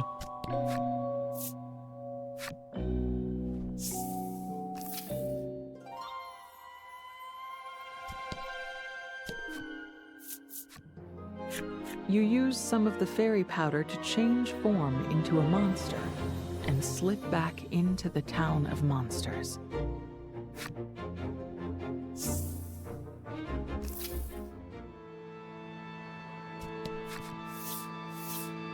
The monster accepts the plate from you and immediately sets about preparing food for the pets. Yo ho, soup's up! You hear the shuffling of feet on the floor as the hungry pets answer the owner's call. But then you realize what the pets are. Humans. Eat up. You're all very, very important gifts, the monster coos with a smile. You can't turn a blind eye to this. This is barbaric. How dare you treat humans this way? You scream. The monster looks at you in surprise. What you talking about? You draw your weapon and brandish it at them.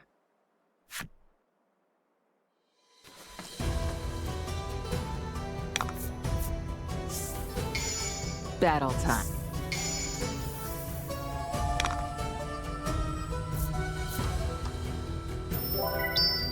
Oh boy, here we go again.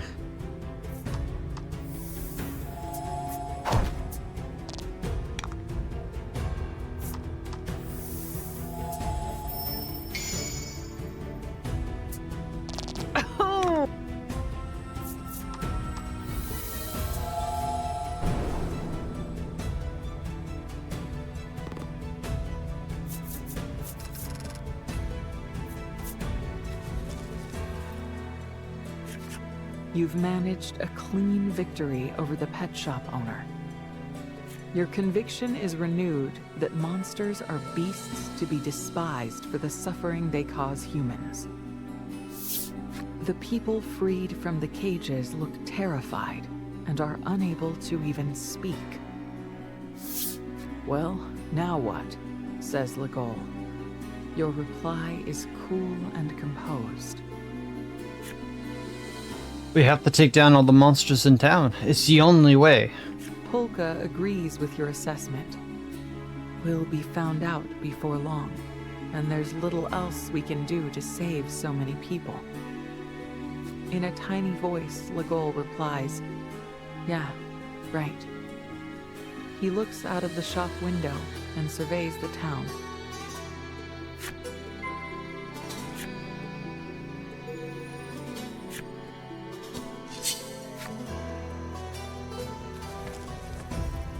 Alright, time to go on a kill spree. Battle time.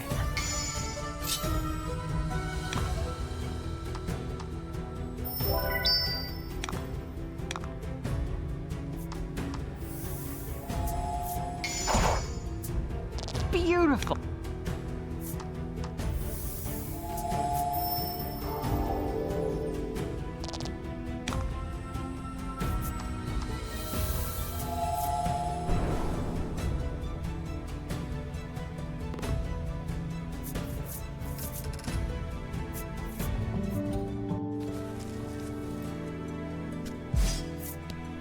Wish I could have eaten my fill one last time, the monster says, before issuing a particularly dry death rattle.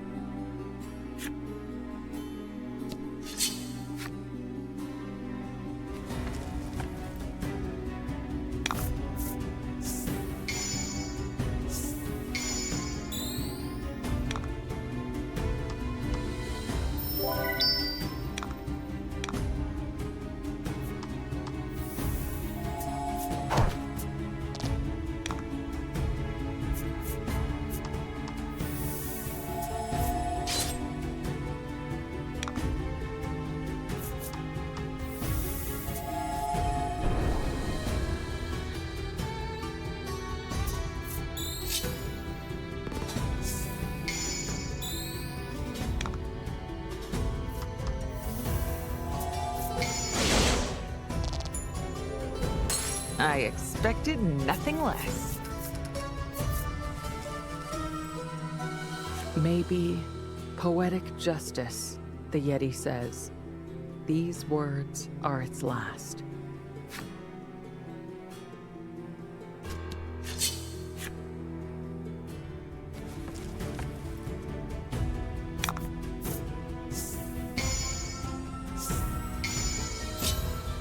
Alright, time to take care of the shopkeep here.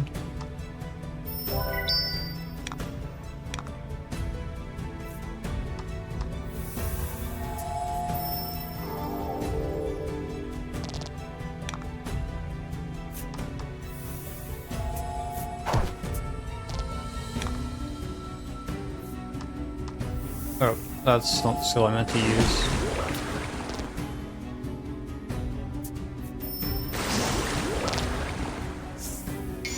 That's fine now. Exactly 9 damage.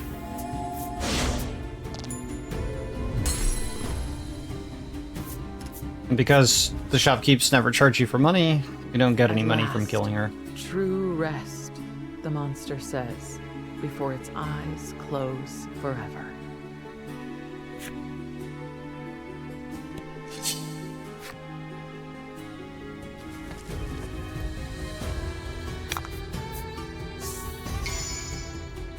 Just like in lore fashion, the shopkeepers don't have any money.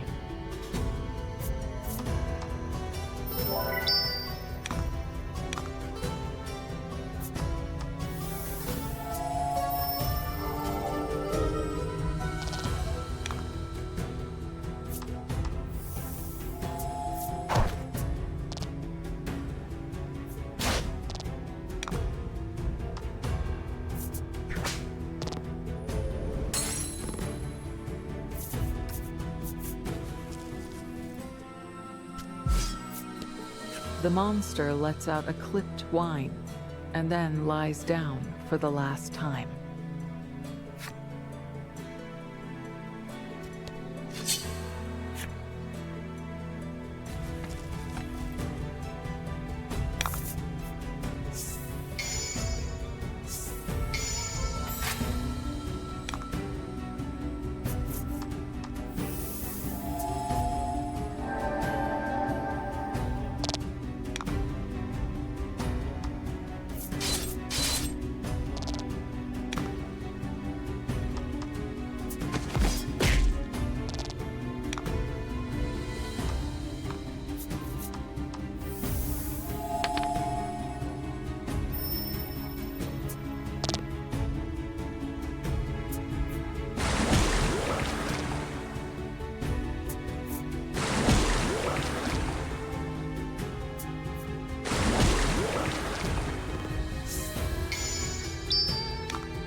Pay no mind to the fact we're killing some tadpoles at the moment.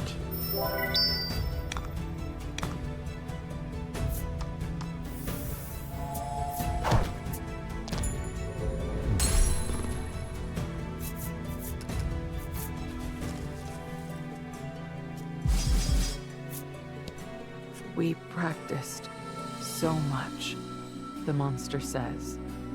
They have hopped their last.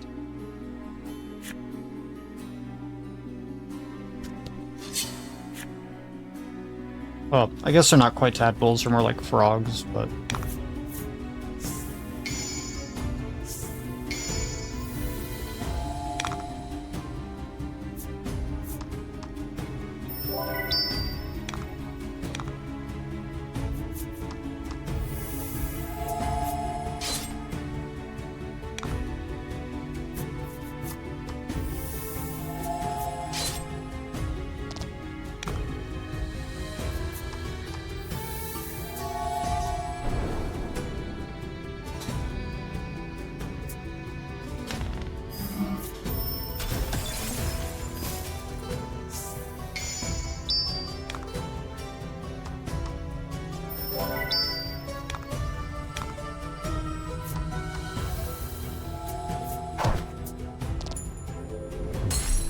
A masterful victory! I've already lost my body. I know when to fold, the monster says, before giving up the ghost.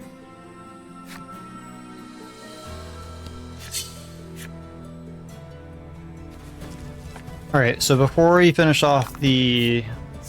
After we finish off the slime here, we'll have one more monster villager to take care of, and then we're gonna want to, before we do that, make sure that we're ready, because it'll be an immediate fight after that. Probably one of the hardest early fights before we finish up this chapter.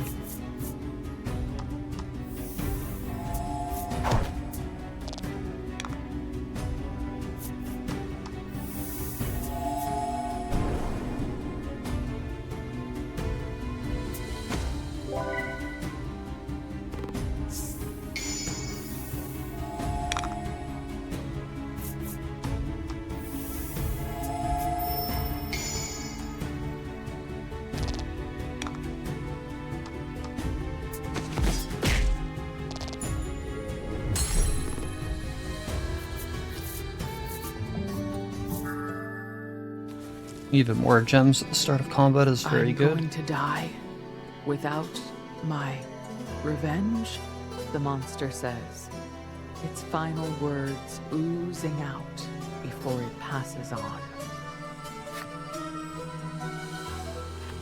So we want to... so that we're all prepped for the next thing. I'm going to be swapping out Slice. If I want here... probably Wind Call would make more sense. That in. Oh, like the only other thing worth putting in at this point, because we're gonna need access to AoE on pretty much everybody at this point. And then we need to make sure that we're healed up.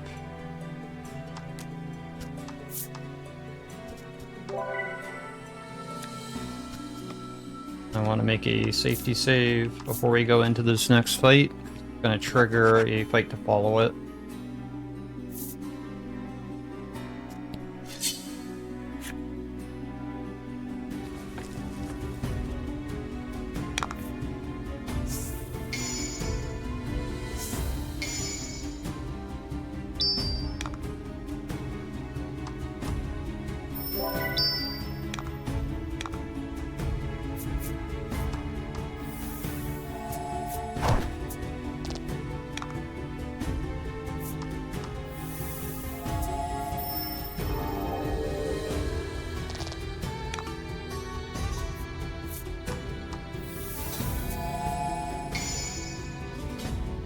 Beautiful!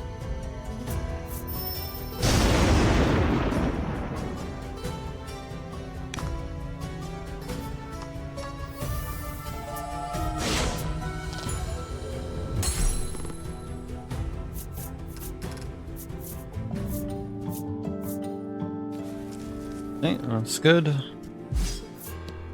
I wish I could have seen him one more time, the monster says before issuing its dying breath. It looks like you've defeated all of the monsters in the village. You decide that there's no longer any need to remain in monster form and undo your transformations. But at that moment, a giant monster stomps up to your group. I'm not letting you run amok any longer. The monster's teeth gnash in fury. Seeing you and Legol has jogged something in its memory. You people from Subterran Village. Your eyes go wide hearing the creature's words. You remember that scar on its eye. Yeah, so remember like 8 hours ago when... Was this the monster that attacked the subterranean village? When we just turned 14 and, you know, we were having a nice old day with our mother and she gave us a plushie and all of a sudden This guy shows up and kills the entire village and our own mom? Yeah, well, now we get to actually have our revenge. Maybe this is why I came back alive, to avenge friends you killed. Never would you have imagined you'd run into this monster here. You grab your weapon and let out a guttural scream.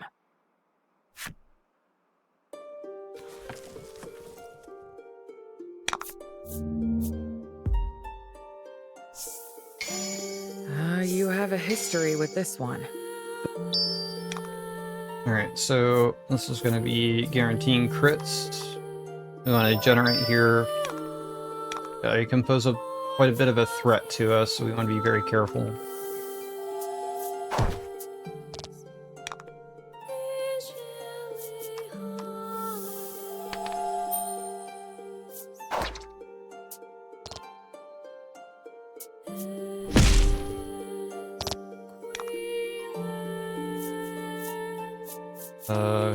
Tornado dive.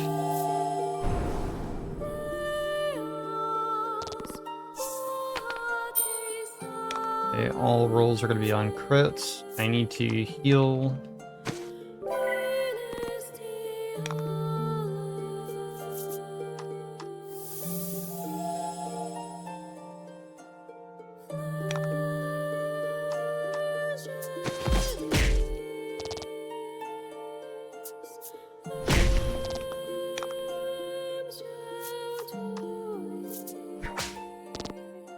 A lot of armor too. So we want to try to use boosted skills or skills that have a lot of damage to go over.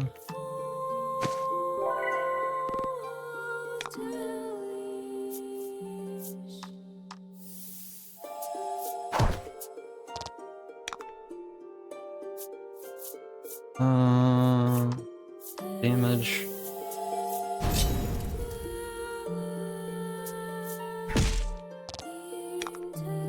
Please don't do that.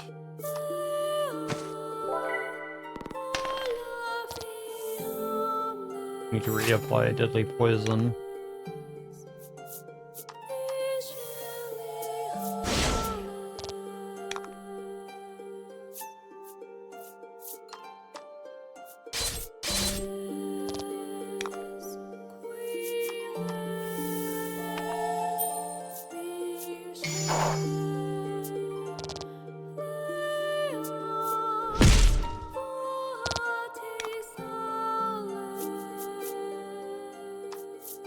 So we need to heal everybody. But I want to stay above 30 for sure on this fight.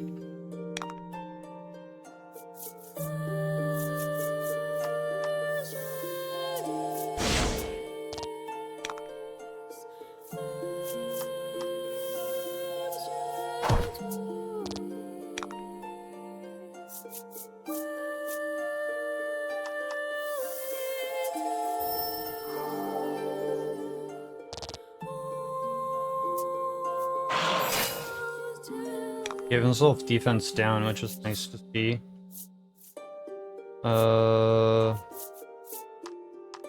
Damage.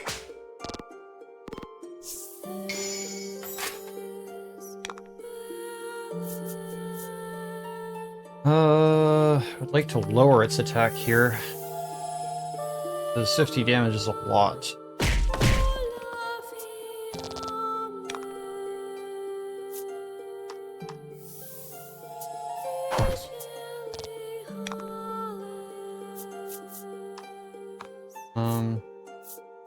Boost damage again.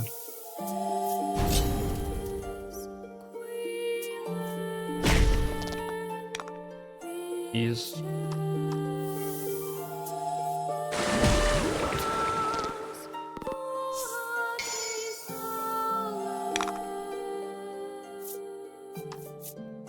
Just heal a goal, please.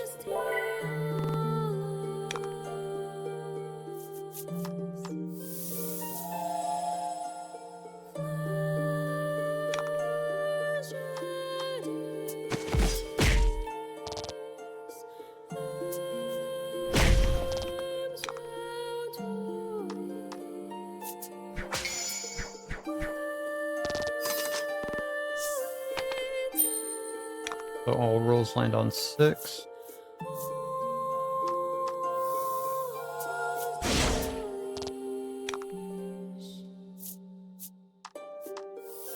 To heal a goal here. Much as I would like to get damage there. I go for a poison here. And try to speed this up. As long as I keep everybody healed, okay.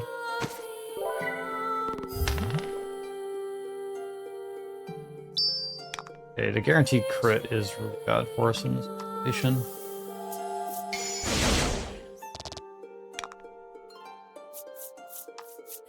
We're gonna have to heal.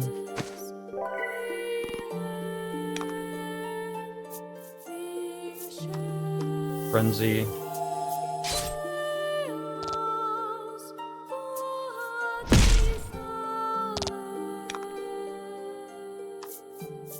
Let's heal everybody, please.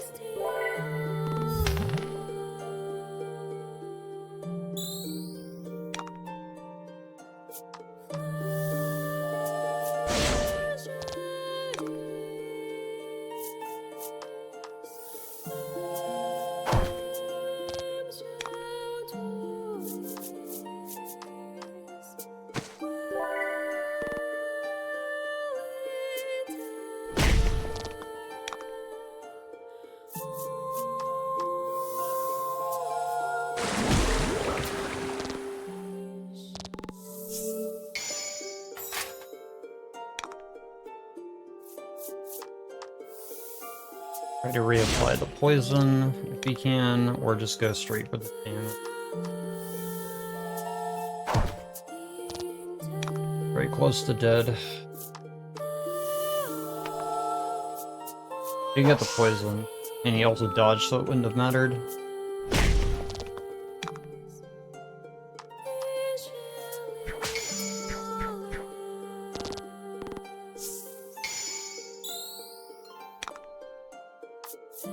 We'll get skill.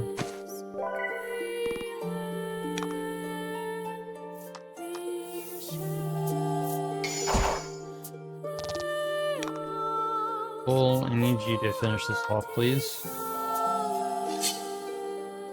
You.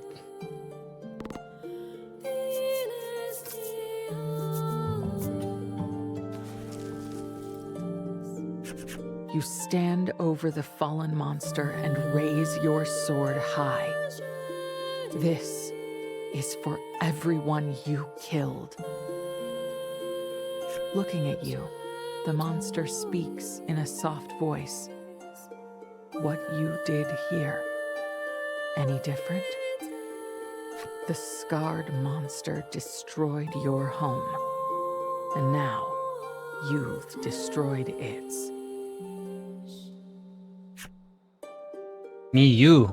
Exact same. Shut up, says Legol. He steps forward and thrusts his sword at the monster in your place. You shake your head and stop him.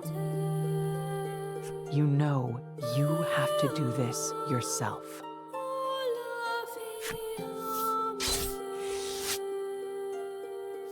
You've had your revenge. Maybe killing this monster was the whole reason for this trip.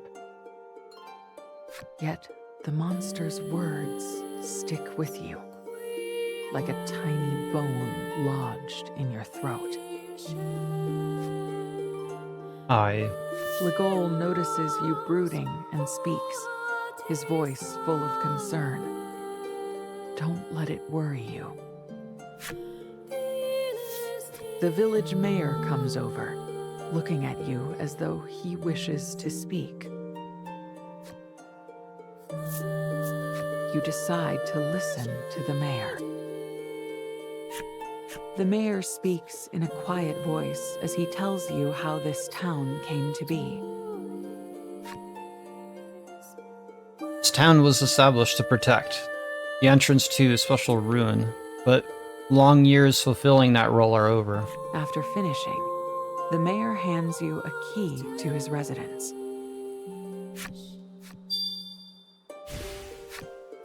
He explains that the entrance to the ruins can be found in the basement of his home. There is something there, a truth you ought to know. He continues, "Now my duty is done. Will you kill me quickly?" I miss my friend. It's time I go to him. No, we'll let him live. You put your sword away. You have no desire to end the life of one who so clearly wants it. The mayor gazes at you, sadness swimming in his eyes, then looks up at the sky. My life goes on again. Hang on a little longer, Cypri. You need to go to the mayor's residence and find whatever this truth is that you must know.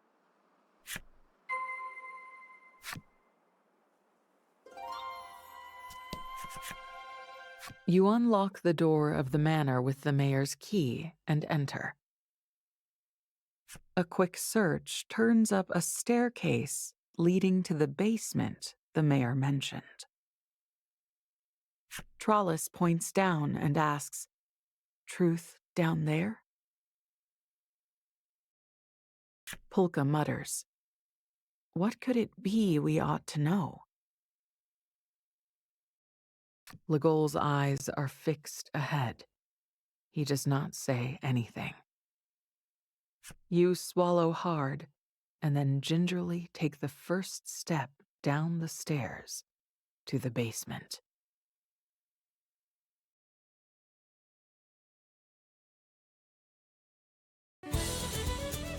Alright, and that ends chapter 6. So we're on the final chapter of the game. This is pretty lengthy, very lengthy one. Those that were around when we did the first Voice of Cards game, Cypri was a character that we met pretty early on in that game.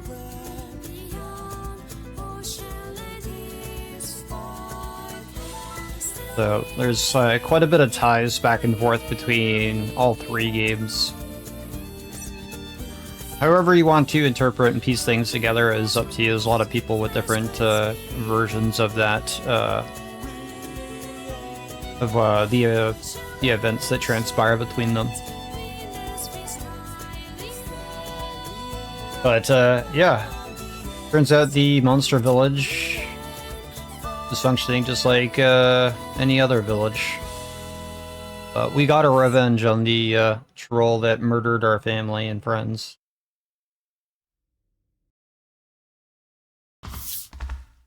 You make your way down the stairs. As you make your way through the dark, the words of the scarred monster come back to you.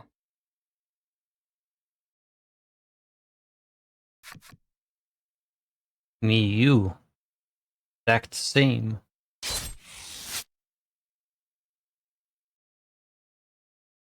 The monsters were just like you, living in their town.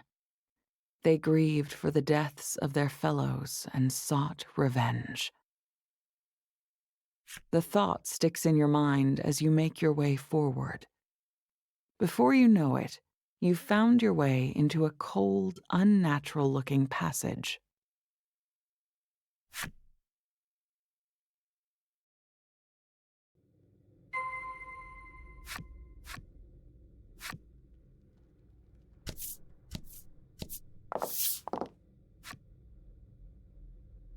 What are even monsters, really? Having heard your muttering, Polka speaks up. I'd like to know that myself. Trollis hums pensively, her head inclined in confusion. Legol says nothing.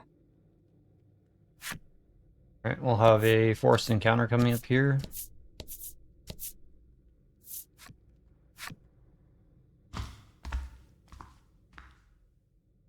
The ruins looming before you elicit a gasp. Huge, elaborate stone structures dot the area, their shapes completely unfamiliar to your eye. "What are those?" asks Trollus, yet not even Polka can answer. You and your friends continue to make your way through the ruins, overcome all the while by the imposing unknown structures.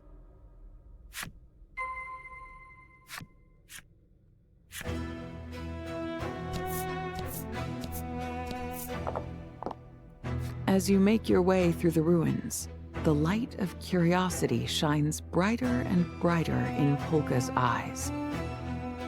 Seeing this, Legol nonchalantly takes hold of Polka's sleeve, perhaps out of caution, to keep him from wandering off. There are white lines painted in a striped pattern along the ground, which Trollus cheerfully hops back and forth over.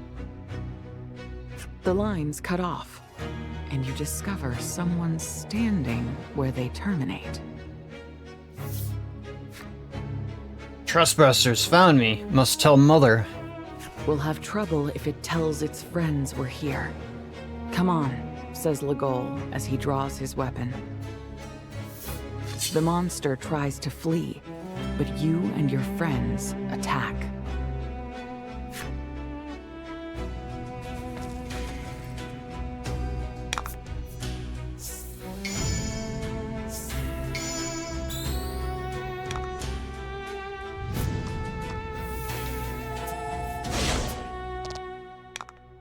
Alright, so the odd thing about this skeleton is that he is resistant, from what I remember, to light attacks.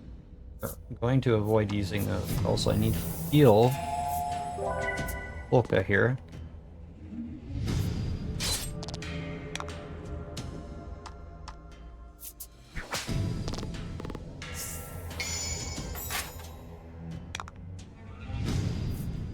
But yeah, now we're deep underground.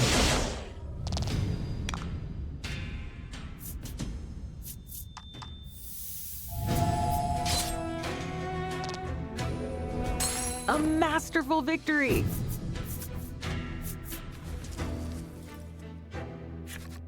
I'm sorry, Mother, the creature says before collapsing.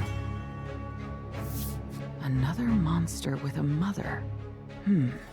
Polka mutters. At this, Trollus pipes up.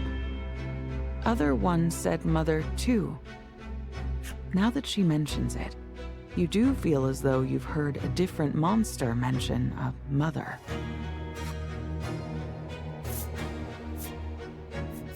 We heard that at End Wall. You remember. The fairy at the end wall said, "Ooh, we'll tell Mother on you." Polka frowns when you mention the fairy from the end wall.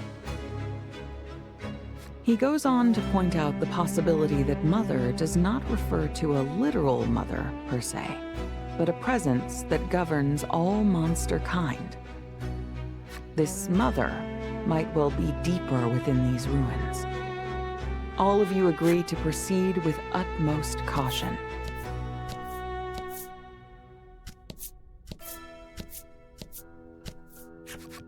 Along the path, you discover a big iron box. You suggest it could be some kind of mine cart, but Trollus insists that it's a sand skiff of some kind.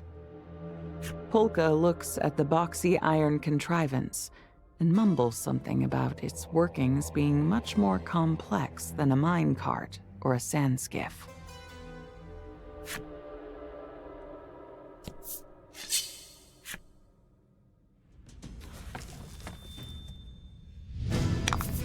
Get him!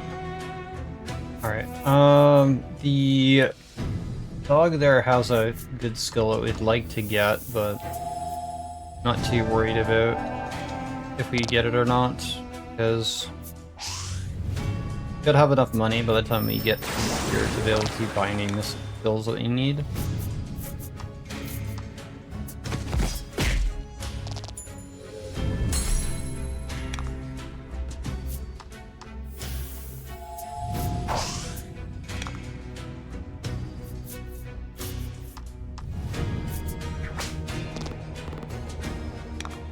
But yeah, the enemies in this area are going to be a lot stronger going forward.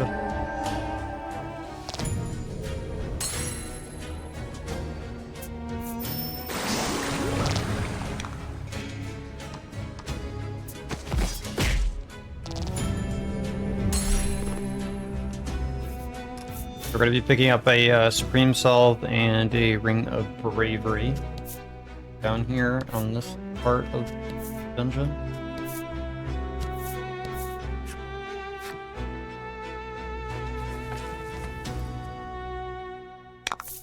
Battle time. Okay, so this is where you want to use a godly bill here.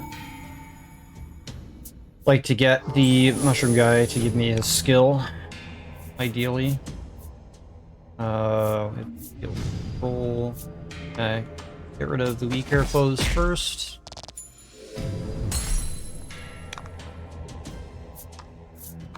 Want to get rid of as possible so you don't heal.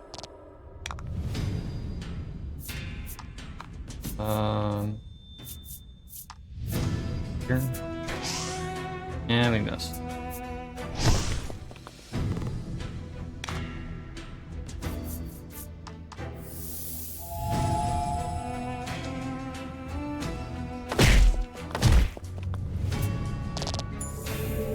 Beautiful.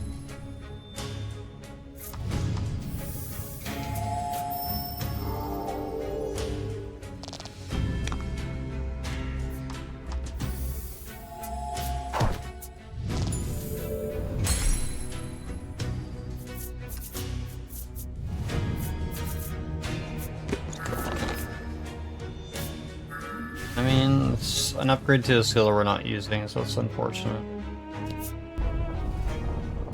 The entirety of the ruins groans as the ground trembles. Going any further may prove dangerous. You decide it's fine now that the shaking has ceased, and continue exploring the ruins. Yeah, we want to get the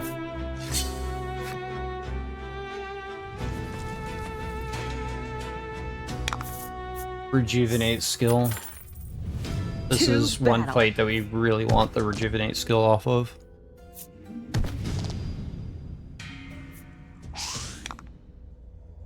We're gonna go ahead and pop another one and hope that we can get it.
Alright, give me rejuvenate. You.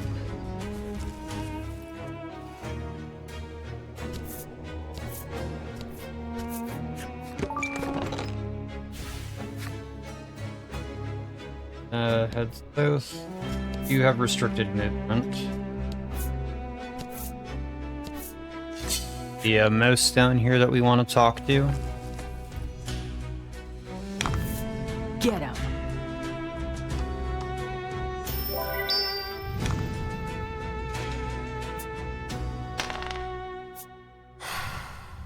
That's not great. Oh, no. Fortunate for us there, but...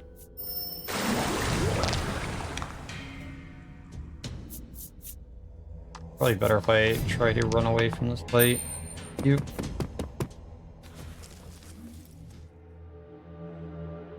Okay, we need to heal Polka here.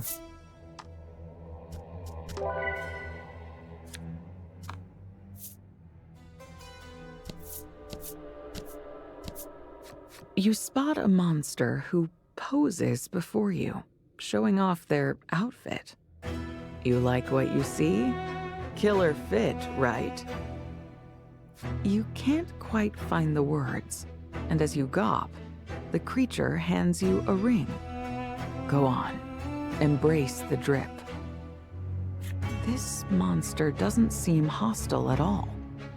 You and your friends decide that it would be best not to make a scene and decide to leave quietly. Alright, so we got the Ring of Bravery. We can head back up and continue along the path here.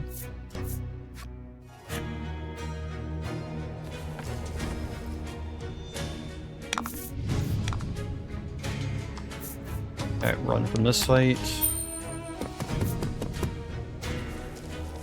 Yeah, we'll be embracing the drip, putting on that ring later.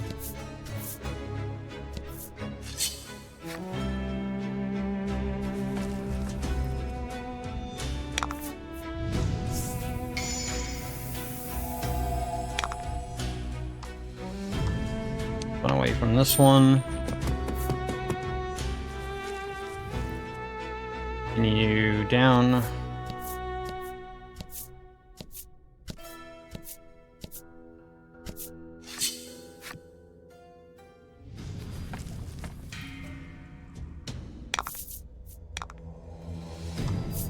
Really don't want to do this fight, so we're going to leave this one as well. We don't need anything off these monsters.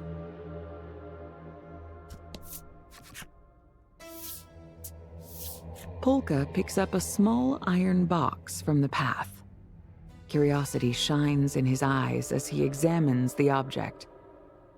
Suddenly, the small box releases a blinding flash of light. Bomb, get down! You heed Legol's words and dive to the ground. But nothing happens. Perhaps it only emits light, murmurs Polka. Legol's face flushes, and he stares at the ground, suddenly very interested in a particular loose pebble. Very funny moment there for us. Alright, down we go.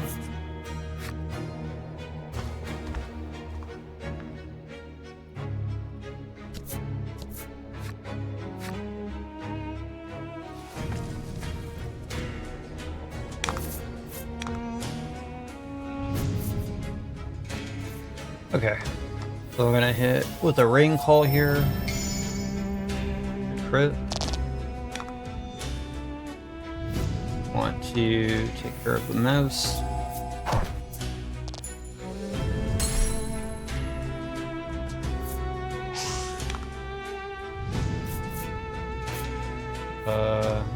Frenzy here.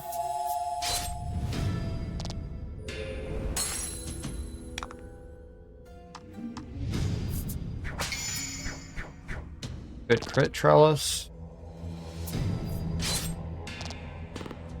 I'll have Polka finish them off. I expect...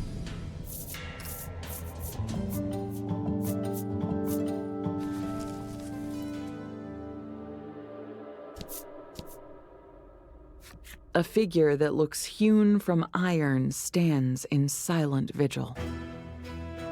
Cute robot. You and your friends take a few ginger steps forward.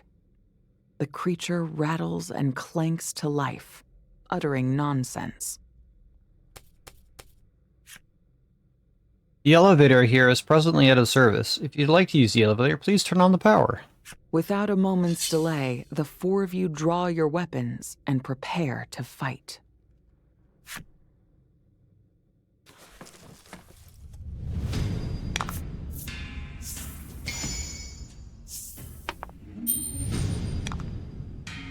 So everything lands on crit.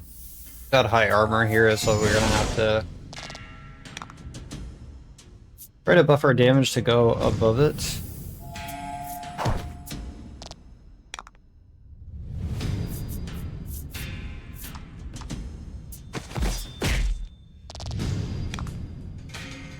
Roll this.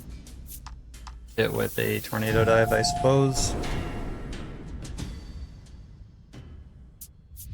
Thank you for coming.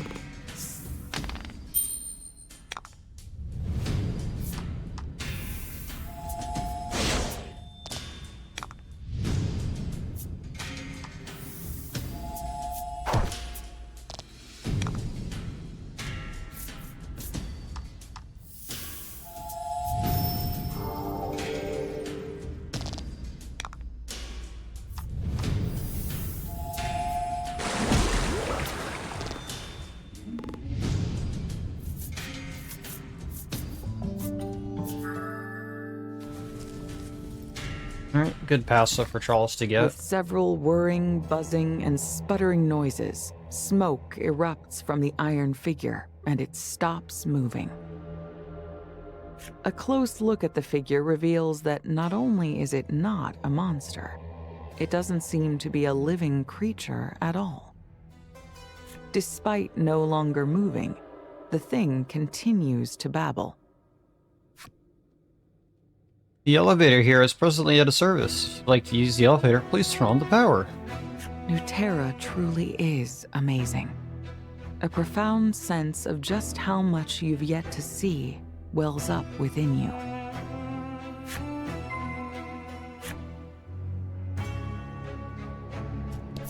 Alright, so we do indeed have to turn on the power here.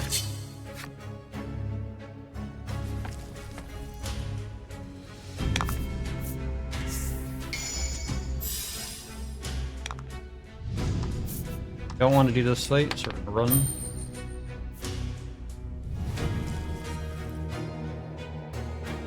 So up at the fork, we're gonna go north here.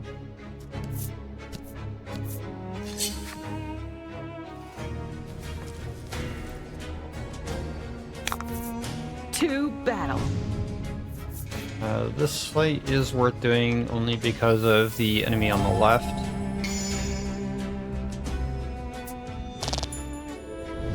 Sometimes. So we'd really like to get Dark Breath. Very good skill for us to get at this point in the game.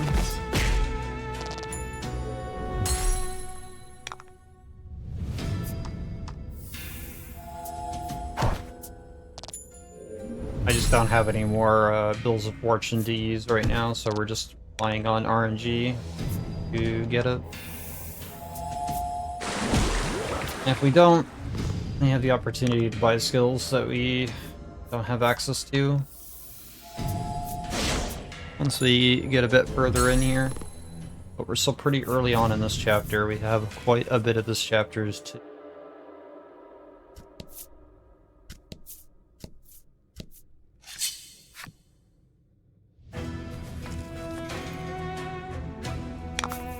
Battle time.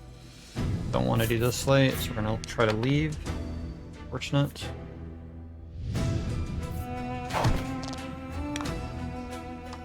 Try to escape again. Oop.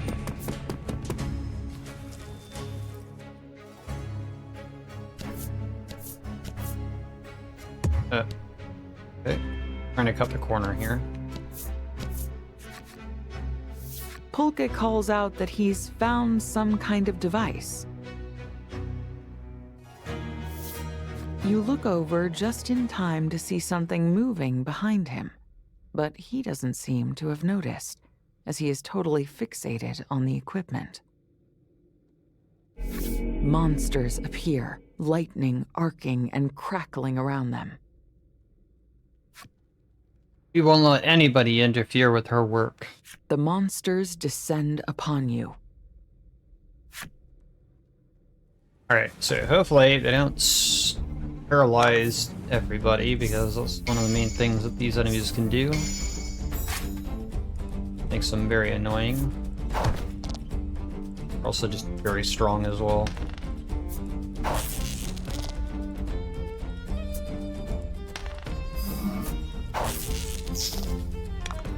Okay, we'll get being paralyzed is not great.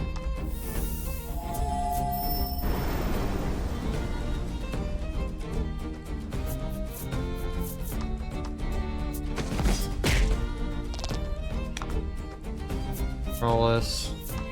Just gonna go for a great blast here. Sooner I can get them all down, the better.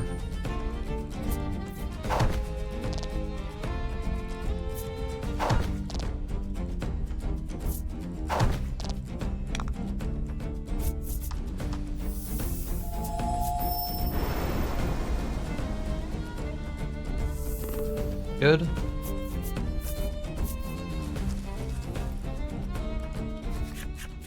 My. That was close. Polka laughs as he returns to fiddling with the device. Moments later, he lets out a little, "Oh." It looks like he accidentally pressed one of the strange buttons on the device.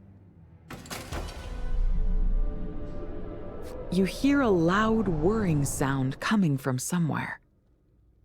"Over there, where Metal Thing was," Trollus shouts, heading in the direction of the sound. Maybe it has something to do with the iron figure from earlier. You'd better go check it out.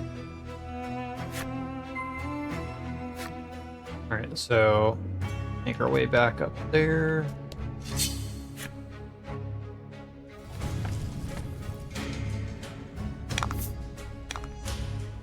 So we're just gonna gem here, heal the party, and then try to... I really don't want to do this fight.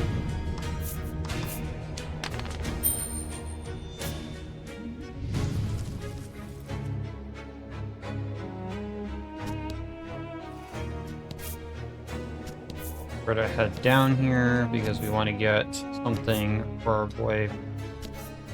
Pride and delight dripping from every word, the monster boasts, "Mother told me to stand guard here, so that's what I'm doing." Nonetheless, it doesn't seem like it's going to stop you. You can practically hear the wheels turning in its brain as it says, "What was I supposed to do if I spotted someone?" We'll just go on by him, grab the chest that's over here. This will have God's Guide in it, which is a huge upgrade to Polka. To battle.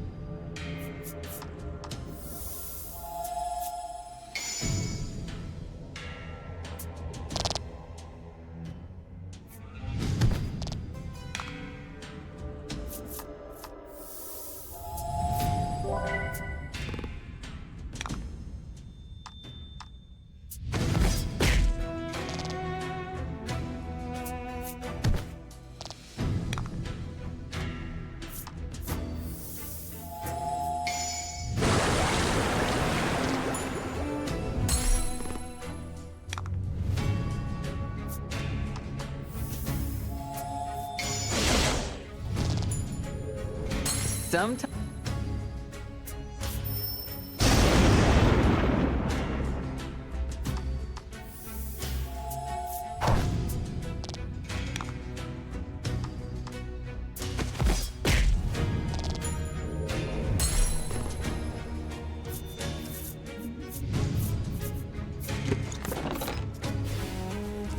Dead on the sprite's ability, that's fine though. Now we got God's Guide. Go ahead and equip that.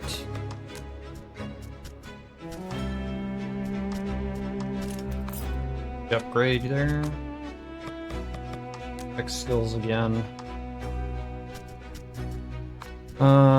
We do have access to Rejuvenate now.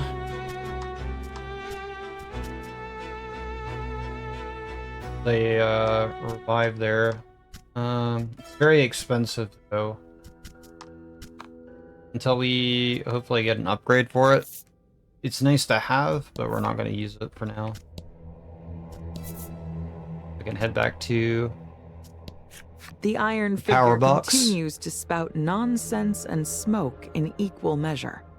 However, the nonsense seems to be slightly different nonsense now. Hello, welcome to the elevator. It keeps saying that word, elevator. What is it talking about?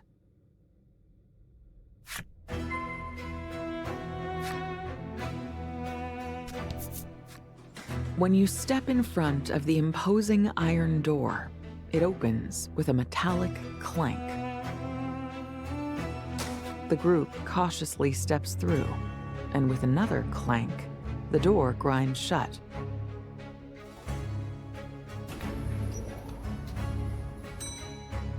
The four of you are quite flustered about being trapped inside, but then you hear a ding sound, and the doors clank open again.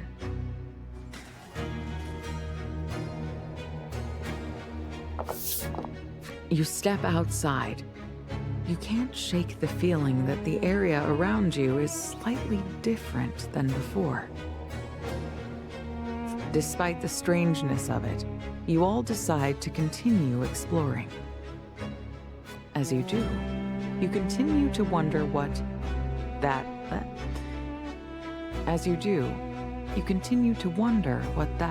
elevator thing actually was. Alright, so at the fork here, we're going to head south, and we're going to be picking up Trellis's best weapon in the game, which is the Shepherd's Alignment, which is a huge boost to her as well.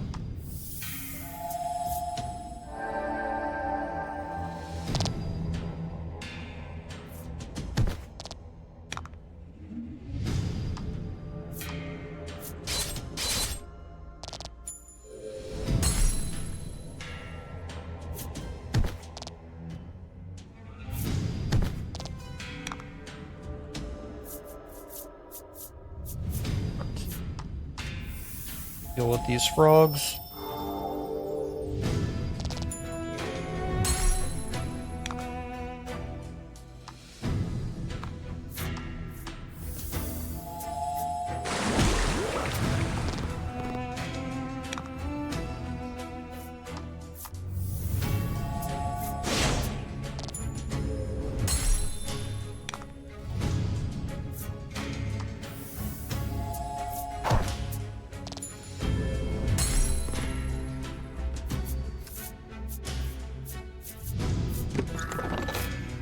Okay, Firestorm upgrade is big. Sucks we missed out on the max rank one, but that's fine. Then any heal here. We are running out of healing supplies because we haven't bought anything in quite a while, like I said, for a healing bot. And I have to last us for a little while.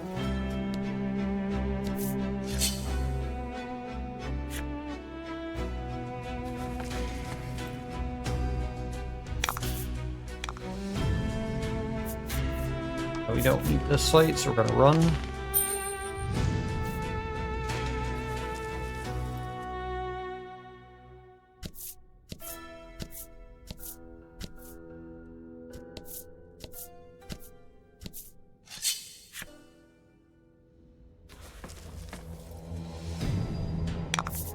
To battle. Away from this one.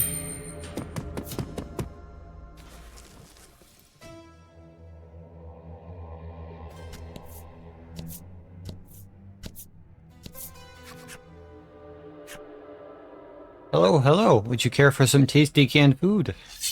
Legol immediately draws his sword at the creature. Polka raises a hand to stop him. Wait, I don't think it wants to fight. Maybe it's friends with the one we saw earlier. The iron figure hands you a small metal cylinder with a delicious-looking picture on it.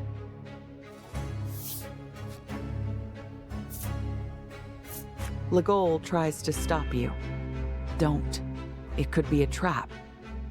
But the iron figure said it was tasty.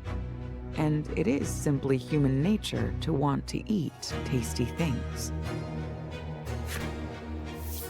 Having examined the cylinder, Polka mutters to himself and starts fiddling with it. With a pop, the cylinder opens up. Inside is some kind of delicious-looking, vibrant red food. The smell of it makes your stomach burble in hunger. Don't eat that unless you want it spraying out both ends, says Legol. Trollis ignores him and dumps the contents of the cylinder into her mouth.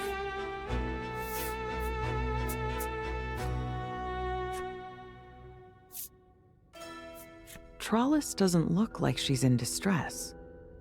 Is it good, you ask? Her eyes light up, and she tells you that she's never eaten anything so delicious in all her life. The rest of you swallow hard, practically in unison. Well, I suppose all the science starts with experimentation, no? I am really hungry. I guess we sink or swim together. With everyone decided, you reach into the cylinder and start to eat the contents. And then you eat more and more. You can't stop.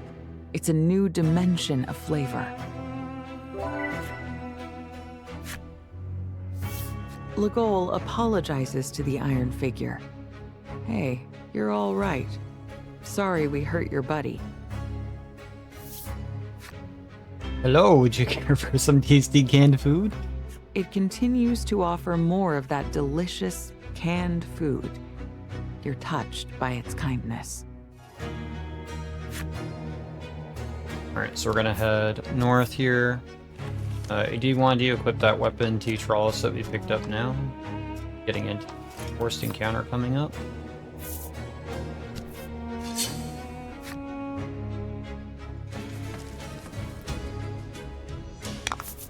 To battle. We're gonna run from this.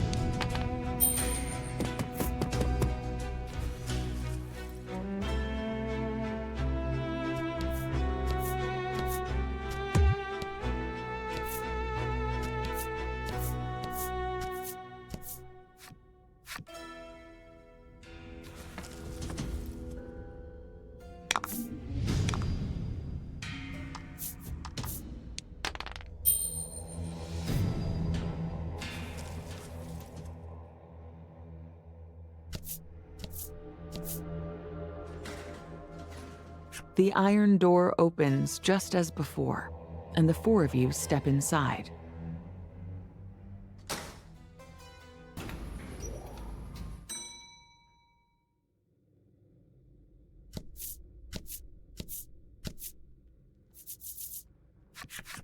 Another iron figure stands before you. Something is different about this one, though. Welcome. You've done well to come this far. Unlike the others, this one speaks in a much more natural cadence. Upon hearing its voice, Polka's eyes go wide. I know that voice. I wonder if you're worthy of going beyond this point. You hear the sound of a door slamming open.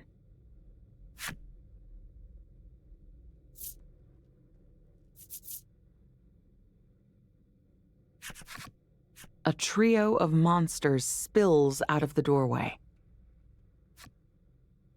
You will go no further. Suddenly, Polka charges into the monsters. Out of the way, he shouts.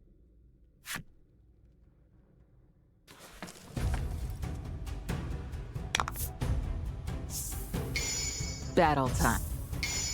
Alright, so our guaranteed fight that I was talking about.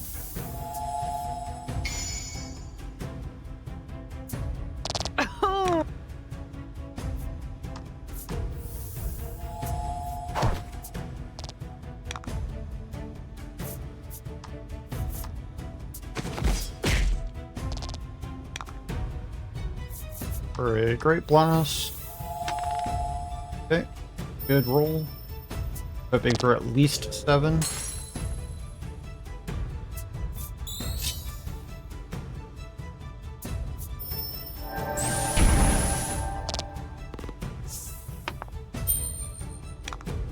All rolls are 6s.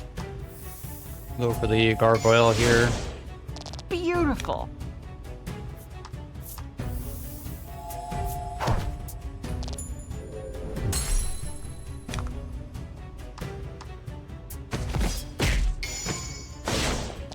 Very good crit.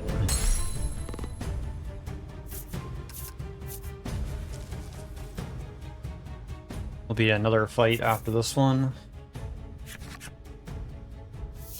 No sooner do you defeat the monsters than reinforcements rush from the door, barring your path. Polka looks ready to charge into them again at any second. There's clearly something wrong with Polka. It'd be dangerous to keep fighting with him in this state. Trollis grabs him, and the group beats a quick retreat.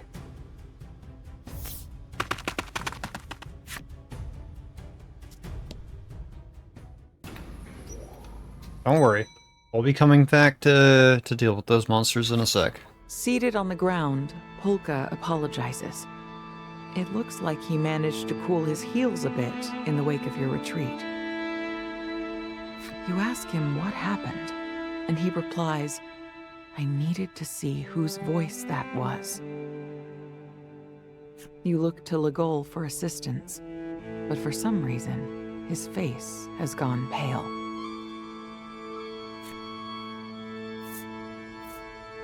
Polka is silent for a few moments. The iron figure's voice, it sounded just like somebody important to me. I can't ask you all to put yourselves in danger. I'll go on by myself, he continues, standing up.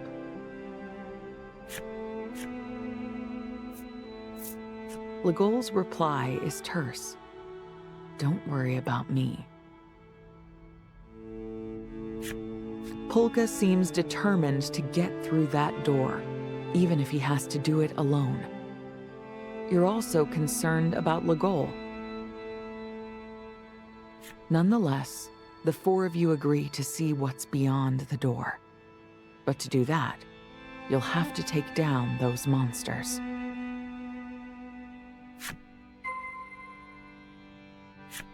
Alright, time to head back in and deal with them.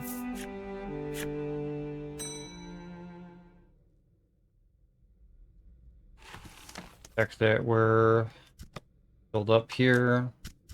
Pop a heal.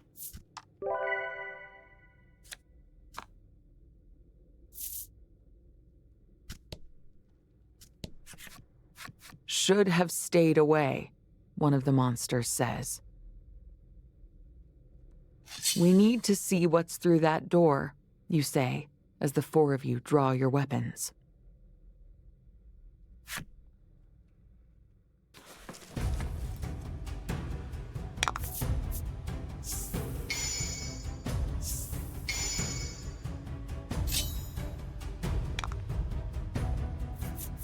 Okay, so we're just gonna generate here with Polka.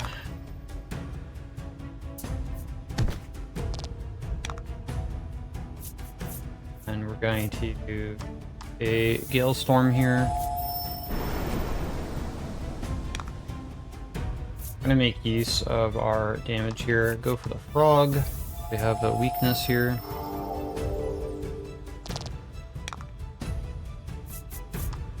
For a Great Blast.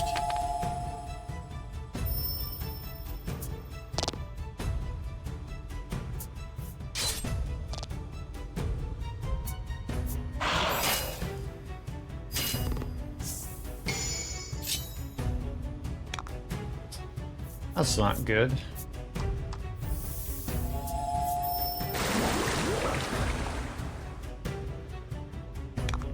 While having 52 damage is not good to see.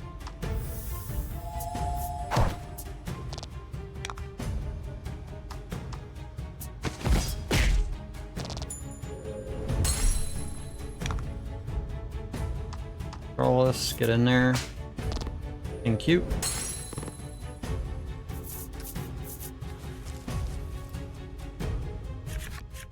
We back off for now, says one of the monsters. They flee. Left standing alone, the iron figure says in a soft voice, "You've done so well. You may proceed." Legol is attempting to appear calm, but you notice beads of sweat running down his face. The figure's voice was certainly unsettling, but it didn't seem that unsettling. Polka looks at the rest of you and gives a deep bow of his head. "I'm so sorry to have dragged you all into this," he mutters, his voice barely audible. Head on through.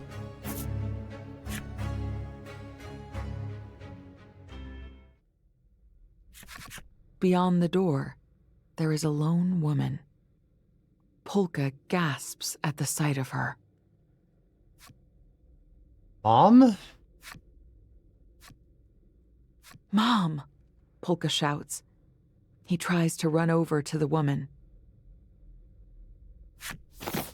Legol holds out an arm. "No, don't."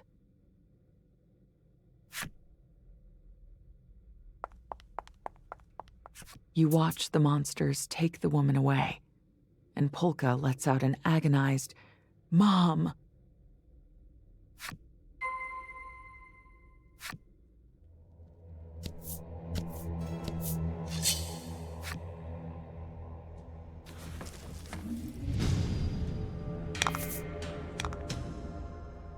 Okay, so there is a chance that we could get the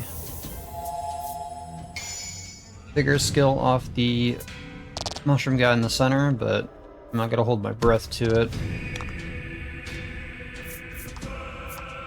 I don't have any more bills to spend, so hopefully we can get it, because I would like to not need to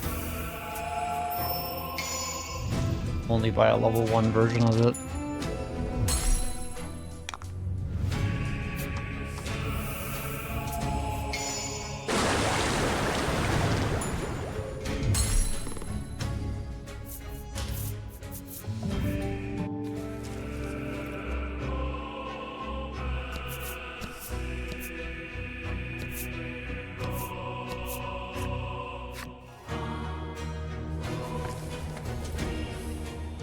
We're gonna go east here to go get an Omna Panacea, which is useful to us. We're gonna run from this fight.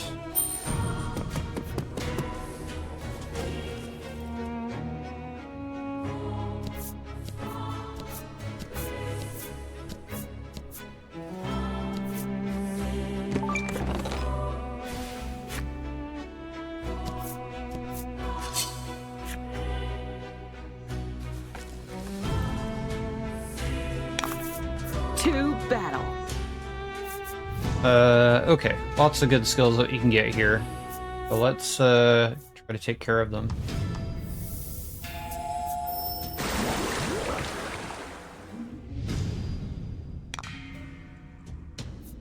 Gotta take care of this guy first.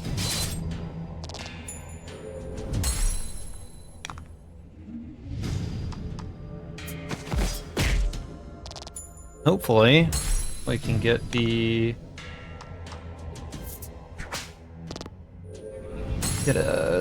get the skill that we're looking for. Please. No. Instead on vigor. Oh, game.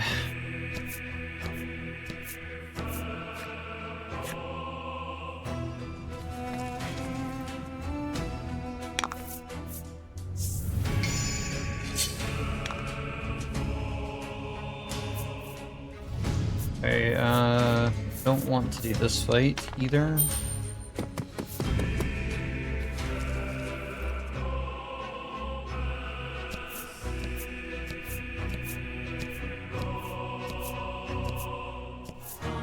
The image of Polka's mother is displayed on the metal box.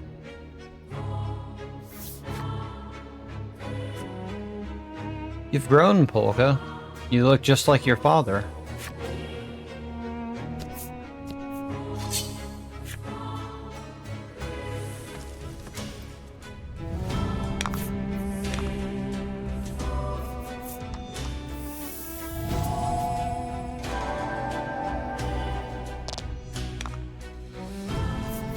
We're gonna want to Storm here.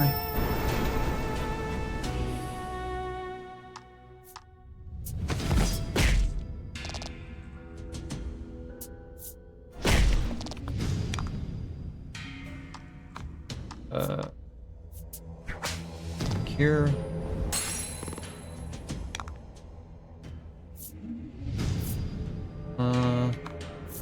Really wish I had other options for Polka here for damage, but we really just don't right now. We'll soon though.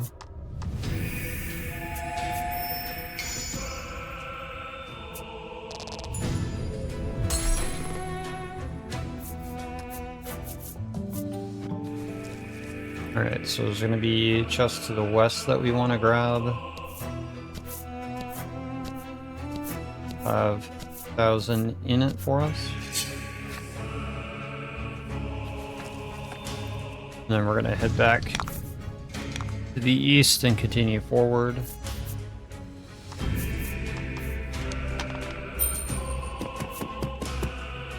Again, we're just gonna continue running from fights that don't have anything valuable from monsters for us.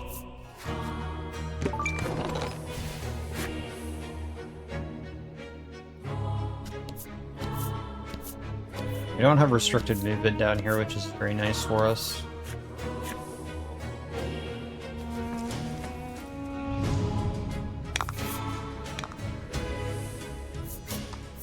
Gonna run from this fight.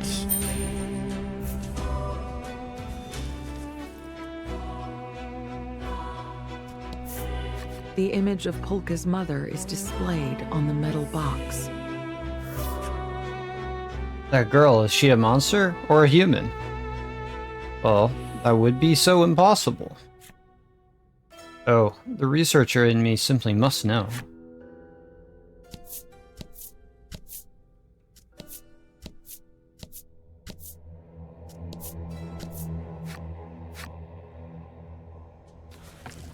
So up ahead, we're going to be trying to get a weapon upgrade for the goal.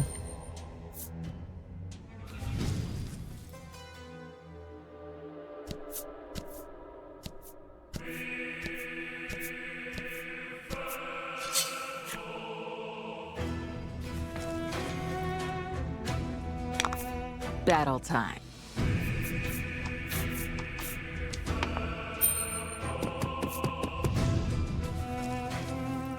Can't get any skills off the shadow monsters.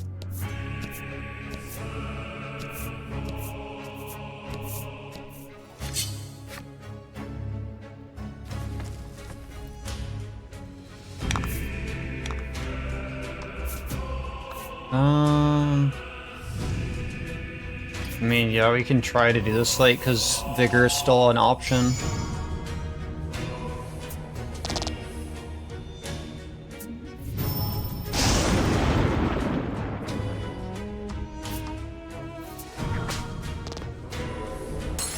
Really like to get Vigor, but been very much saying no to us lately.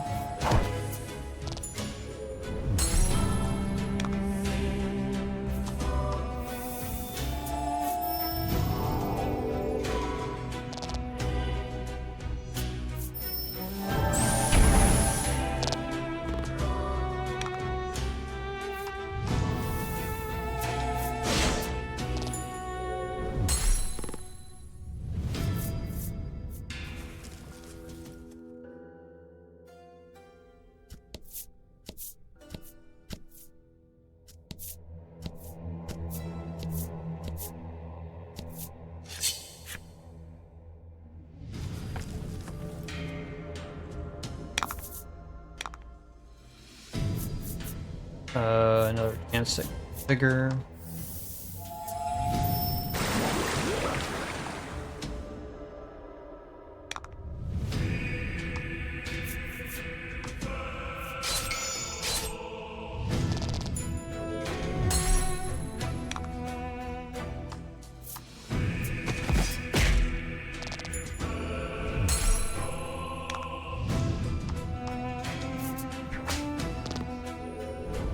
That's how.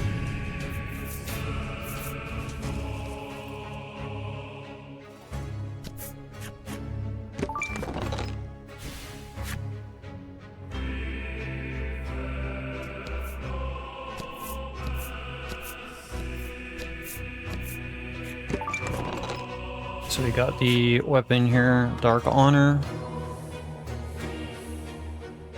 Back up here.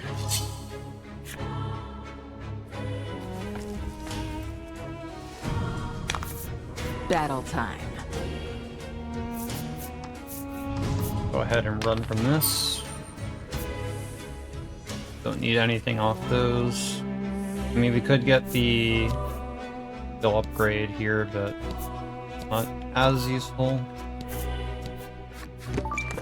Elixir off here. The image of Polka's mother is displayed on the metal box. You're the surviving Subterran, aren't you? How do you know that? Your face tells me you use monsters like tools. I'm sure you've worked more than you share of them to the bone.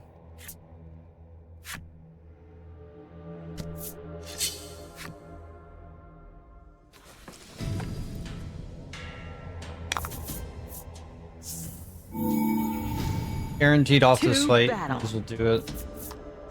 This could be any number of upgrades at this point.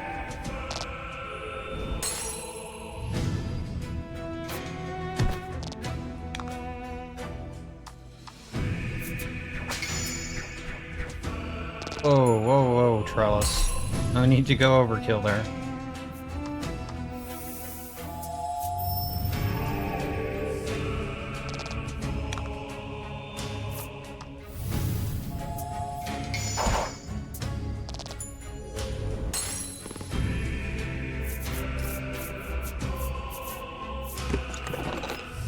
Damn. That would have been nice to get the upgrade on Drain. Alas, was not meant to be.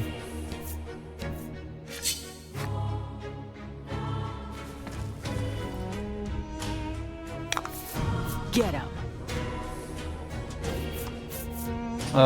We could get a Great Blast upgrade, but it's not necessarily worth it because we're not even going to be using that skill.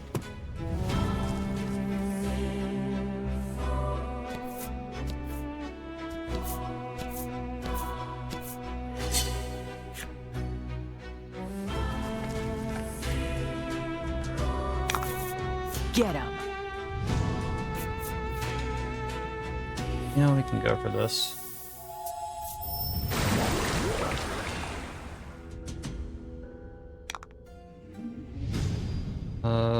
We want to... Oh, I want to do this.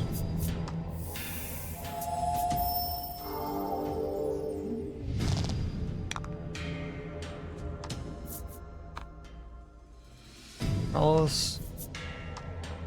Kill this guy.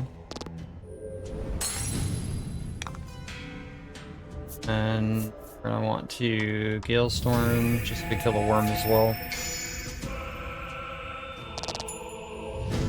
Sometimes. And that sets up Polka to finish off the gargoyle.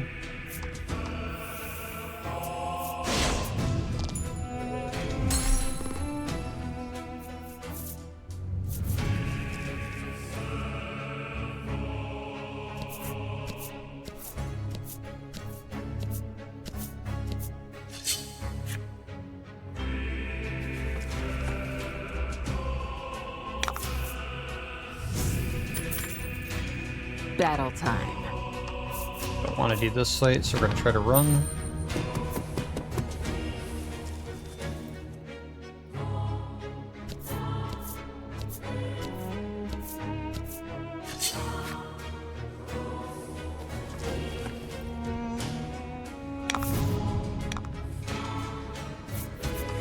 chance for vigor. We're running out of opportunities to get vigor at this point, so need to do what we can.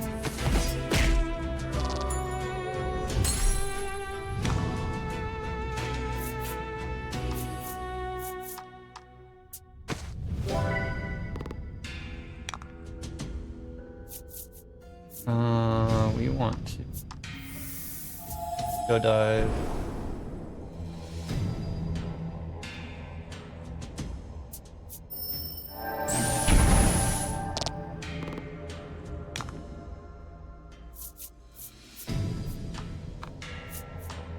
Just chomp and then finish it off with a basic attack.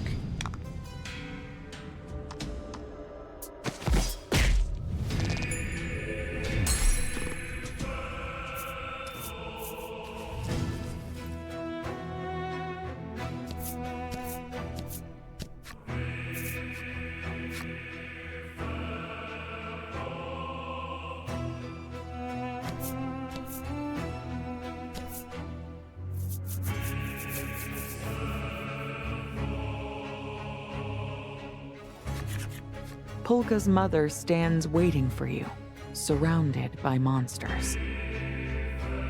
In the midst of the confusion, you direct a question at the woman, who seems to be Polka's mother.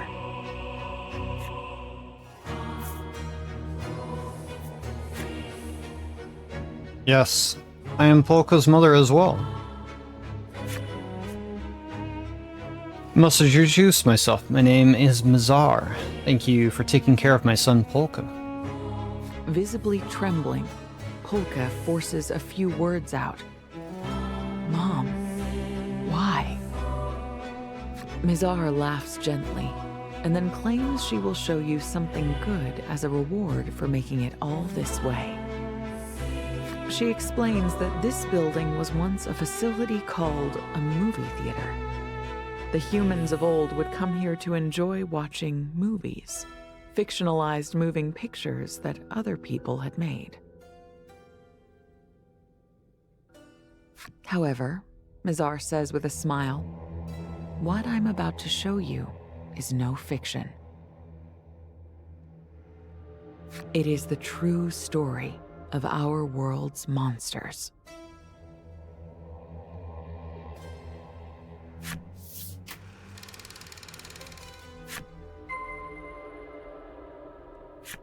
Alright, so we're gonna have a seat for a movie. Before we do that, we're gonna pick up these chests.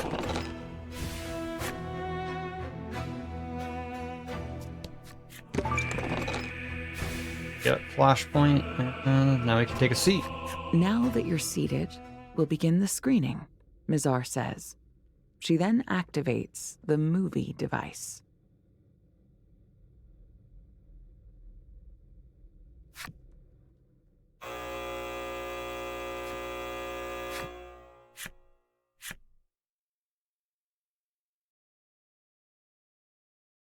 Once upon a time, there was a village in which humans dwelled. Terrible beasts called aberrants had descended upon this village. Amidst the chaos of fleeing inhabitants, a lone man fought back against the fiends.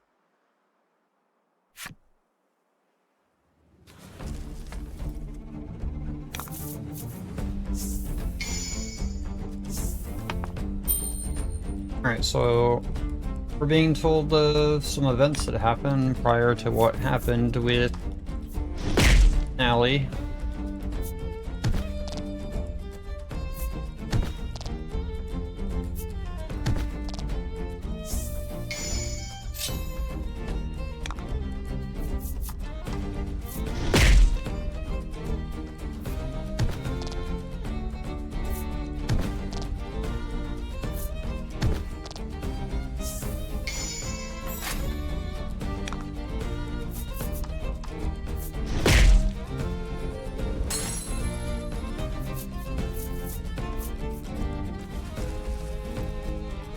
The man succeeded in fighting off the aberrants.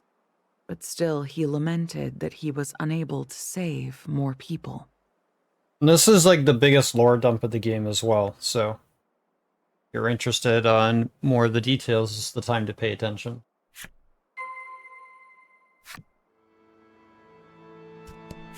The girl sobs.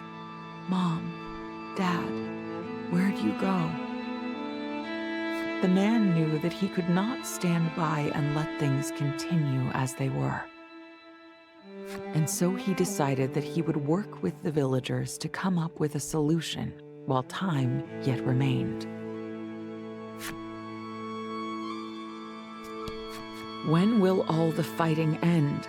cries the old man, his voice breaking with indignation. In this era, the fires of war had spread across the world, and into that raging conflict came biological weapons, the aberrants. Their incredible power was meant to bring an end to the long years of bloodshed, and yet, in the disarray of war, the means to control these weapons was lost. Now, unable to be controlled, the aberrants went berserk and ultimately became an existential threat to humanity.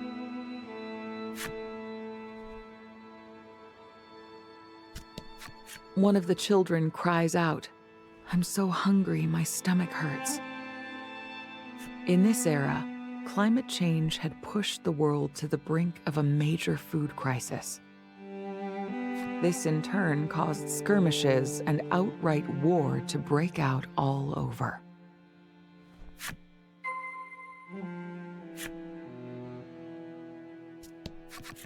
A throng of people has gathered at the assembly hall. Oh, its current course, humanity will be wiped out by the aberrants. Persuaded by the man, the villagers decided to turn to a last resort. They would turn to genetic modification in order to give themselves the strength to fight back against the aberrants. And while those whose bodies were altered in this way would have strength enough to rival the aberrants, their appearance would be totally and irrevocably changed.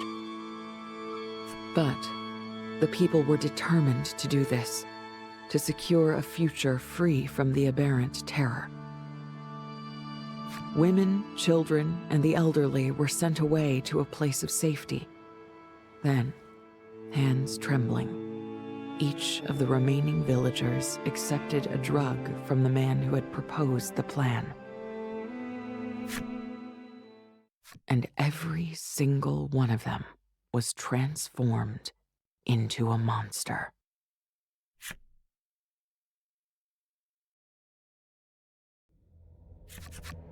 Monsters are humans who evolved to protect others? Polka is quivering like a leaf in the wind. Mizar smiles her gentle smile once more. Very good.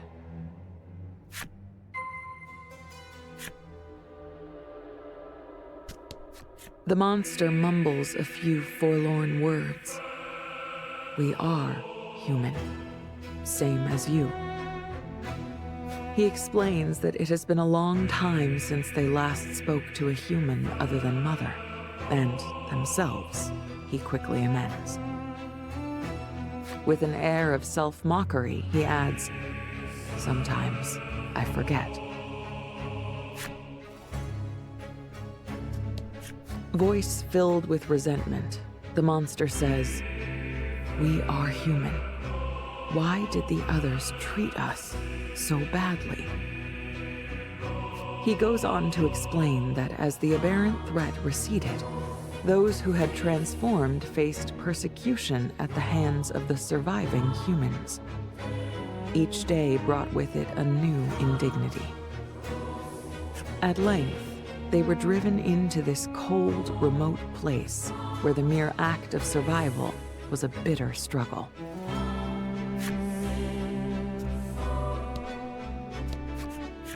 They saved humanity. Their reward? Slaughtered by the people they risked everything for, sneers Mizar.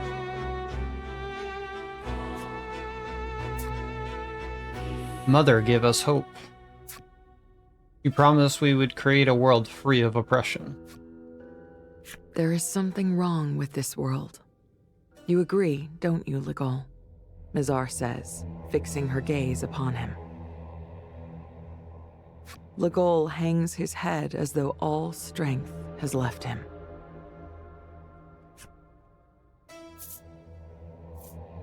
Legol says nothing. Instead, Mizar speaks up. You're utterly hopeless, Legol. She beckons you forth. Come this way.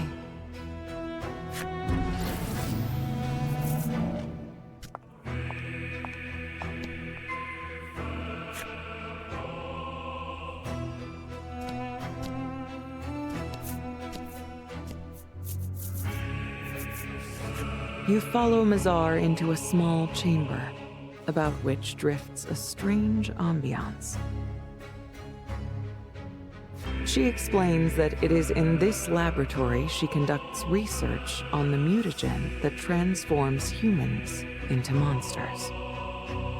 Her goal, she continues, is to mutate all of humanity into monsters, and in doing so make the world a truly equal place. The four of you are at a loss for words. Even Trollis, normally full of bubbly curiosity, is silent.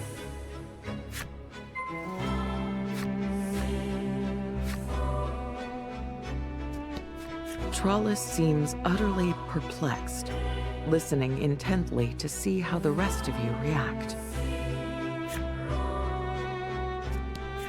Polka has been silent since you entered the room.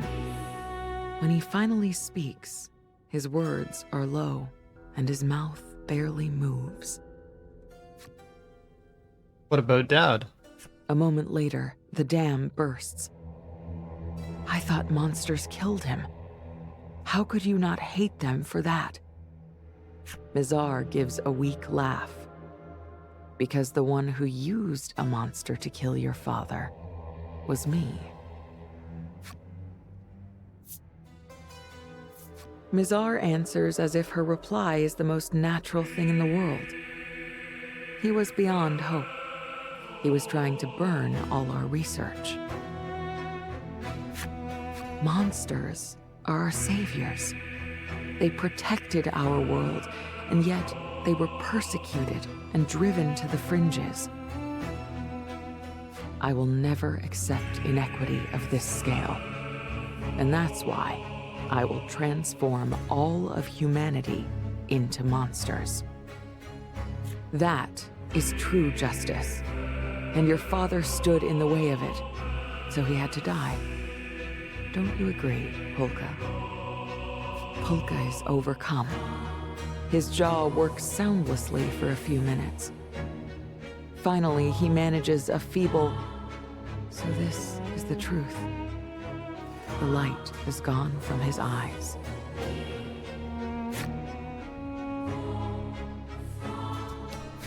Legol is as quiet as the grave. His eyes are fixed on the ground. Seeing you checking on him, Mizar says, Legol was a test subject for the mutagen. That is, until he ran away. We never should have come here. Legol's voice is a sickening rasp, as though he is coughing up blood. Perhaps the traumatic experience of being experimented on explains the unusual way Legol has behaved since you arrived in New Terra.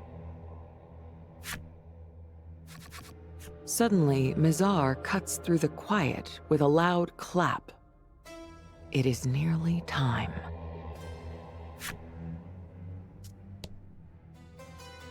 In the next instant, her monsters show up and attack. Yeah, so all the monsters we've been killing were human, including the ones that were in that village that acted like human.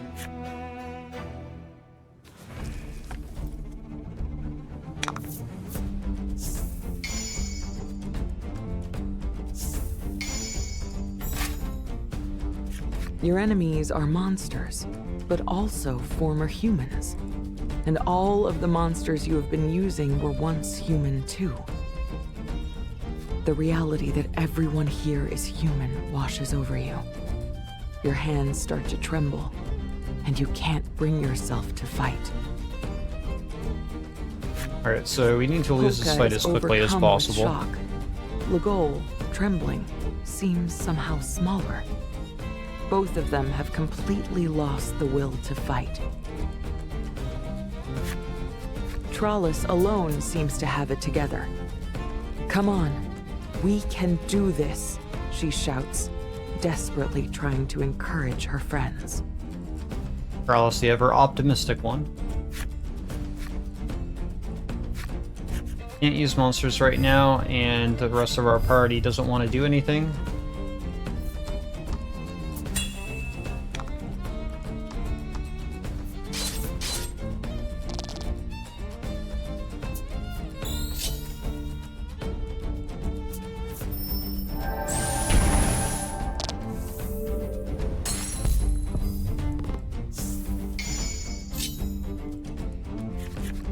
The monsters begin storing up power, and then unleash it at you and your friends.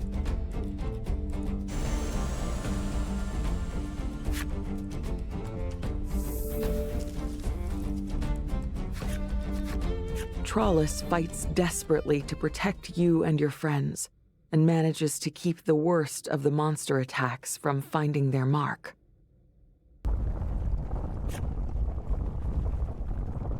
All is in order now. We must invade the human world to secure a brighter, more equitably society for all. Mizar's sonorous proclamation echoes out, just as the ruins begin to collapse.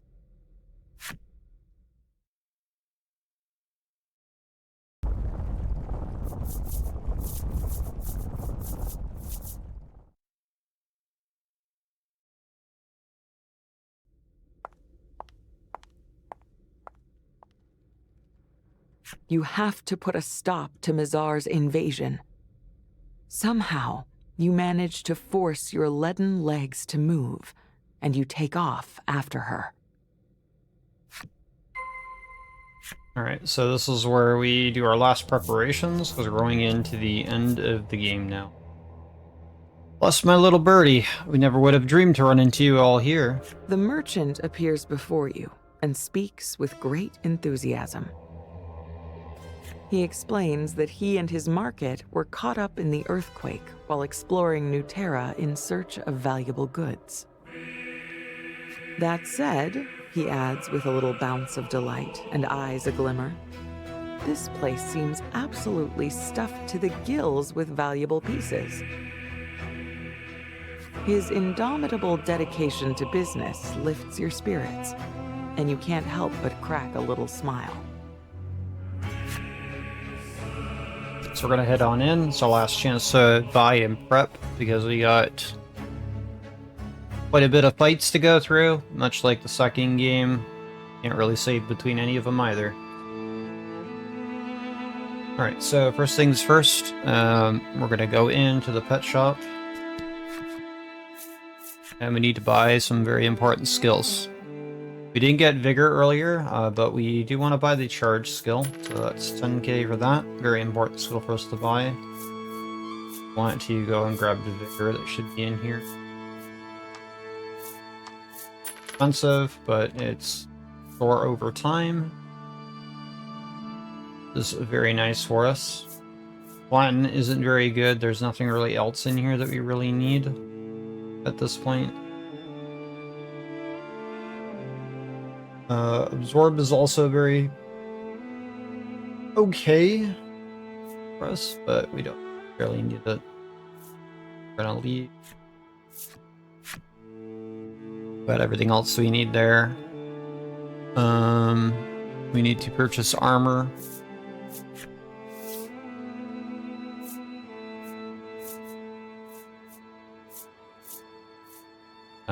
So Spangled Dancewear, we want to buy that for Polka.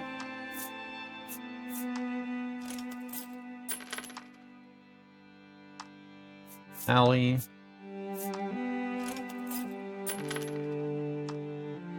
And we'll go... I do not see armor. Oh.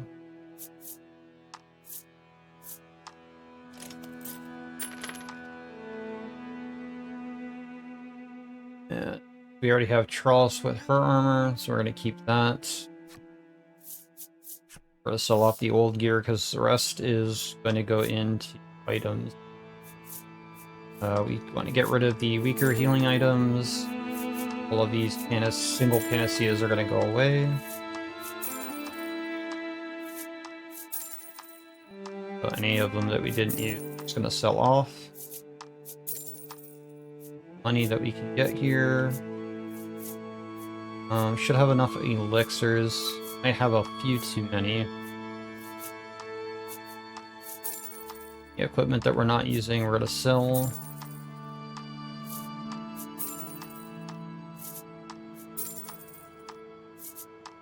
We're going to need to buy out all the items that we need here.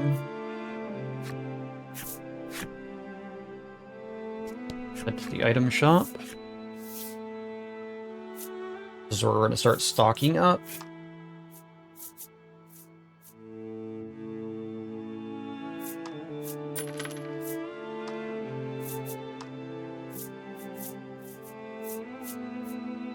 Up 7. For Omina Panaceas.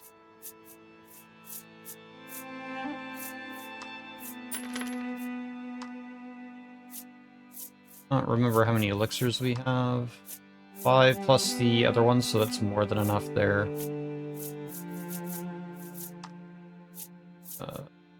Grab a couple of these, and grab some more of the Omnicells.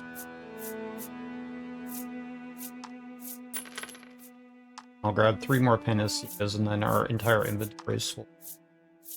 Oh, I'm out of money anyways, so I guess that doesn't matter.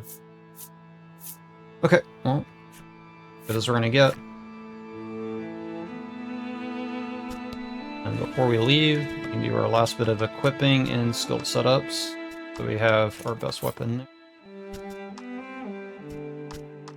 Honor. And we need to set up our rings.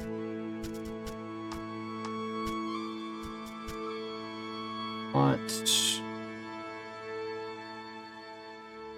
Speed exchange for attack versus bit. Bravery, we're gonna want. We're gonna put that on. Oh.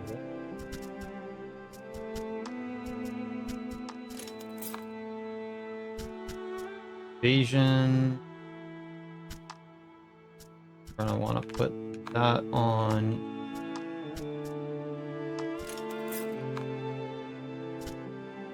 Want. Let's say alive.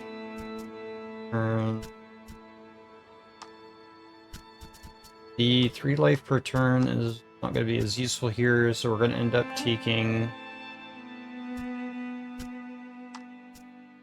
the other ring that I want. Passion. And that's good. And we'll keep the other ring on for Trollis here.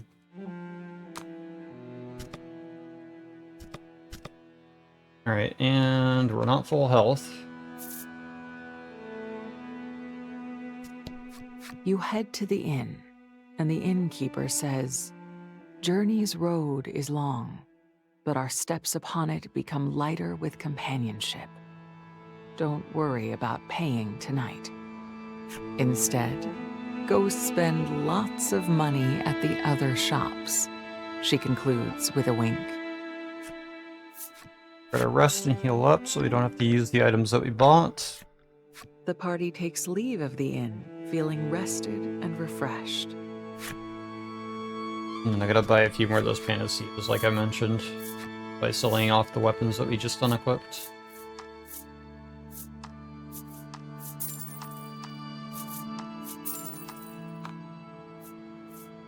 Then we'll be full of inventory and ready for the finale.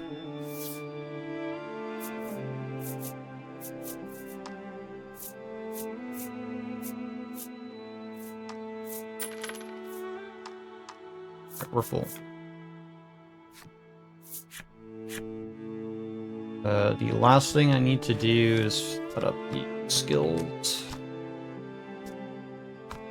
Okay, so we have Soothing Flutter. I want Vigor.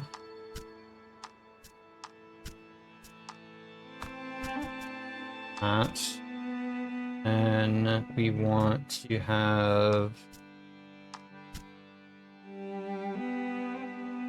AoE on there. AoE flat. 7 point. Needs the other charge skill that we just bought.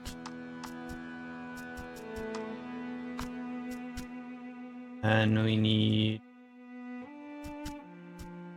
Light Storm's fine. Ring Call. Swap out Ring Call. Trying to think what I want here over Ring Call. I need a single target attack. Ring Call's better to keep here.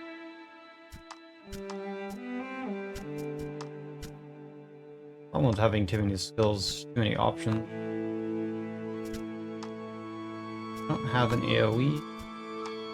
What's that? Can you Ring Call that?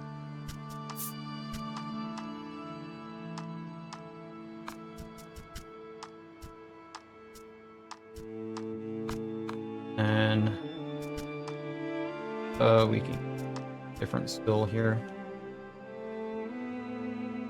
Flame Breath would be fine.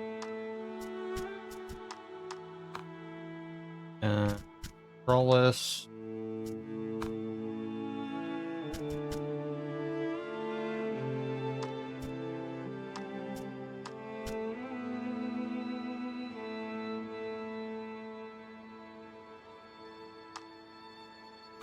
Great Blast, we want it. I believe. Double checking here.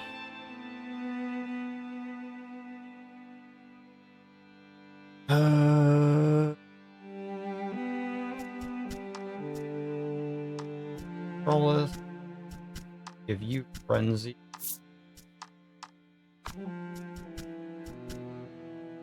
Let's Surge.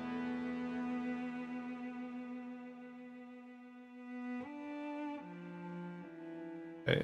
Not a whole lot. That can go. That over that.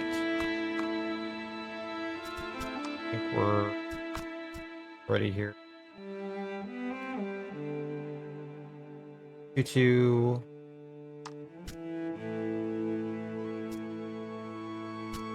Give you Great Blast.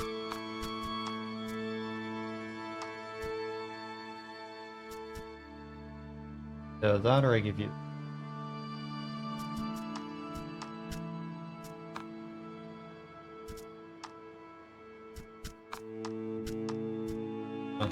As good as we're gonna get there. Alright, time to save. Alright, in we go.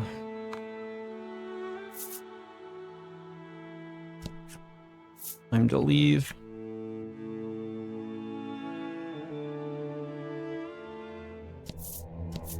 The fiercest battle you've ever faced awaits.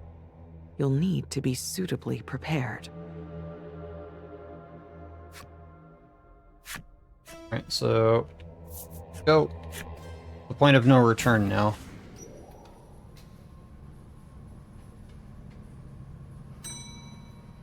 We have a huge gauntlet ahead of us. A yawning chasm has opened up in the ground where the ruins once stood.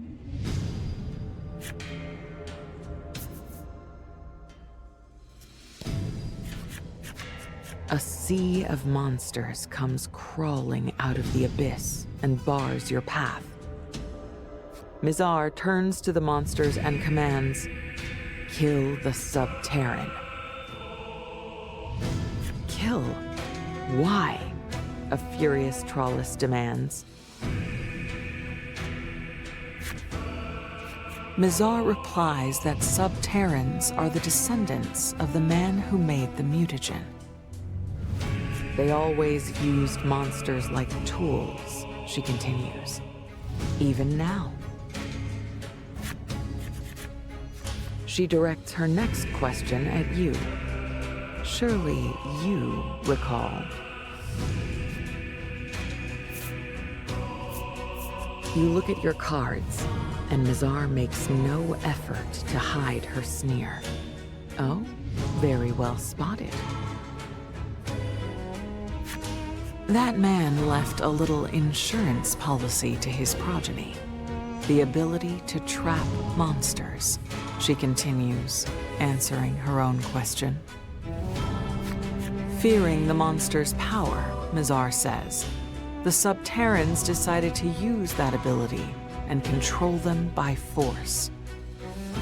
And so the oppression of the monsters continued at their hands, but no longer. Now we will have equality once more, Mizar concludes with a smile. Now it's time for our revenge. The monsters, taking Mizar's orders, let out a collective roar.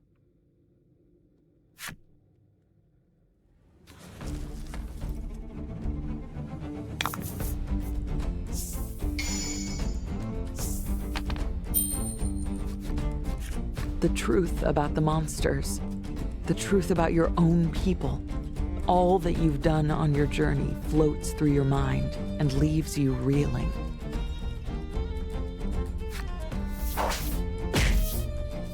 However, Trollus is putting up a mighty fight right before your eyes. She shrieks, "No, can't end like this. Won't let my friends die." She's right. You have to do this for your friends. You can't just let yourself die here. You have to fight. You grit your teeth and pull yourself shakily to your feet.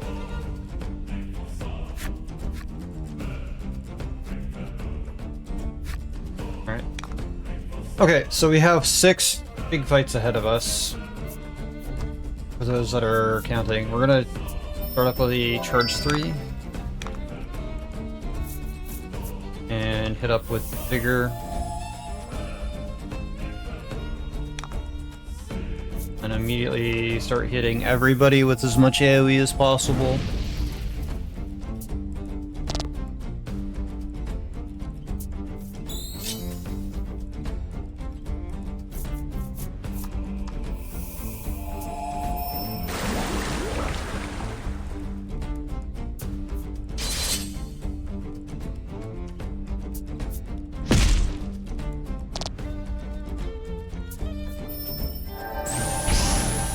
Ooh, that's rough.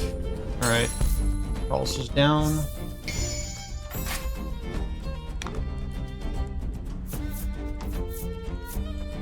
Need to bring her back up.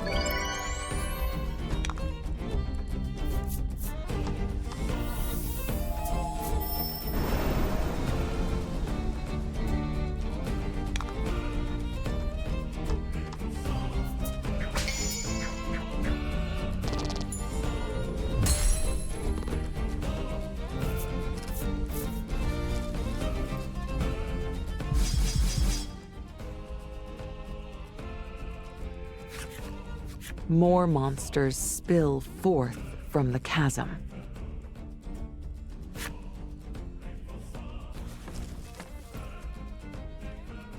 Wait.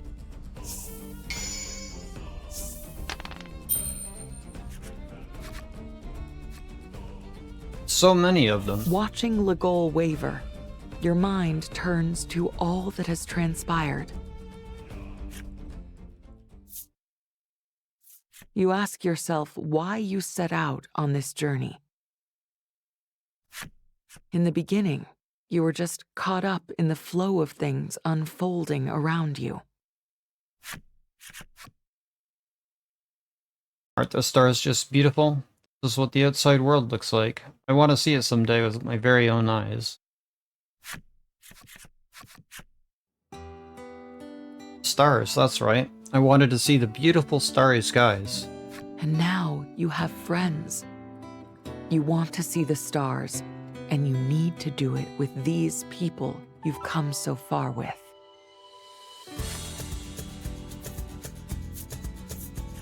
You hoist your weapon high and shout, "We're going to see what tomorrow brings, and we're going to do it together."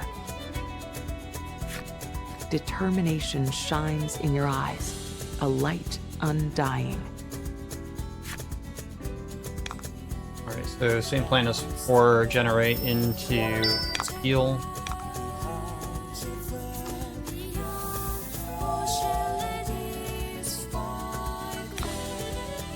Very good duet right now.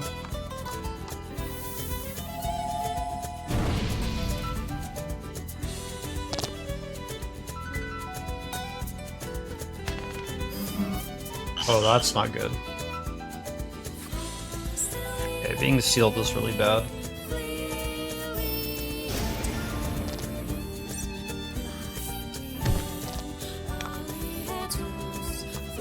Okay, well, time to fix that.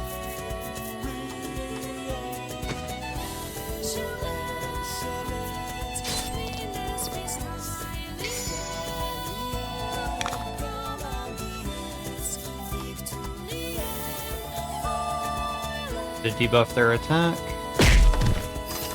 We're gonna lose access to these primals very soon. Ideally, normally you would want to take them off to free up a couple extra slots, but don't really have anything else worthwhile to put in.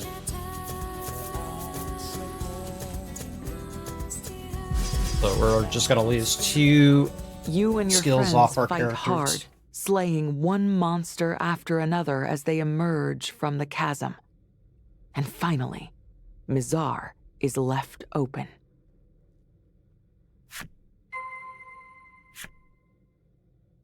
So this is our chance to take those skills off. We're gonna lose access to them anyways, and we can just kind of put anything on. What I'm gonna do is I'm gonna put a backup heal. Where's that one skill for the... Where's that other heal that we have?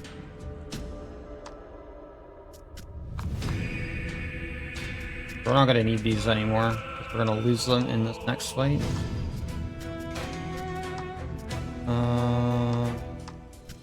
Give you good here. At this point, we can give her...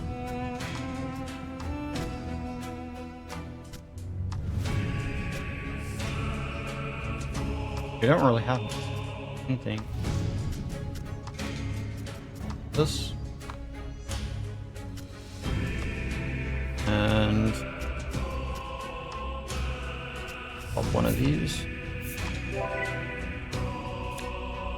Alright. And we can't save at all, so that's why we're doing prep before this fight. Unable to afford losing any more monsters, Mizar squares her shoulders, ready to fight. Humanity must know the pain the monsters have been subjected to these past 1,000 years.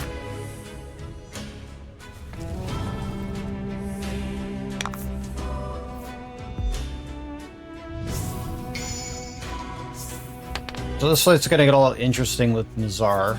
She's gonna summon humans to attack us.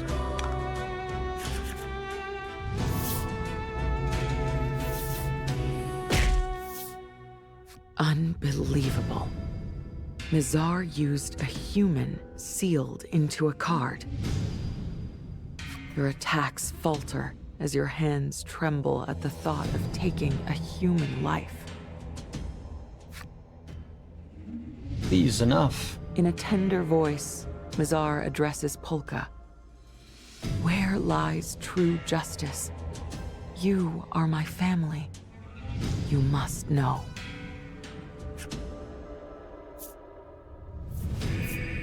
Polka is jolted by surprise at your words. That's true. I've got to decide this on my own, don't I? I'm shocked at myself. Me, of all people, losing my cool. All this time, I've considered matters with clear eyes and a sharp mind to help us achieve victory. I promise I'll listen to you tell us how great you are. But can we save it for later? Legol says, interrupting Polka's thought. Basically, what I'm trying to say is, Polka says, gripping his weapon tight. You might be my mother, but I have questions in need of answers, so I can't have you annihilating humanity. Go after her card case, Polka concludes, and you nod in agreement. Alright. But it's only gonna get harder from here, so try to make sure that we keep ourselves stable.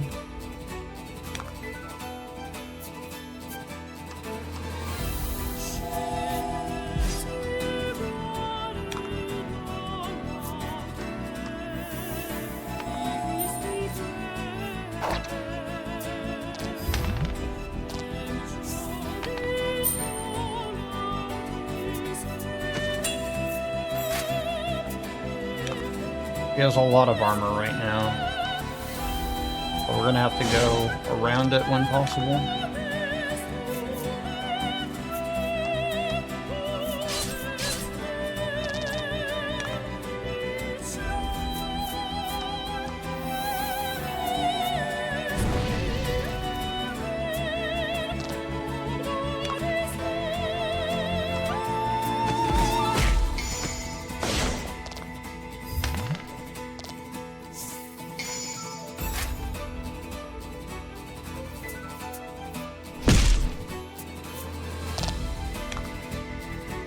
Happens.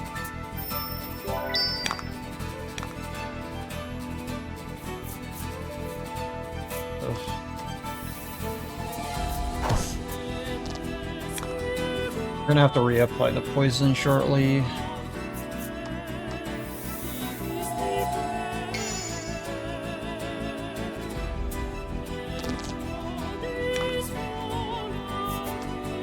Go ahead and start doing that now.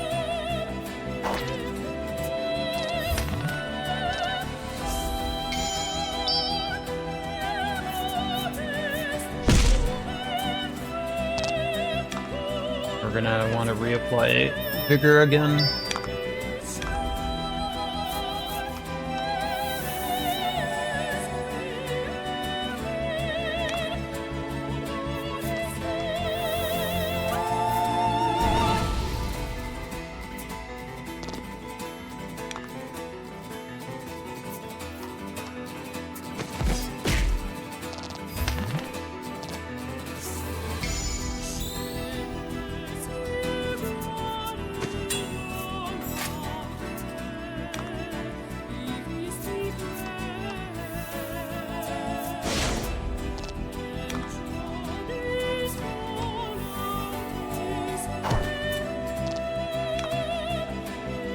Wallace, I'm gonna need you to smooth stone here.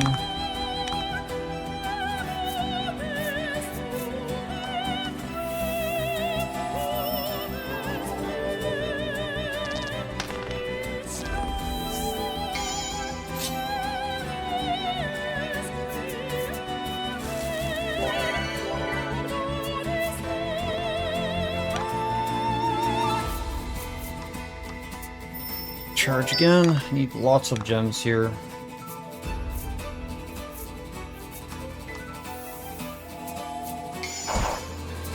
We want to try to stay as healthy as possible coming out of this fight as well. Just because we have some really tough fights ahead of us. We apply poison. And we need to get her down before she decides to heal again. she's gonna continuously buff herself and then heal, as well as deal damage to our entire party.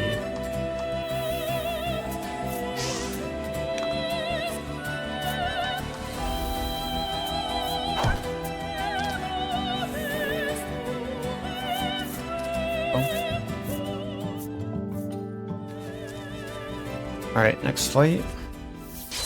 Your attack knocks the card case out of Mazar's hands. She has no way to fight now.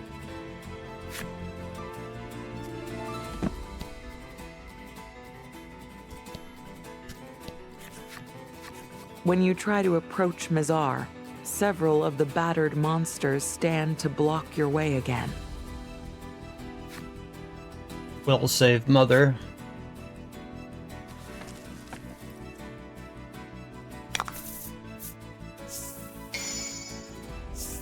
Do the same vigor opening. One of the monsters asks Trollis a question. You're a monster too. Why help humans?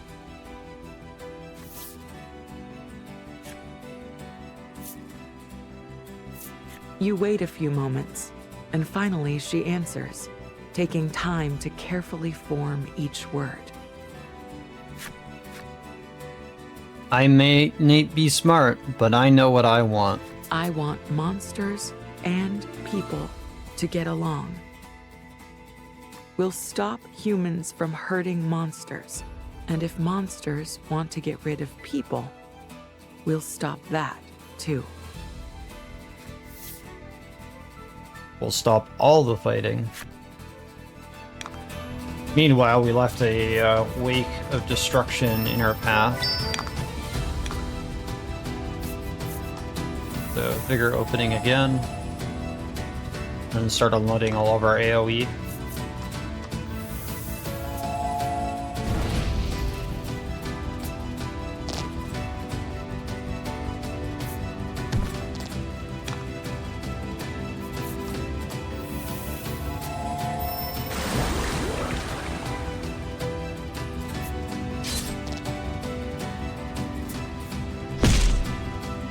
Yeah, usually when it gets to this point too, I don't have many of the skills as strong as they are, so we got really lucky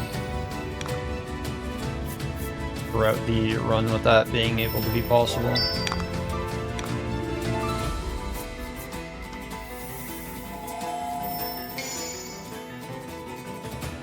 Very good crit.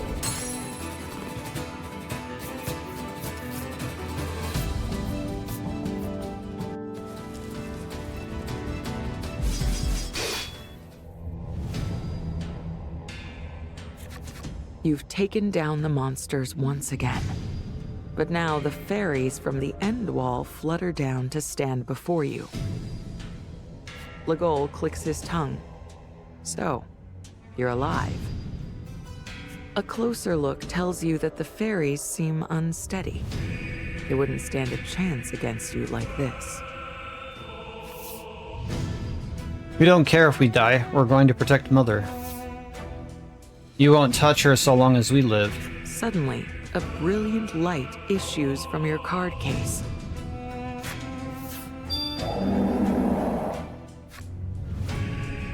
I owe a debt to Mother.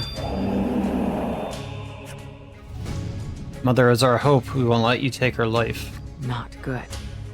The primals are going wild, and you've lost control of them.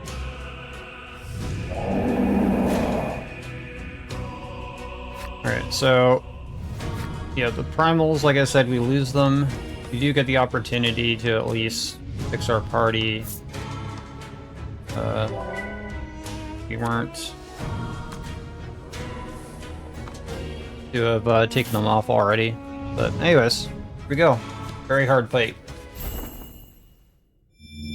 So we're gonna have to fight all three primals at once, which is rough. The fairies summon up all their strength and transform into the Frost Primal.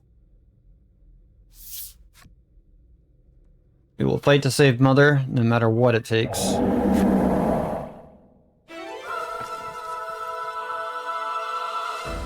And the primals are as strong as they are. because they're some of the first humans that were evolved.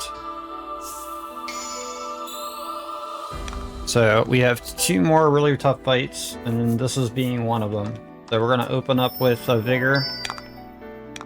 And with all 3 primals going, we are going to want to stay very much alive as much as possible without burning through all of our panaceas and revives.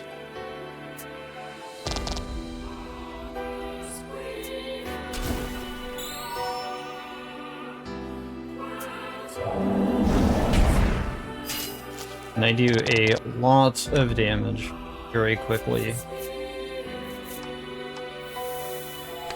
We're gonna get rid of the Frost Primal first because he has the ability to freeze us, which means all the other primals can do double damage to us, which is very much not good.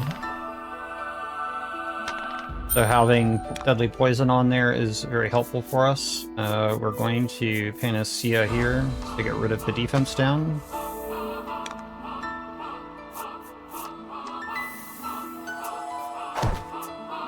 And try to take down the Frost Primal as quickly as possible here. And then we can focus on the other ones. And the other reason, too, is he's got to be able to nullify our abilities as well, which is not very good for us. Alright, so time to use the salve on the group.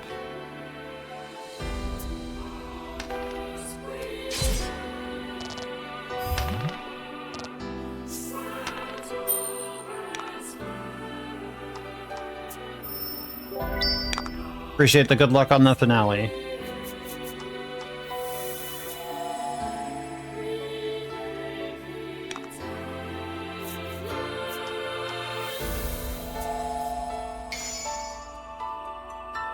Very good crit there, Tralos.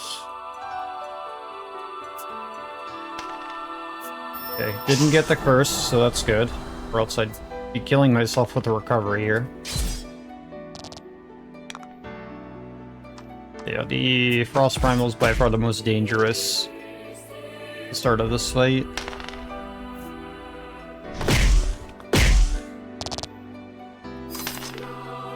The attack down is not great for us. I need to reapply the poison to counteract the recovery.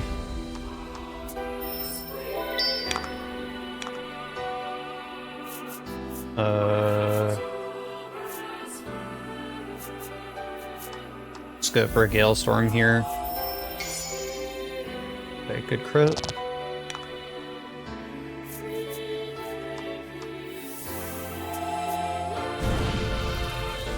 Frost Primal's almost down. Okay, I'm gonna have the Panacea here. Because the recovery is going to hurt me otherwise, but I need to get this poison off first.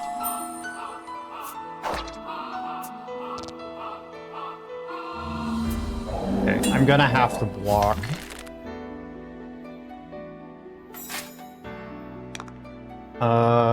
This puts me in a rough spot here.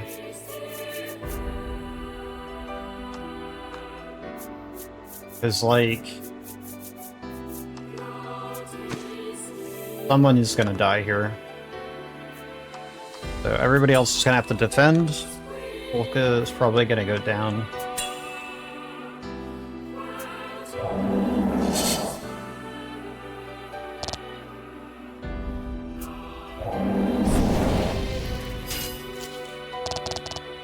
Oh, this is so bad.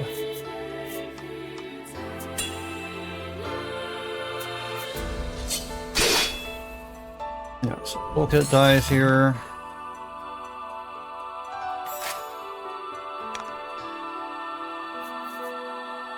Okay, so we're gonna Vigor. Get everybody's recovery back up. Need to get Volka back up. And then we need to Panacea. Okay.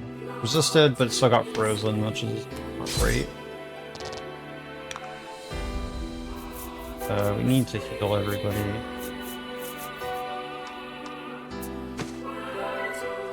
I do not want to get under 30.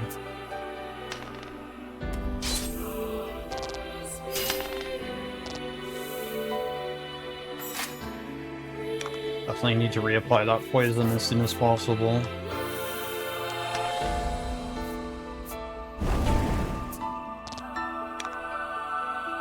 Really need you to die quickly, please.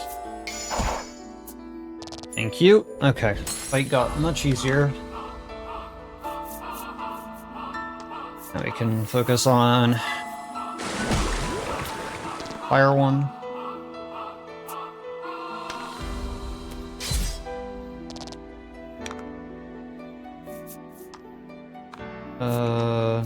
Poison will help out. We can land it.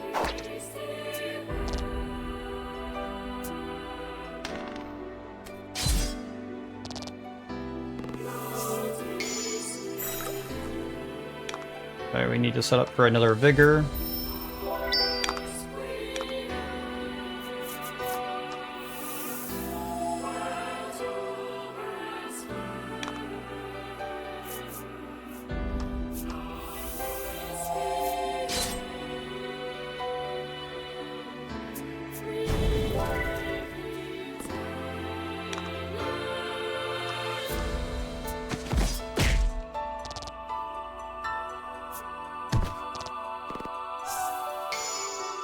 Thankfully, we can't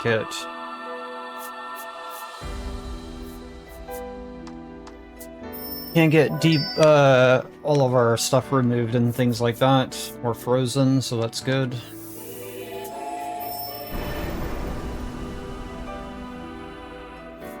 Roll this, push them off.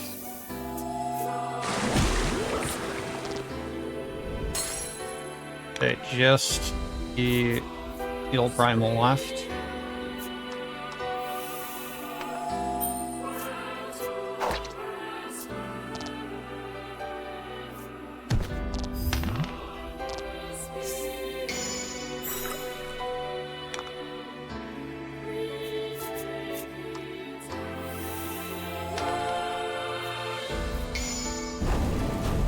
Very good crit.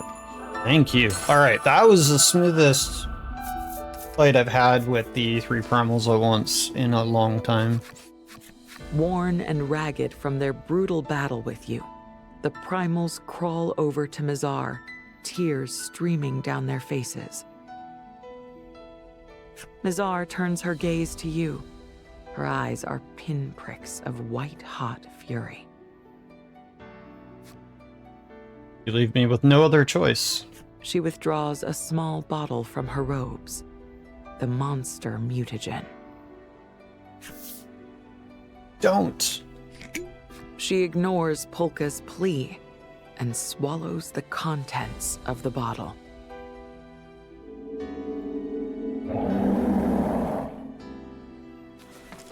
Alright, here we go.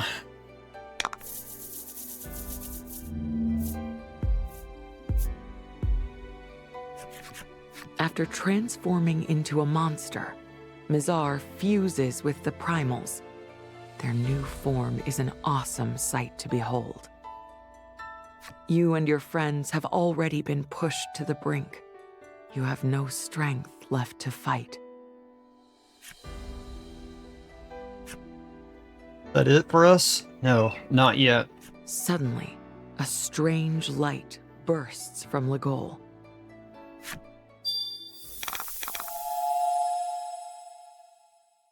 And in the blink of an eye, your entire party has regained all their strength.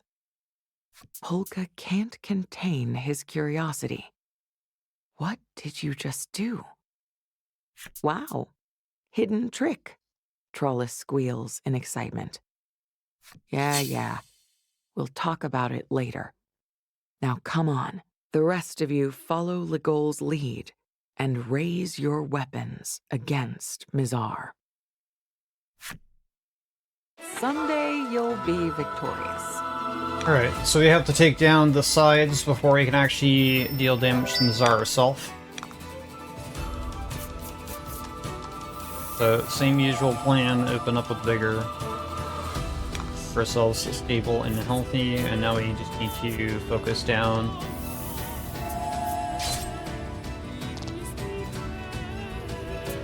The frost and fire primal fusion on our shoulders.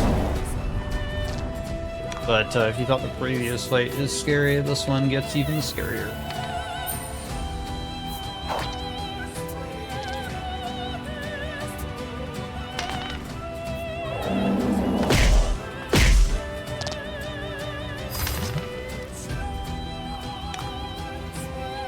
Okay, I'm gonna generate for gemstock high.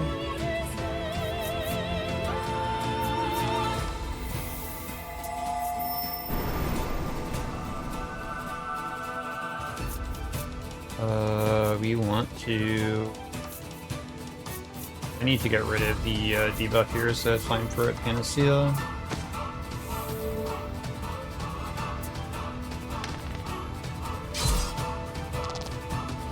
Like, even a low roll on some of our attacks is very dangerous for us at this point.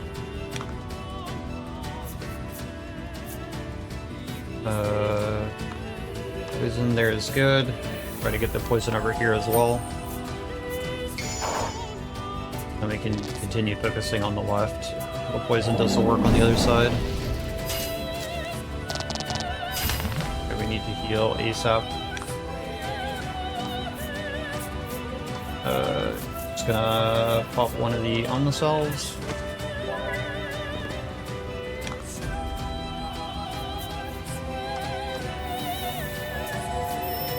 And next turn we're gonna have to reapply Vigor.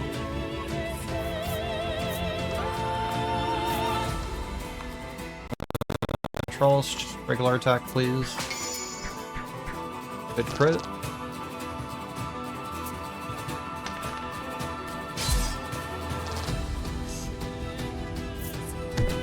So we're gonna pick up a goal.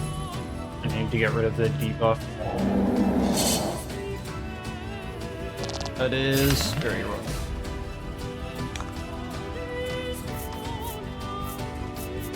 Couple of gold.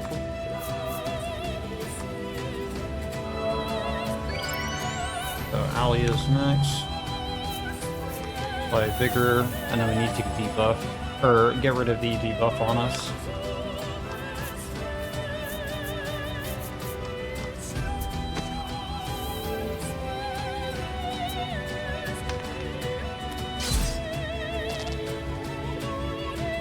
I really wish we didn't miss the poison reapply with Lagol here.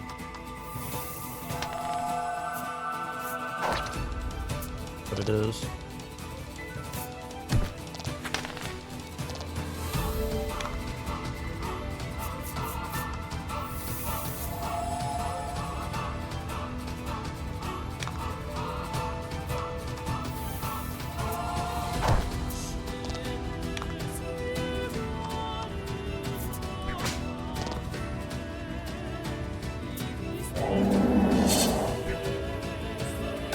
Need to get rid of the ability for her to be able to freeze.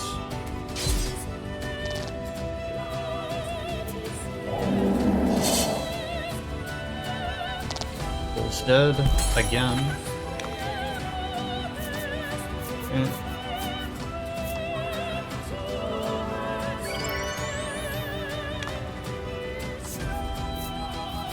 Next, have to do it this way. Once I get rid of that ability to freeze, we'll get these here. What do I want to do here? To reapply Vigor.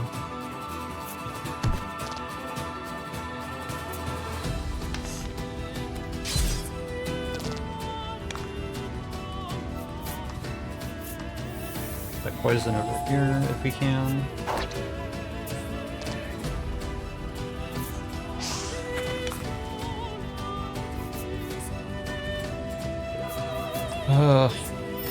Rather just charge here. Okay, Vigor is more important than killing it.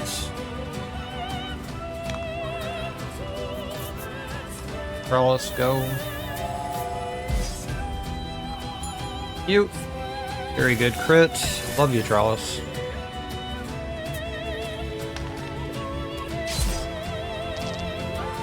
I can't be frozen anymore, which is good.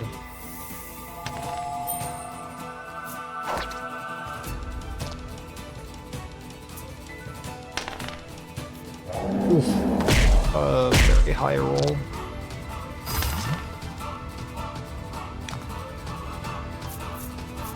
Got a Panacea.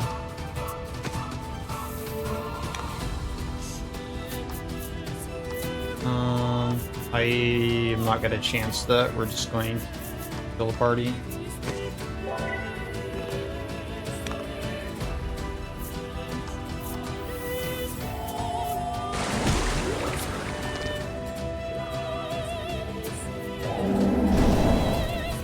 Good dodge.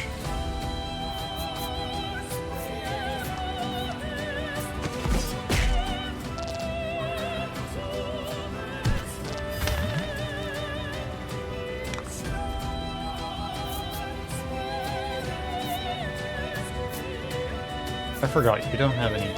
So I guess we're just gonna do this.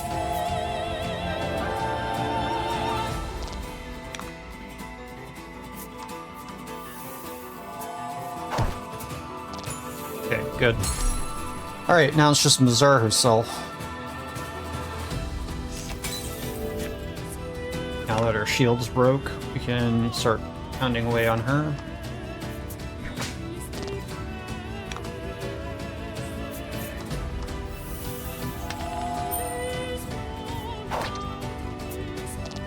Thankfully, the finale fight in Beast of Burden, other than the triple primal fight, and if you're not set up to do the fight against Mazara here, is not nearly as bad as Forsaken Maiden. That much I will say. Not nearly the same level of difficulty. It'll be hard, but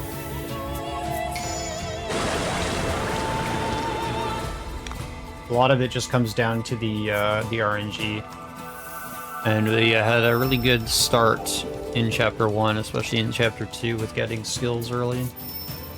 And that 1,000 gold in Chapter 1, before we even got to the first primal, was huge. Alright, we need to get rid of the debuff so we don't take an insane amount of water damage. Need to heal here.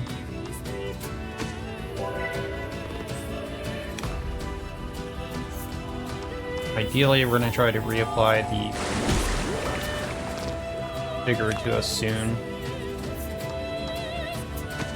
And the poison as well.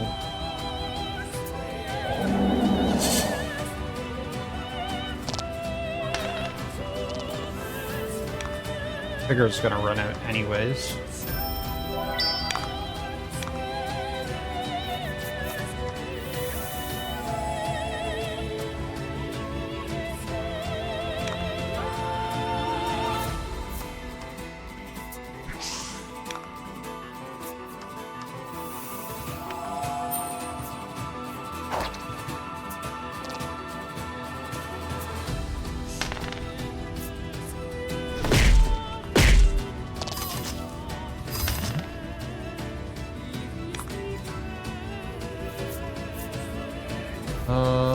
Go over.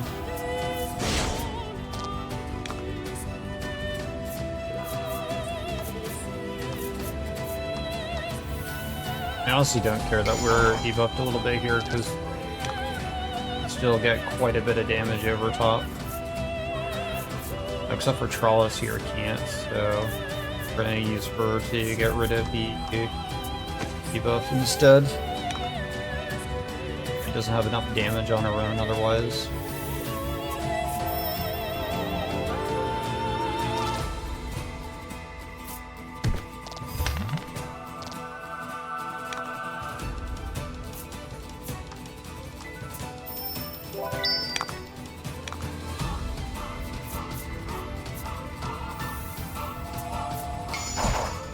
Good crit.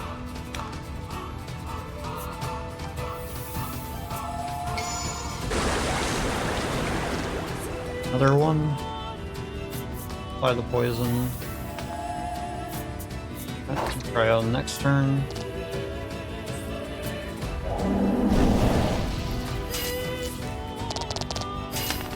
Is going ham with the debuffs on us. I'm running out of panaceas, so this is going to get a little sketchy.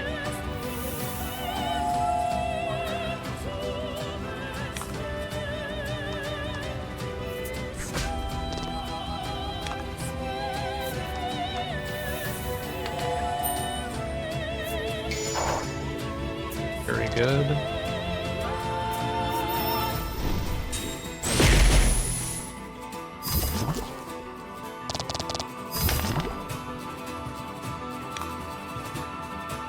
Is new panaceas I have left. Oh boy.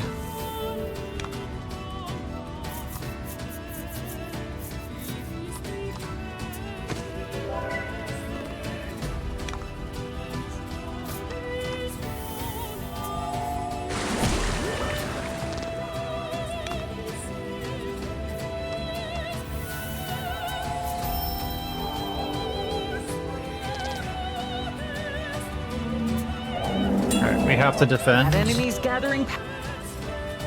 or else we're gonna die. But everybody needs to defend.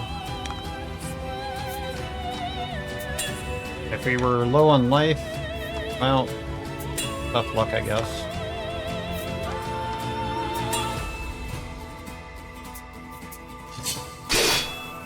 Yeah, that's half our HP gone, by the way. Yeah, if we weren't defending, that would be death.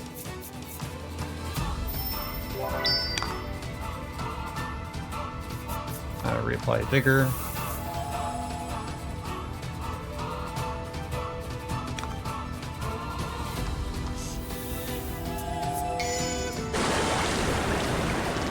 Getting there, just very slow because of the recovery and the fact that we keep getting debuffed. Okay, switching out finally to the attack buff. Now start throwing more damage. The recovery is not going to be an issue anymore, but the amount of damage that she deals.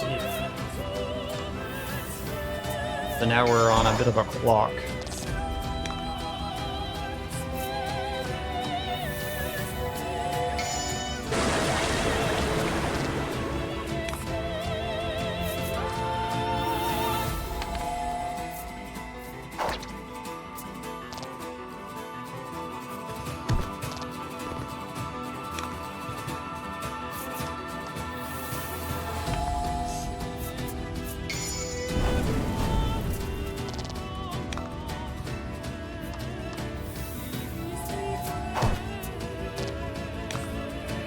Regardless, I need more gems. Time to roll. We got 6. Would have preferred a bit higher, but that's fine.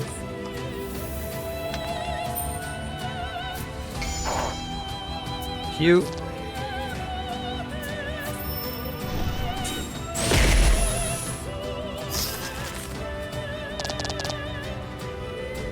Ooh. Oh, that is awful.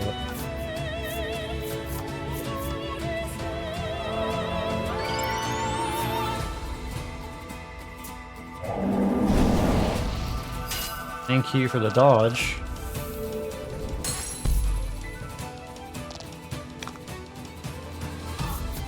Oh boy.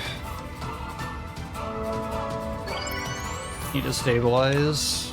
Almost dead though.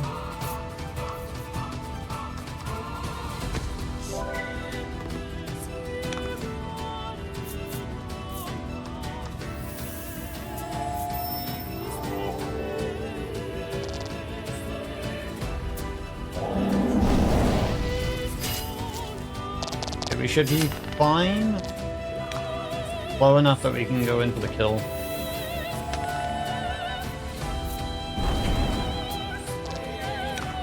That was incredibly sketchy. Oh!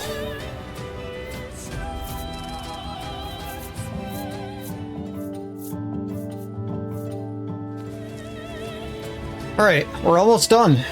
You and your friends finally manage to defeat Mizar. She lies broken on the ground. Polka looks like he wants to run to her side.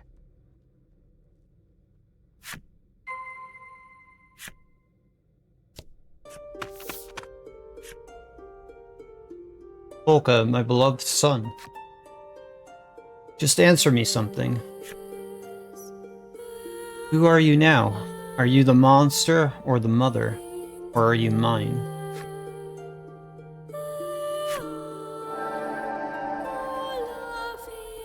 You are unable to hear Mizar's last words. You hope Polka did.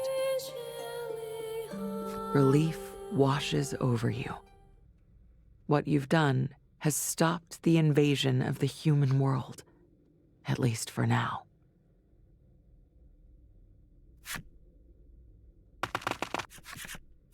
Suddenly, a host of people from Steelborough come running into view. That's them. The traitor Legol and his accomplices. One of them spits. They come right at you, weapons drawn. Yeah, they're really mad that we killed all those senators.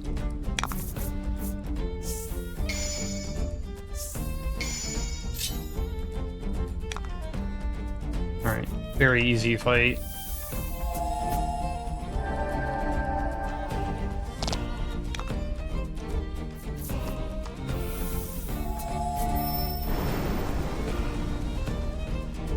Done. Alright, we're getting close to the run being over. To defeat a little bit more story to get through. Steelborough, but reinforcements quickly come running. The four of you are utterly exhausted after the fight with Mizar, but you have to dig deep and fight back. Before you can make a move, Legol takes a step forward and addresses the rest of you in a soft voice. I'll take it from here. Legol thinks back on everything. He was a boy without parents, taken and used as a test subject for the mutagen that transforms people into monsters. He remembers his narrow escape, only to end up at the mercy of the Steelborough senators, who treated him like an animal. He remembers feeling numb to the world, numb to his emotions, and meeting you after you'd lost everything. I met you, and I went on this journey.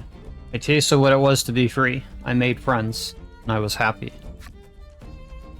For the first time and the only time in my life, I feel like I was able to live like an actual person. Thank you. But there's something you should know about me. Unnatural-looking protuberances begin to swell all over Legol's body. No, Legol! As his body continues to transform, Legol reaches an arm out toward you. Gently, but firmly, he pushes the rest of you into the chasm.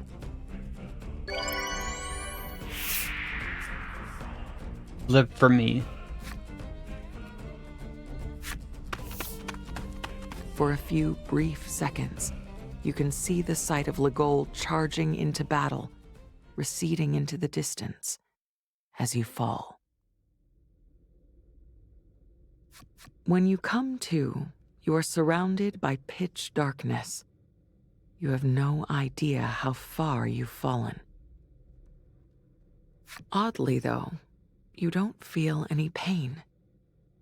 You wonder if you have Legol to thank for that, too. You need to get back to him, but you don't see any way to climb out of here. Need to look for our friends. There's Trollis. You manage to locate Trollis. She zips over, sweeps you into her arms, and twirls you around in a back-breaking hug. You can't repress your smile, even as you remind her how dangerous it could be down here in the dark. You manage to locate Polka. He asks after your condition as he always does, using seemingly as many words as possible. He is acting just like he always does. His concern for you lifts your spirits. We need to get out of here. Easier said than done, though. This is quite the pit. Polka guesses that perhaps there are so many old world ruins due to them being hidden deep underground.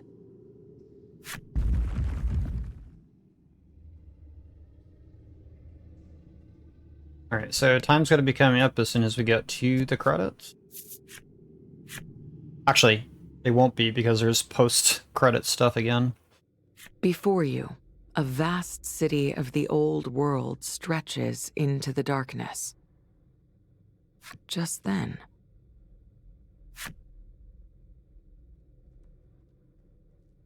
you catch sight of a battered and wounded monster. The creature is totally still, eyes locked on you and your friends. Looks so cute and cuddly.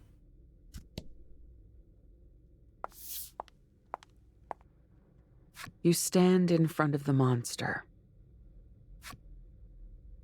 I'm a monster, don't you hate me? No, you're cute. Like the first friend I ever made. Besides, you're going to show me the stars, aren't you? The monster nods. Yeah, I'll show you. The most beautiful stars in the world, he says, then extends a hand to you. You take it. This is a pretty big ruin. Maybe somewhere down here, buried in the secrets of the old world, we can find out why night never comes, Polka says with a smile. Yeah, night, stars. I want to see 'em together, Trollus says, her spirits soaring.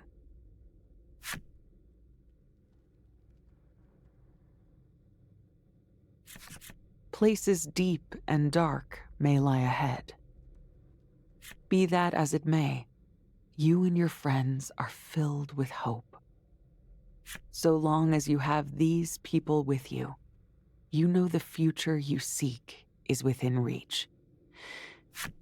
And so the four friends join hands and set off into the vastness of the unknown. Well, unfortunately, the conflict between monsters and humans will continue. But maybe one day, the friendship these four share will be the norm. If I'm not mistaken, too, this is going to be the fastest story run I've done in a while because we didn't actually have a death on both the getting into the final chapter and then also during the Bazaar fight. Well, that is huge, so we're way ahead of estimate, which I was very scared about being behind because we lost half an hour to technical issues. But alright, that's Beast of Burden.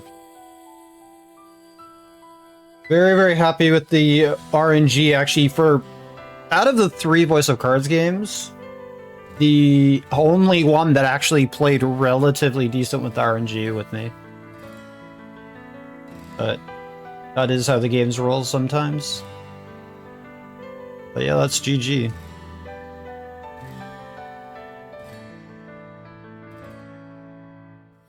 Yeah, we're way ahead of the estimate. This is very good. I'm happy about that.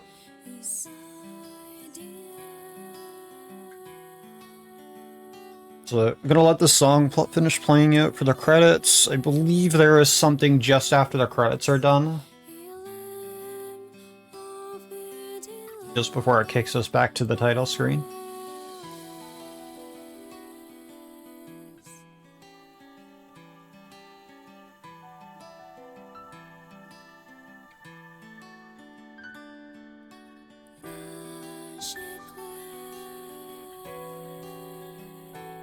But yeah, that was quite the ride on this game for the story.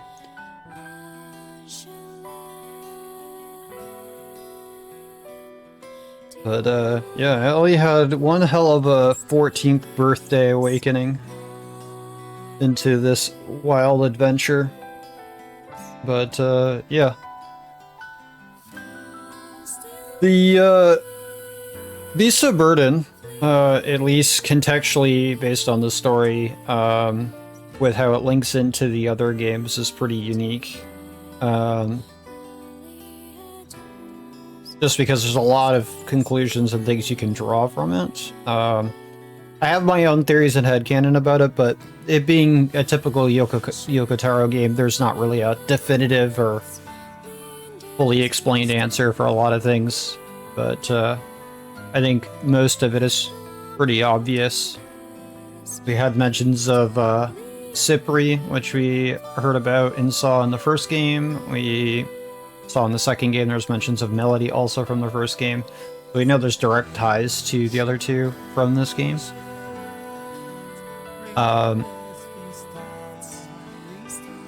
Beast of Burden, based on when it technically takes place, is at some point, I don't know, between the other two games.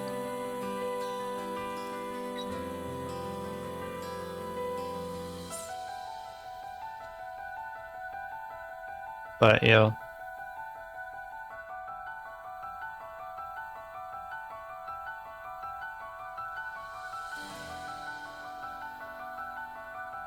Maiden is the second game, Zell. Maiden is a prequel to the first game. And then it's kind of like a hot debate whether or not this is a prequel to the second game or not. Because of how things develop with this story. Because it takes place at a point in time where, like, real civilization had been almost completely wiped out, and things were kind of like reset. There's also a lot of parts in the story in this game that are before the Ivory Order happens. So it kind of makes it feel like it's a prequel before even Forsaken Maiden in that point, but it's hard to really say because there's other points in there where it would have to happen after the first game. So, chronologically, you would do Forsaken Maiden. Forsaken's Maiden story takes place before Isle Dragon Roar, and then you would follow up with Beast of Burden.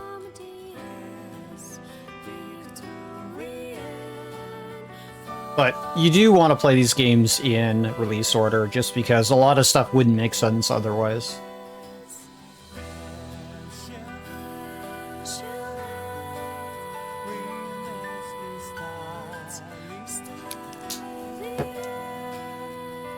Alright, we're still waiting for the post-credit scene to happen.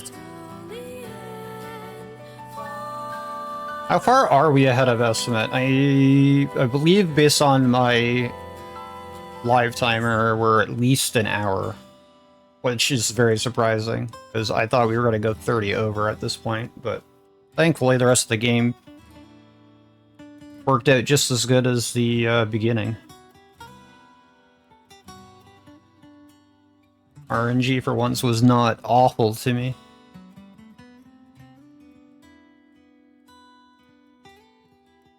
Happenstance actually didn't happenstance all over me. Unlike the second game.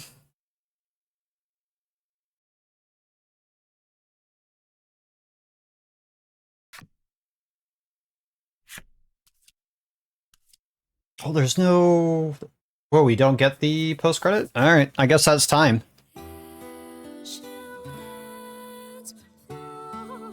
I thought I remembered there being a post-credit thing, but I guess not. Oh well.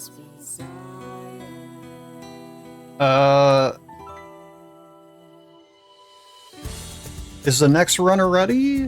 This is a question I guess I'll ask, because we could attempt the super boss. Since we're this far ahead, potentially, I'll be able to give maybe a shot or two at the super boss. I do have a save file set up for that.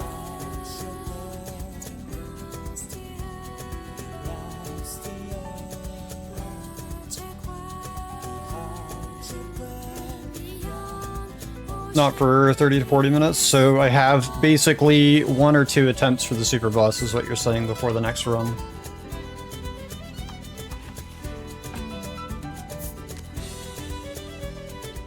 Alright, cool. We need to... this one. So we're gonna go and attempt the super boss.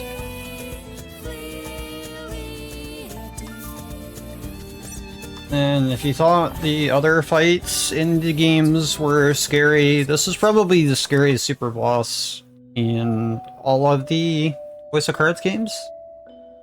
Arguably the Forsaken Maiden one is rough too. But this one is particularly dangerous. So we have a particular setup here, where we have the Darkstay Ring equipped, the Ring of Sharpness, Ring of Life, and the Gemstone Ring. We also have all of our equipment. Pretty similar to what we'd finish off on with a regular fight here. So we're pretty much like we would normally be finishing a thing. Skill-wise, we're set up with Assault, Venomous Sting, Light Storm, whilst the Vigor and Legol has Flatten, Frenzy, Gale Storm, Water Jets. We have Lightning, Dark Breath, Deadly Poison, Sludge, and the charge spell that I was talking about for the 3 gems. And then Trollis has got Tornado Dive, Rain Call, Spark Bolt, and Chomp. And this is not a particularly grinded file either. Like, could be much better setups, but... Your beloved home is now just a pile of rubble. But beyond the debris, you spot a set of stairs leading further underground. So after you beat Mazar, you can come all the way back here to your house, which was previously blocked off. You had no idea these stairs existed. Perhaps you should ensure you have enough items and sturdy equipment before venturing further. Step by step, you descend the staircase. Alright, I can't guarantee that we'll be able to get through this fight unscathed in one shot, but we'll do our best.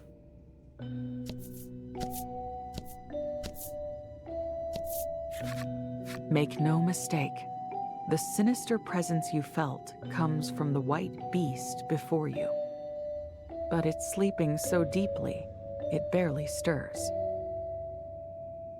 You imagine the damage would be catastrophic were you to wake it. We should kill it now, Pulka urges. You ready your weapon. I am the forebear who dares disturb my slumber. The creature opens its eyes and extends its massive wings. Intimidation washes over you. This beast cannot be allowed to reach the surface. You all grip your weapons tightly. Context-wise, this monster is actually the original human that took the first mutagen. Fearsome foe indeed, but you've fought your share of those. Alright, so, gonna try to get poison up on the boss. And we're gonna generate here. And set up our damage. Wallace, cooperate please, thank you. There's 2 phases to this fight. The first phase is not nearly that bad for now.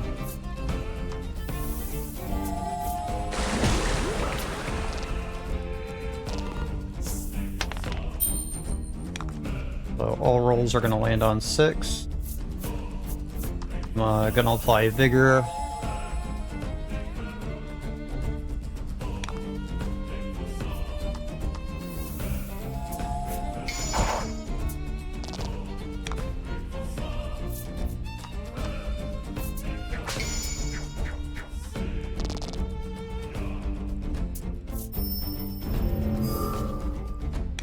Okay, Charles got sealed. No big deal.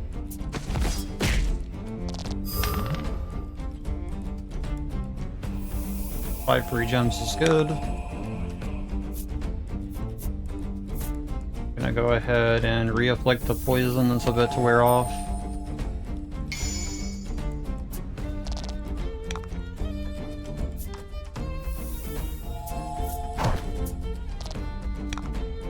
Carlos being sealed at this point doesn't matter. It'll matter more on the second part of the fight here. Alright, so we need to Shields defend up. on this next turn.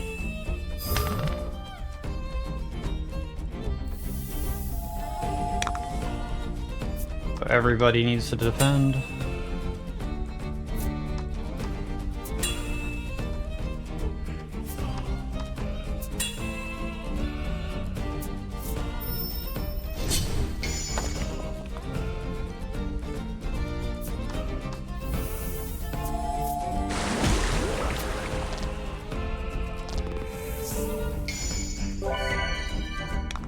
I love how much easier this opening part of the fight is compared to what's going to end up being once we get past this part of the fight.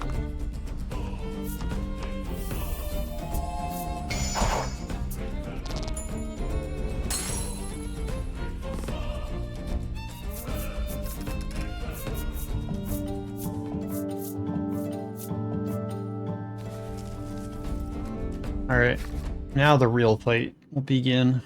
I am. The monster shrieks, a brilliant light emanating from its body.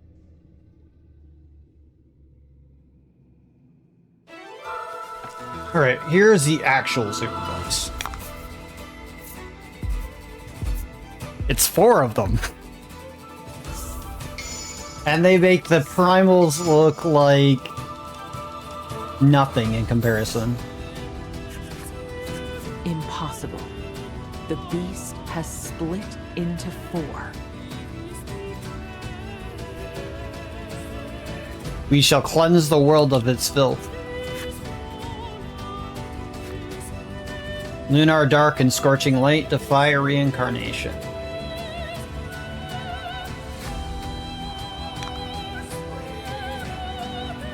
Alright. We need to... So 2 of them have barriers up right now. And the barriers are going to rotate between them, so it makes it difficult to bounce between them. They all do an assortment of things. I can't even deal with the one on the right, so we're going to ignore him and focus on the one that we can hit for now until it switches.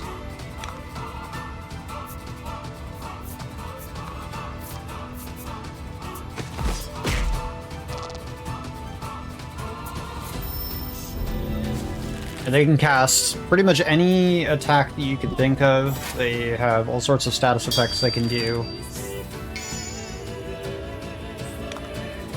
It is a pretty wild super boss. Yeah, it's 4.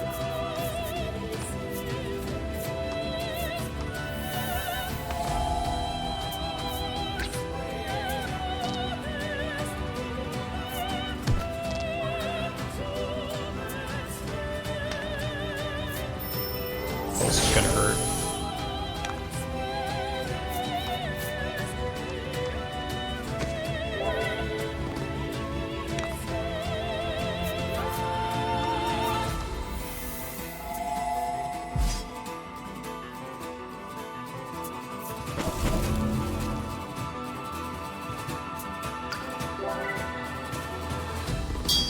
They don't like that you just healed them.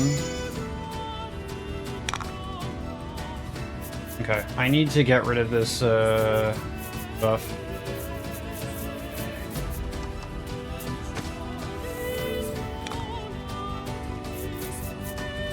Do vigor up here.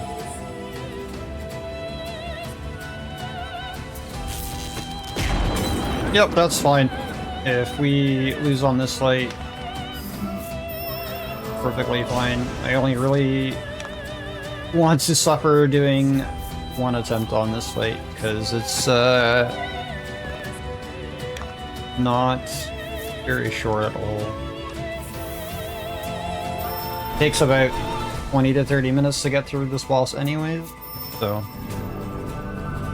the sooner we can keep things rolling the better, since we're not too far ahead of schedule. Alright, so Thunder Roar and Urgazara yield to pleasure. So now I have to deal with the other ones.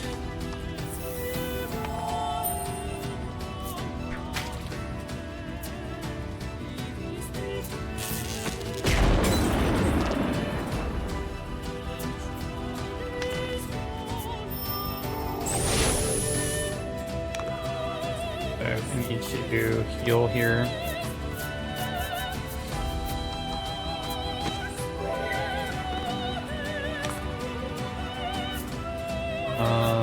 For you, Frenzy.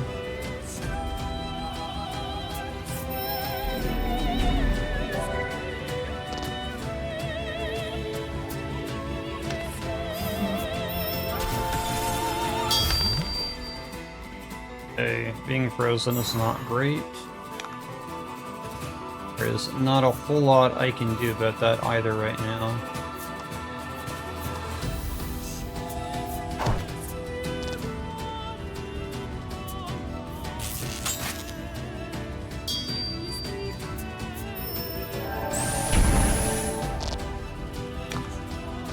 Unfrozen so we can heal.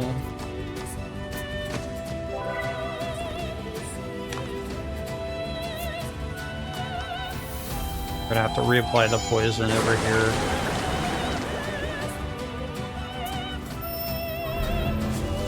Versus bad.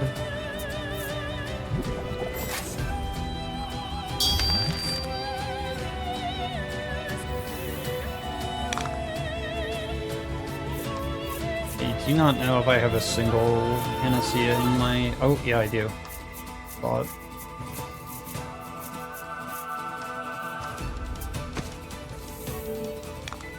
Okay. Reapply vigor.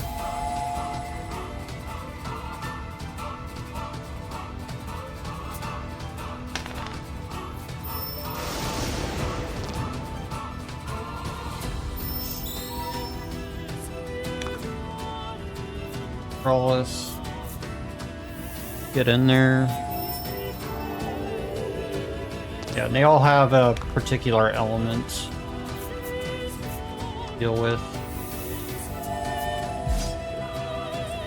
Good crit. Okay, full hits down, but we have elixirs, so that's fine. I really wish the one that was healing them all didn't have barrier up right now. Okay, it switched. Alright. Hulk's gotta get up.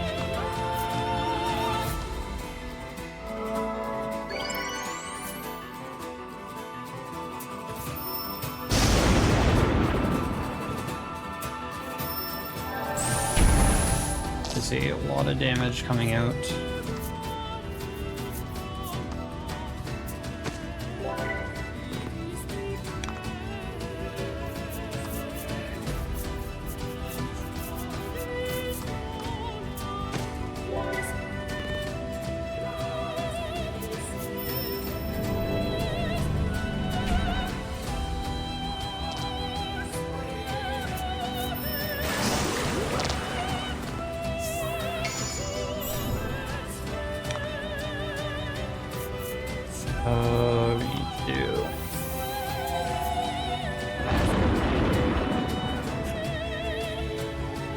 It switched again. Scorching Light before.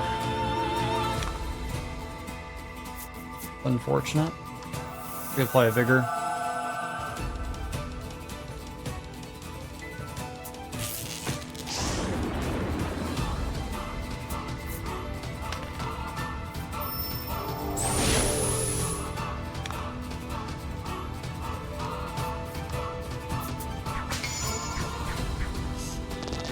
So try to hammer on that one again.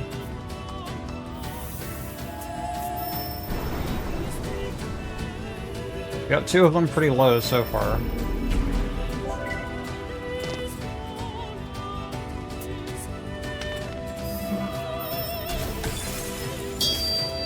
Okay, the fruit bad.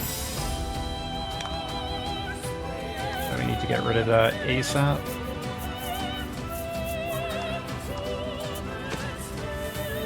My last single Panacea there.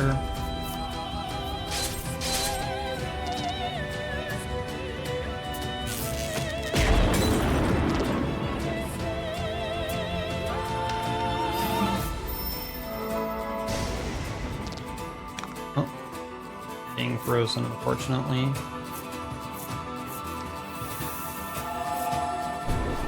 Or paralyzed this time.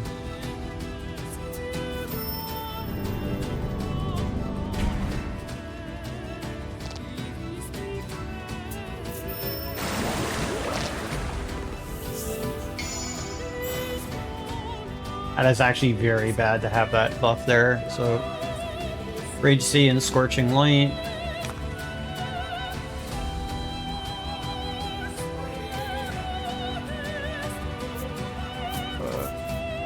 You...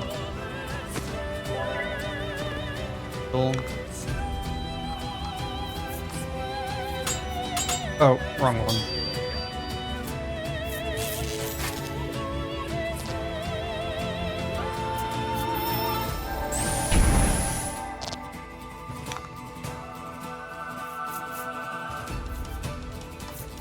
Here. Everybody.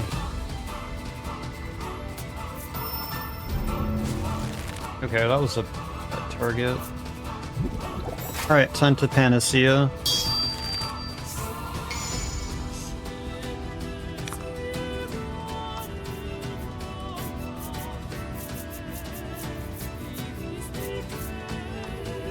I have a lot of elixirs that you want for something like this. Where you apply Vigor.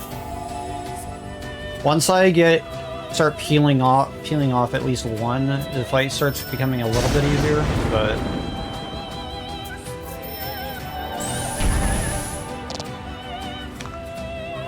for damage that comes out from these.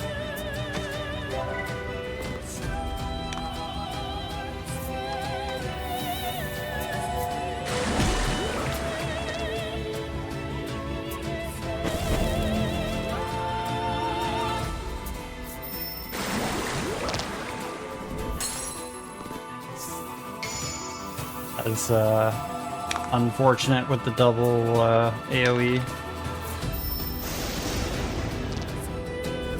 Alright, well, that's a wash.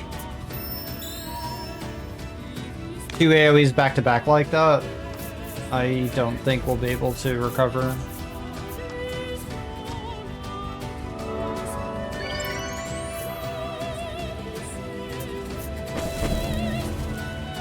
Yeah, no. By the time I get one up, I'm gonna be down again, so. Alright, well. That's how this fight can go sometimes. We got close. Okay, so once you get one down, then it's much easier, so. Alright, well, GG. Still finished the run under estimate, very happy about that. The actual run itself went really well with the RNG for the most part. Unfortunately, it seems So thank you again, everybody. I hope you enjoyed the rest of Really Really Longathon, and if you like stuff like this, I do plenty of it. But yep, that was our one attempt for the super boss. All right, gonna hand it over to intermission, and we'll be back with the next run very soon.